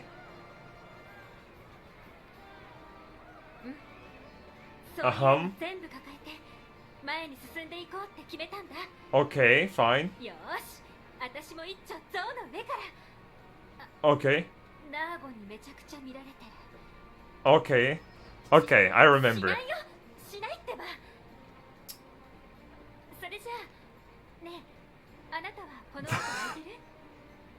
These are weird, dude.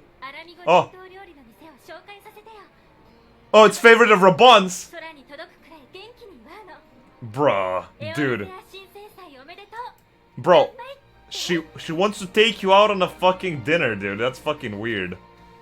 Who's next? I'm not gonna watch all of these. Oh, it's Sadu. Okay, I'm not. I'm not. Okay, let's. That's fine. Okay, look. Why I was thinking about that video? Why it kind of made it through my mind?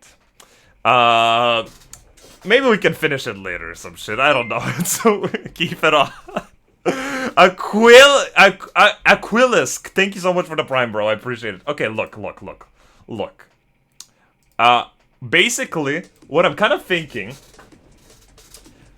is that this small cinematic, that's what I thought about.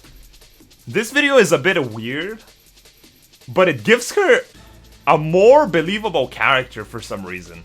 For some reason, when I get that idea by the end, you know, like, oh, okay, let's both jump from the fucking from the hand, dude, or whatever. Oh shit, they're staring darts at me. It gives her a more believable character for some reason. It kind of feels like she was made to be like this Naruto-esque protagonist. That kind of feels like that fiery personality, and she goes forward, and she's kind of like stubborn and hard-headed, but also a little bit of an idiot.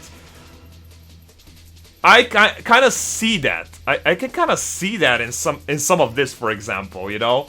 Even though it's kind of fucking weird, but I think that's kind of... They basically tried to encompass her personality in this fucking little dumbass cinematic. And I think that's what they were going for her. But at the same time, I don't think that was transferred well to the game. I don't think it was transferred well at all.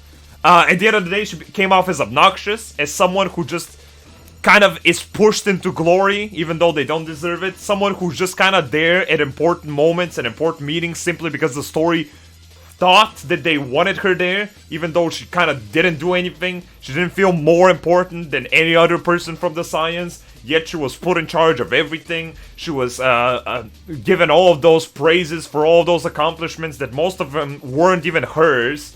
And they were mostly the Warrior of Light, and it just felt annoying, you know. Basically, a lot of Stormblood felt like you were her rookie, not rookie, some fucking squire, and you were there to just kind of be her water boy in the story. You're there to be Lysa's water boy while she does everything, quote unquote, while actually you do everything, and she just kind of gets all the praises in reality. And felt annoying, dude. You know, at her core, I feel like she's not a bad character, you know, that kind of a hard-headed, stubborn, a fire-spirited character. But the way she was just kind of pushed into the story of Stormblood, it feels annoying, it feels obnoxious, it feels like, bro, get the fuck away from the screen and let me have some fucking spotlight for a second, Jesus Christ. And everyone's praising her out of nowhere. Bruh. It just felt annoying, that's it. Lies felt annoying, and at the end, I'm glad that the Square Enix writers sat down and they said, bruh, remove her from the story, don't put her in Endwalker. They put her a little bit in Garlemald, which was horrible, but that was it. They put her a little bit there, bam, gone. Okay, thank God, she was gone. And I was glad. I'm glad that she didn't appear anymore anywhere. But that's just kinda it. That's just kinda it. There's not a lot to say to her except that she was fucking annoying. So, I'm gonna give her, like, shows up to help the Jordanians. Yeah, we did the quest, actually. I already forgot about it because I wiped it away from my fucking memory. We're gonna give her, like, I feel like it's a shame. Because at her core, she could have been a decent character if she was left to be, like, a super side character. Like she was as Ida at the beginning. But she wasn't, so... Okay, I'm gonna give her, like, you think D? Low A, B. Oh, bruh, no shot. Low A, B, bruh. We might as well put her S. Jesus Christ, what the fuck are you on about? Shut up, dude.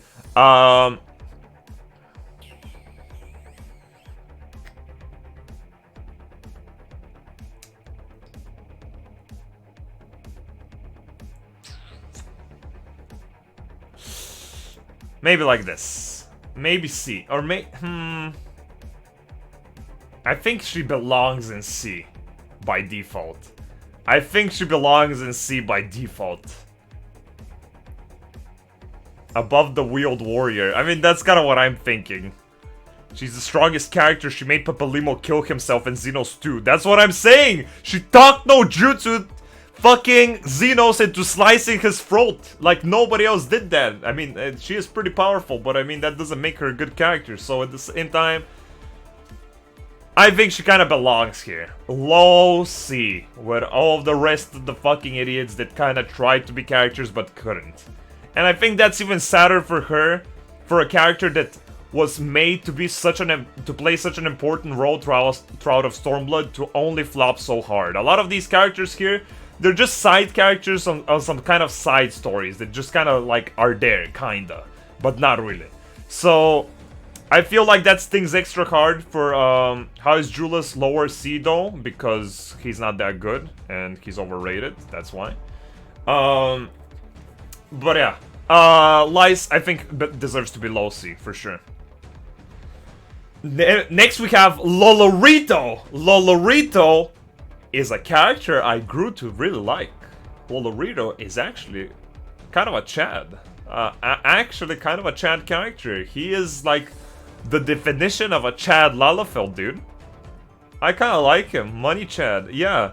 You know, he feels like, you know, when Game of Thrones used to be good, like Littlefinger type character, you know, I kind of like that. At the same time, he can't really play that important of a role in the grand story of everything. But I think he was just pretty good, cool. Yeah, Tycoon. I really like his vibe, and I feel like for a story that has to do more with just some basic stuff. Imagine if next patch, ooh, Mousy Moon with 10 gifted subs. Mousy, what the fuck? Why, Mousy? Thank you so much for the 10 gifted subs. Jesus Christ, grants to everyone who got a sub from Mousy. Holy fuck. Thank you, Mousy. Holy fuck, thank you for the generous Valentine's Day gift. I hope you're having a nice Valentine's Day. Great tier list. Thank you. I'm trying hard. Okay, Mr. Lolorito. I feel like he would be cool, like, next expansion, maybe when we have some more grounded arcs, you know? Like, something to do with stuff on Eferis, you know? Or in Erosia or stuff like that, where we relate with some other factions or stuff like that. I feel like he's pretty cool. I'm gonna give him a nice...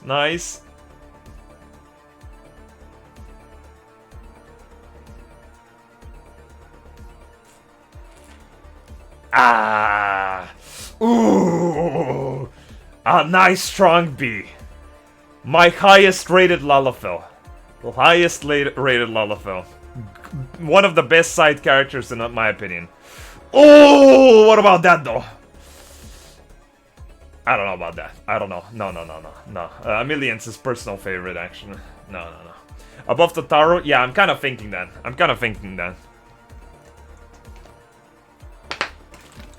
Totaro wishes she was Lolorito. She wishes, but she can't because she's too nice. And she, meanwhile, is a Chad and he doesn't care because he's out there for money and he knows it. I like him. Next up, Matoya, Master Matoya. Your typical, you know, plot tool. Like, oh, we don't know what to do. Well, let's go talk with Master Matoya, who will conveniently give us the answer. And that's kind of it. She never really does much more than that. I kind of like the idea that she just kind of had some, you know, some back and forth with the forum. That's kind of nice, but yeah, she's a little bit of a Chad. I'm gonna give her like a here. Yeah, it feels fine to give her like one of these, in my opinion. It's fine. Pre-chat for grandma? Yeah, but she doesn't really do much. Or anything. And she never really progresses past that. And that's kind of it. Okay. Hancock!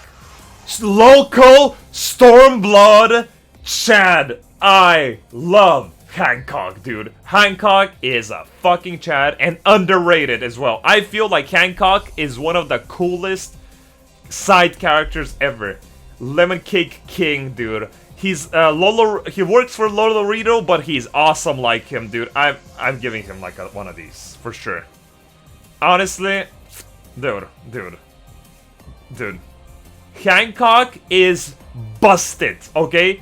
He is nice and reliable. He provides all the goods, but at the same time, he's a man of his word. He knows that we owe him stuff, and it's fine. It's a good relationship, and he's calm and collected. He's reasonable. I like him. I love Hancock. He's awesome. Definitely underrated character. He definitely needs to be in the story more, but I really like him. Super cool character. Megiddo 19 with a tier 1 3 months. Megiddo, thank you so much, bro. I really appreciate it. Thank you, bro. Thank you for the Valentine's gift. Very romantic of you. He gets things moving around the world. Yeah, dude, he's a character that just gets shit done. I like him. He's reliable. That's every time Hancock was in the story, I was like, okay, we're set. This guy is reliable. We need it. He got it. I like him. I like him. And never just does some random bullshit. He's a little bit of a goofball too. Cool character. Very cool, nice, well-rounded character. Very nice. Okay. Next up, the Watcher. The Watcher is the guy at the Mare Lamentorum that watches it over the Zodiac pillars and Zodiac's slumber grounds. Who the fuck is the Watcher? Did we learn that, or is he just a creation of Hydaelyn? Did I forget something? Yeah, keeping Zodiac trapped is a Chad. I mean, he keeps it all in track. He's like nothing. Okay. Venat's comrade. Maybe. He was just a dude. He was created by Venat. Okay, well, I'm not sure. I'm getting some contradicting answers. He's a researcher that worked with Venat. Okay, interesting. He was a friend of Venat. Okay, well, look. At the end of the day, the Watcher was okay. He was fine. He was a little bit of a... We didn't get a lot of him. He had a cool white robe, but he was pretty understanding. Did he say he was created? Maybe he did. I don't remember exactly, but that's what I'm kind of thinking. I think Watcher was fine. He doesn't do much. He's just kind of there real quick for the story to progress, and that's pretty much it. Nothing too crazy. Just very basic. But he was a fine character, so I'm gonna give him like I'm gonna give him one of these. Simply because he's a Chad. Simply because he's a Chad. The guy is just sitting on the moon and... you know, watching over the whole shebang, you know. Or maybe... it's a copy like Camerod Kaiflodeus. Yeah, that's kind of what I'm thinking, but...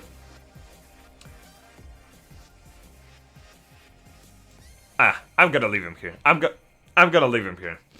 I'm gonna leave him here. Bit too high? I think it's fine. Personality-wise, he's better than these characters, I feel. Honestly... I don't know. Maybe like this or something. Okay. Next up we have Tordan, the Pope, Antionides. I'm not gonna lie to you. I don't remember a lot of this from this guy. I don't remember a lot. He was just kind of like very one of these old mindset type of idiots that just kind of goes with, you know, what is, you know, oh shit, this is a tradition, we have to do this, and that's it, and...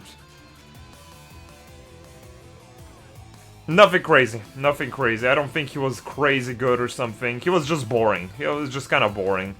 He was so evil and heartless. I don't know if he was necessarily evil and heartless. Well, he was, but he was just kind of like...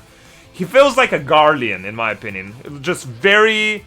manipulated by tradition and stuff like that, and these inherited ideals and stuff like that, and he's just warped, super warped, and there's nothing much to him except his, you know, his code of conduct and stuff like that. I don't know. I don't feel much for him. I like here. I don't really feel much for him. I don't. C or D? Yeah, definitely not a C. Let's be real. Definitely not a C. Maybe I don't care. Whatever. I'm gonna put him here. Not Carden Menphilia? Nah. He's kind of boring. There is nothing memorable to this character. I don't know why Issei is here. I don't know why Issei is fucking here, dude. Issei can't be here. He has to be like here. No, actually.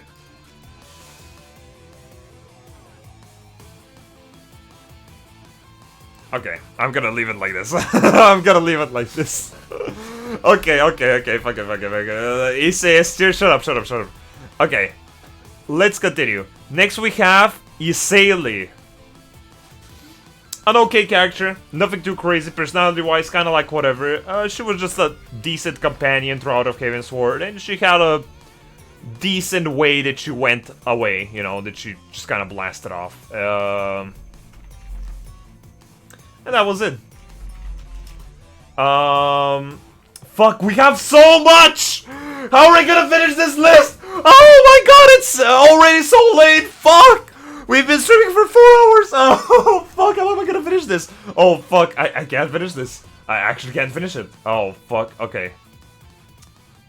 Fuck.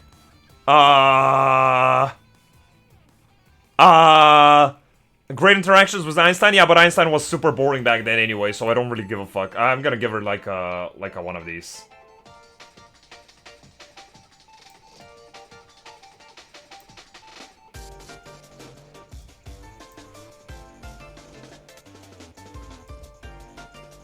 One of these. One of these. I think that's fine. I think that's fine. Okay, I'm gonna speed up a little bit. Oh no, I can't. There's so many cool characters. There's Kyle, there's Arbor, there's Fordola, there's Quintus, this piece of shit, Hyphlodeus, Gaius, fucking, you know, Blowfish, Lena, Hesperos, I don't care. Nero, Maxima, Bread, Nidhogg. Oh my god, there's a lot of characters. Fuck. Make a part 2. Oh, shit. Shit. Fuck. Ryan too? Where's Ryan? Is Ryan there? Man, motherfucker, dude. How can I finish this today? Should we just keep going and just finish it tomorrow when we can?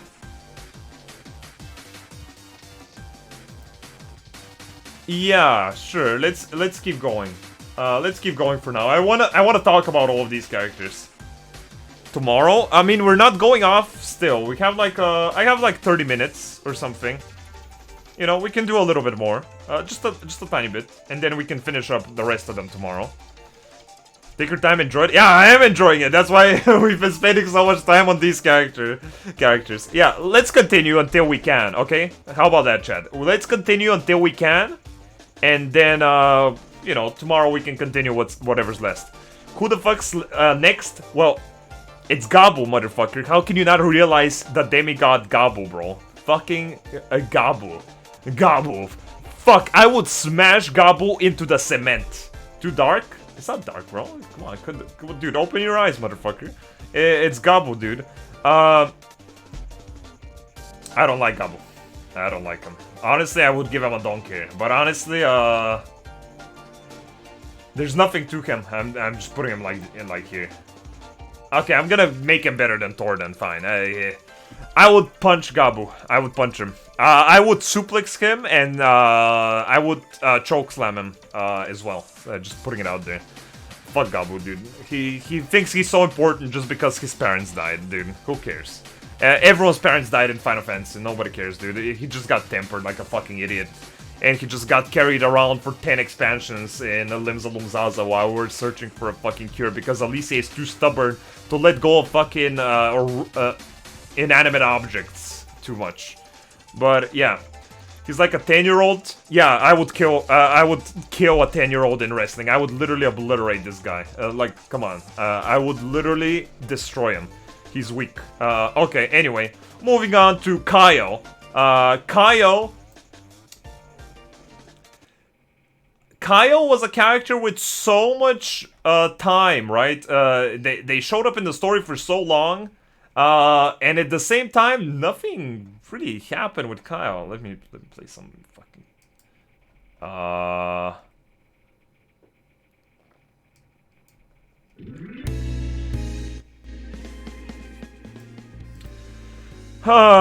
The thing with Kyle is that she had a lot of stuff going on for her, right? She was front runner in the story, a lot of important points around her. She was the messenger of Hydaelyn, and she was with us up until the end. But basic character. The main thing I can respect her about the most is her persistence. Fun fact, she was supposed to be on the Endwalker cover art, and they forgot to add her. I remember that. I remember reading that. Exactly. That perfectly describes Kyle. She was supposed to be there on the poster art, but they just forgot her. Because who wouldn't forget her?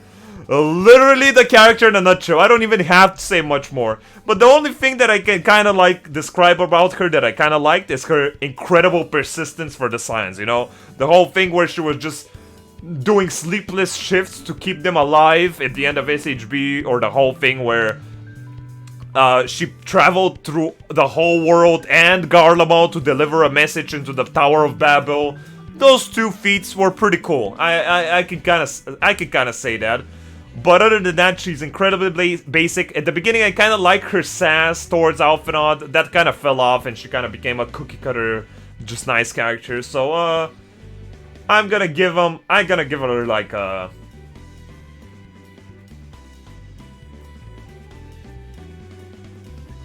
Oh, no way. Oh, no shot. Yeah.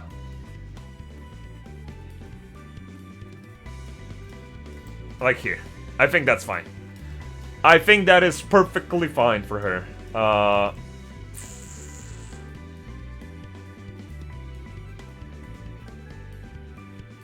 Yeah, okay. I think that's fine. I think this is pretty fine. Okay. What did I do? Did I do something? I don't know. I don't know if I did anything. I didn't see. But I don't think I did. Okay. I think she could be right there. I think maybe top C. What do you guys think? I mean, these... No. No. Like this. Like this. I think like this. I think like this. This fine. Meteon? Oh, what the fuck happened here? Meteon? Okay. Yeah. Okay, thanks. We switched Hien and Meteon.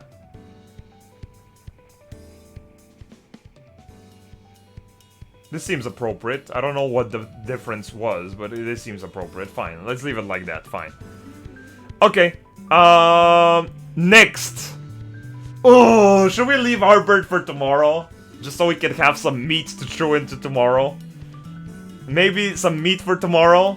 And maybe just skip him over for now. So, because we're gonna go on like a whole rant probably for him. Check the VOD. Bruh, dude. In the meanwhile, we can rate someone just as cool as Arbert. How about Wedge? Bruh, Wedge is fucking awesome, dude. Wedge has such incredible intricacies in his character, and he's like so determined. He's so crazy. He sacrifices everything for reality, bro. He literally doesn't care. He has a crush on Tataru, but he's too much of a bitch to say anything, so he keeps to himself and he leads a depressed life forever because he's so fucking useless. That's so relatable, dude. That's so awesome. I love Wedge. Fucking piece of shit character. Get the fuck out of here. You're better though. You're better than Actually, I'm kidding. He is Nah. Okay. Nah. Okay. He can go there. Wedge higher than Biggs? Yeah, Wedge is higher than Biggs simply because his interactions with Alpha were actually pretty cool. I liked them. Clown girls are better? No, this is not a ranking. It should be like this. It should be like this. The don't care ones are literally characters we don't give a fuck about at all. And I don't really want to bother rating them or anything. So, for next stream, we have the Chads, Arbert, Fordola, Hytlo, Gaius. We can do these next time, maybe. And we can wrap up in a bit. I think we can just leave these. Gaius here too. I don't know if someone is missing. We have some people from the Void Ark, Grandson. Right here, this fucking piece of shit. And some other characters. Sadu is here, Serena, Magnite, 2B missing. Is it fair to rate 2B if she's... You know, these guys are from our game, but 2B is not from our game. Do we rate 2B? I mean... 2B, you know, she's S for other reasons, but it doesn't matter. Anyway, I think that's pretty good for now, for today. Guys, I didn't want to do this. I didn't want to two-part this because it's kind of annoying. And I don't like it personally to do this, but I mean, I don't think I have a choice. I'm sorry, but what do you guys want to continue it tomorrow? The list? We can just start from tomorrow. Yeah, I'm really sorry about this, guys. I don't know, I just, look, I kind of went into this list with not the idea to just fit it into schedule. I just wanted to talk about the characters, and even for some of them, I kind of cut my conversation a lot. I feel like I could have talked about Xenos and Emmet a lot more, and some of these characters. But I kind of just wanted to have fun. I talked about them as much as I kind of wanted to, express whatever I needed to, and that's just kind of how it was. But yeah, that kind of turned out that the list was too big and we couldn't finish it. But we can finish it next time. It's pretty girthy. It's a pretty girthy list. Pretty big. If I could do longer streams, I would, but it's kind of how the schedule is right now, honestly. Okay, guys, look. We can continue the list tomorrow. How does that sound? Same time tomorrow? I'm not going off yet. I'm just gonna chill a little bit here, but same time tomorrow. 2 p.m. GMT. I always go live. I mean, you can follow the stream if you haven't, or also join the Discord. But yeah, I'm just gonna continue it tomorrow.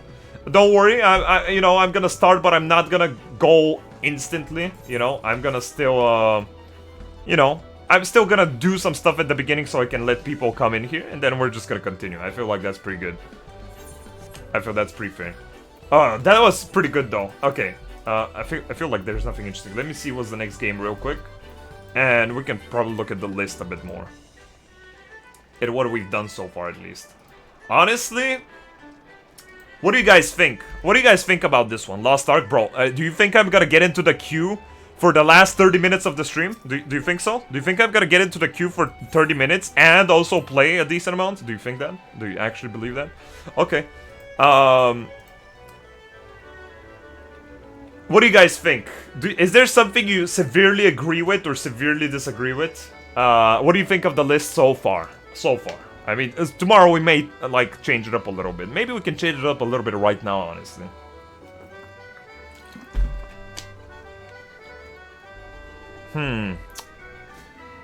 Julius is very wrong. He should be lower, you think? You think Julius should be lower? Yeah, maybe he could be lower, I agree. Valkyrie suddenly got shoved down a lot. Pretty nice. Wait, what? Shoved down. I mean, I have a biased look towards Sid, but I do agree where it is. Okay. Looks fine so far. That's nice. I think Graha and Venat should be higher. Graha is S, bro. What the fuck are you on about? Venat... If there was more of her, yeah, she would be S. But I really liked what I got from her, but it was too... Xenos is S. I rated Xenos S before, but I think he just fell off a little bit. I still think he could be S, but I just needed more.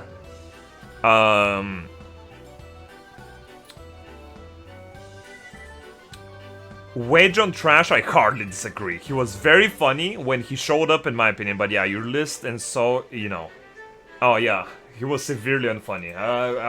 Maybe our humors are completely different, but yeah, I didn't find him funny at all.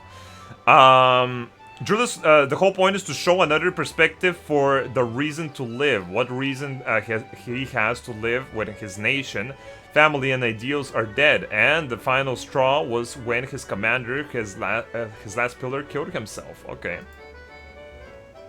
I mean, sure, that's fine. A lot of these characters have similar justifications, but at the end of the day, I'm just kind of putting it how it was. Like, yeah, obviously, Julius is kind of like the front runner for the Garlean Empire, and to show off how brainwashed they are and how it's hard to deal with them, but how eventually they can come into terms and they're still human at the end of the day. You know, it's not horrible. Okay, fine. Look, where is he? No, I think that's fine. I think that he could be... I could give him like a this. I could give him like a this, sure. But at the end of the day, a lot of these characters above him have similar stuff going on as well. But he just, as a character, there's not much to him. Yeah, they could have portrayed those things, but with a more interesting character. That's all I'm saying. For example, I mean, that's, I guess, kind of different. But Garlean related, Maxima is much cooler, for example. Krauvisgar D? Yeah, fuck Krauvisgar. He's pure garbage. Honestly, good point. Thank you so much. Putting Krauvisgar at trash. I hate Krauvisgar. Thank you for reminding me. Almost gonna put Fandaniel there. This motherfucker. Almost gonna... Manago seems high.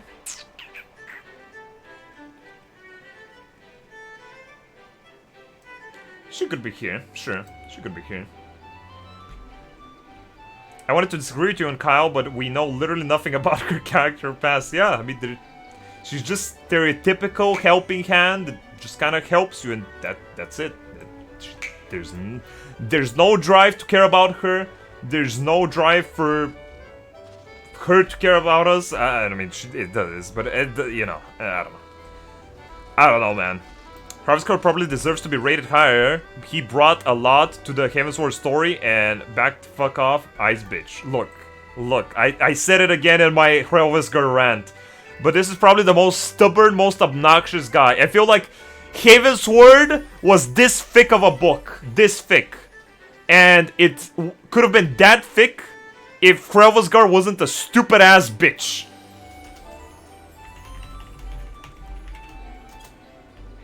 You know, that's kind of what I feel. He was an annoying bitch, and he was stubborn, even though we made perfect sense.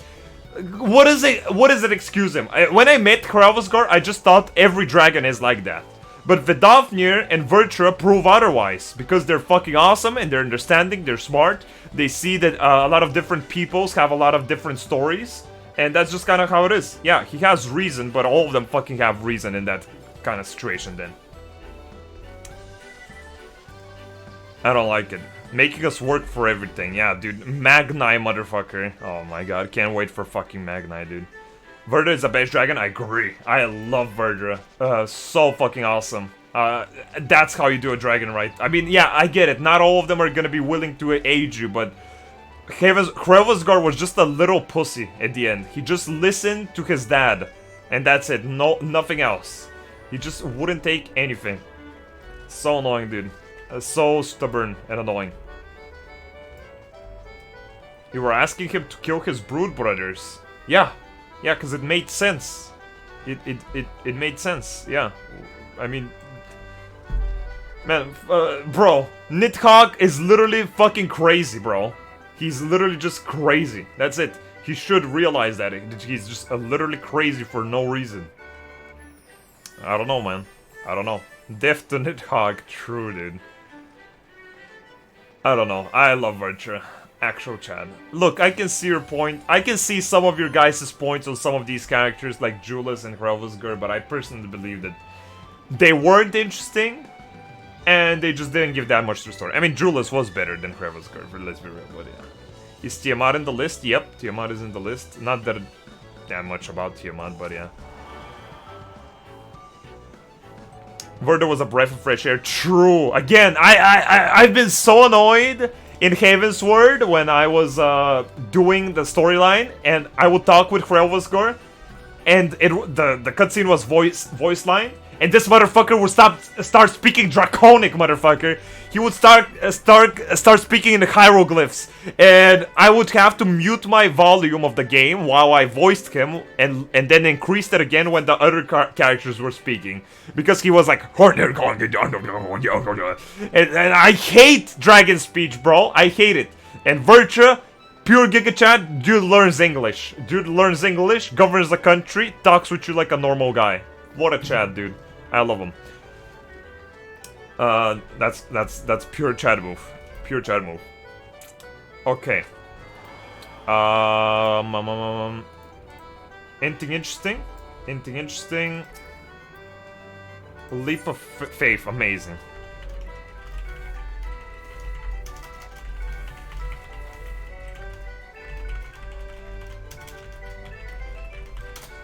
Okay. Well, let's do this real quick. But yeah, I had fun with the list. I hope you guys had fun with us ranting together about fucking random ass bullshit. I'm probably gonna have to hop off after this leap of faith. But hey, look, guys. I just hope that I made your Valentine's Day a little bit better. You know. A little bit better, a little bit more romantic, a little bit more spicy. Just gave you a little bit of that spice at the start of the week on this horrible Monday that happens to be Valentine's Day. So yeah, are you continuing tomorrow? Yeah, we're finishing the list tomorrow because we can't today. Came in late but had fun. Glad you stopped by, dude. Glad you stopped by. Shh. Ooh. Oh shit, good thing I activated my cheat code in the last second. Holy shit, that could have been so close. Okay, fine. But yeah, that was pretty nice. I enjoyed myself. Pretty nice start of the week, pretty chill. We have a lot of other stuff to do, obviously, during this week. Maybe sometimes I can start some earlier streams to play some Lost Ark, I'm not sure. I still have to finish the first place reward from the Glamour competition that I'm still kind of working on it. The raffle one, as I already showed off to you guys, is pretty much done. It's pretty okay. It's pretty okay. Obviously could, maybe I could change up something. But I obviously don't want to spend too much time on these. I mean, obviously I want to try and make them look okay, but... You know, at the same time, I mean, I can't afford to spend too much time on them. I also have to start thinking about YouTube shit again. That, honestly, I don't want to think about. Can watch stream tomorrow, because going to the gym... Oh, shit, I'm fucking envious, dude. I'm envious. I wish I could go to the gym, too. On this Valentine's Day, cuddling with my old cat while watching the stream. Oh, shit, dude, that's adorable, bro. Man, I wish I had a cat, dude. I would love a cat. Grim, I hope you have a nice Valentine's Day. Dude, I hope you have a nice Valentine's Day as well. And as well as everyone else in the chat. Now, in my opinion, it's a pretty good time to wrap up. Chat, thank you all for this very romantic live stream where we just kind of indulged together in these very extreme conversations and intellectual discussions over which virtual reality character is better than the last one, you know, it's just kind of how it is. But I think we did pretty good. I think it was pretty enjoyable. I enjoyed my stay. I enjoyed talking with you guys about it. I enjoyed ranting about bullshit that we can probably revisit tomorrow. But in any case, tomorrow, we're continuing the stream with finishing up the tier list. Hopefully we can finish it in the first part of the stream. And maybe in the next one we can do Delubrum, the fucking BOZJA raid.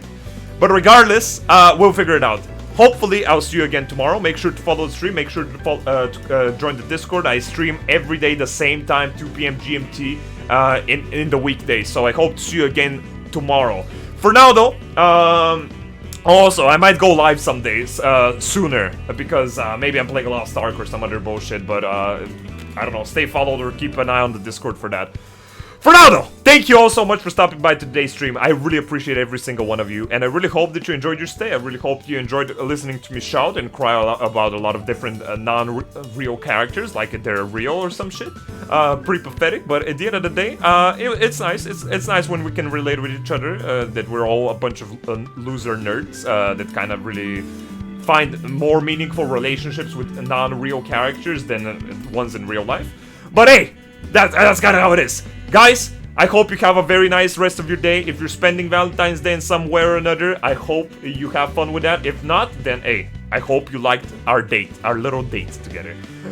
Thank you so much for stopping by today's stream. I hope I see you again tomorrow. Stay cool. Continue striving towards the things that inspire you. And I'll always be here on the side to provide you with some respite, some distractment, and some entertainment. Much love to every single one of you. And I really hope that we can see each other again. Much love. Thank you for all the support again.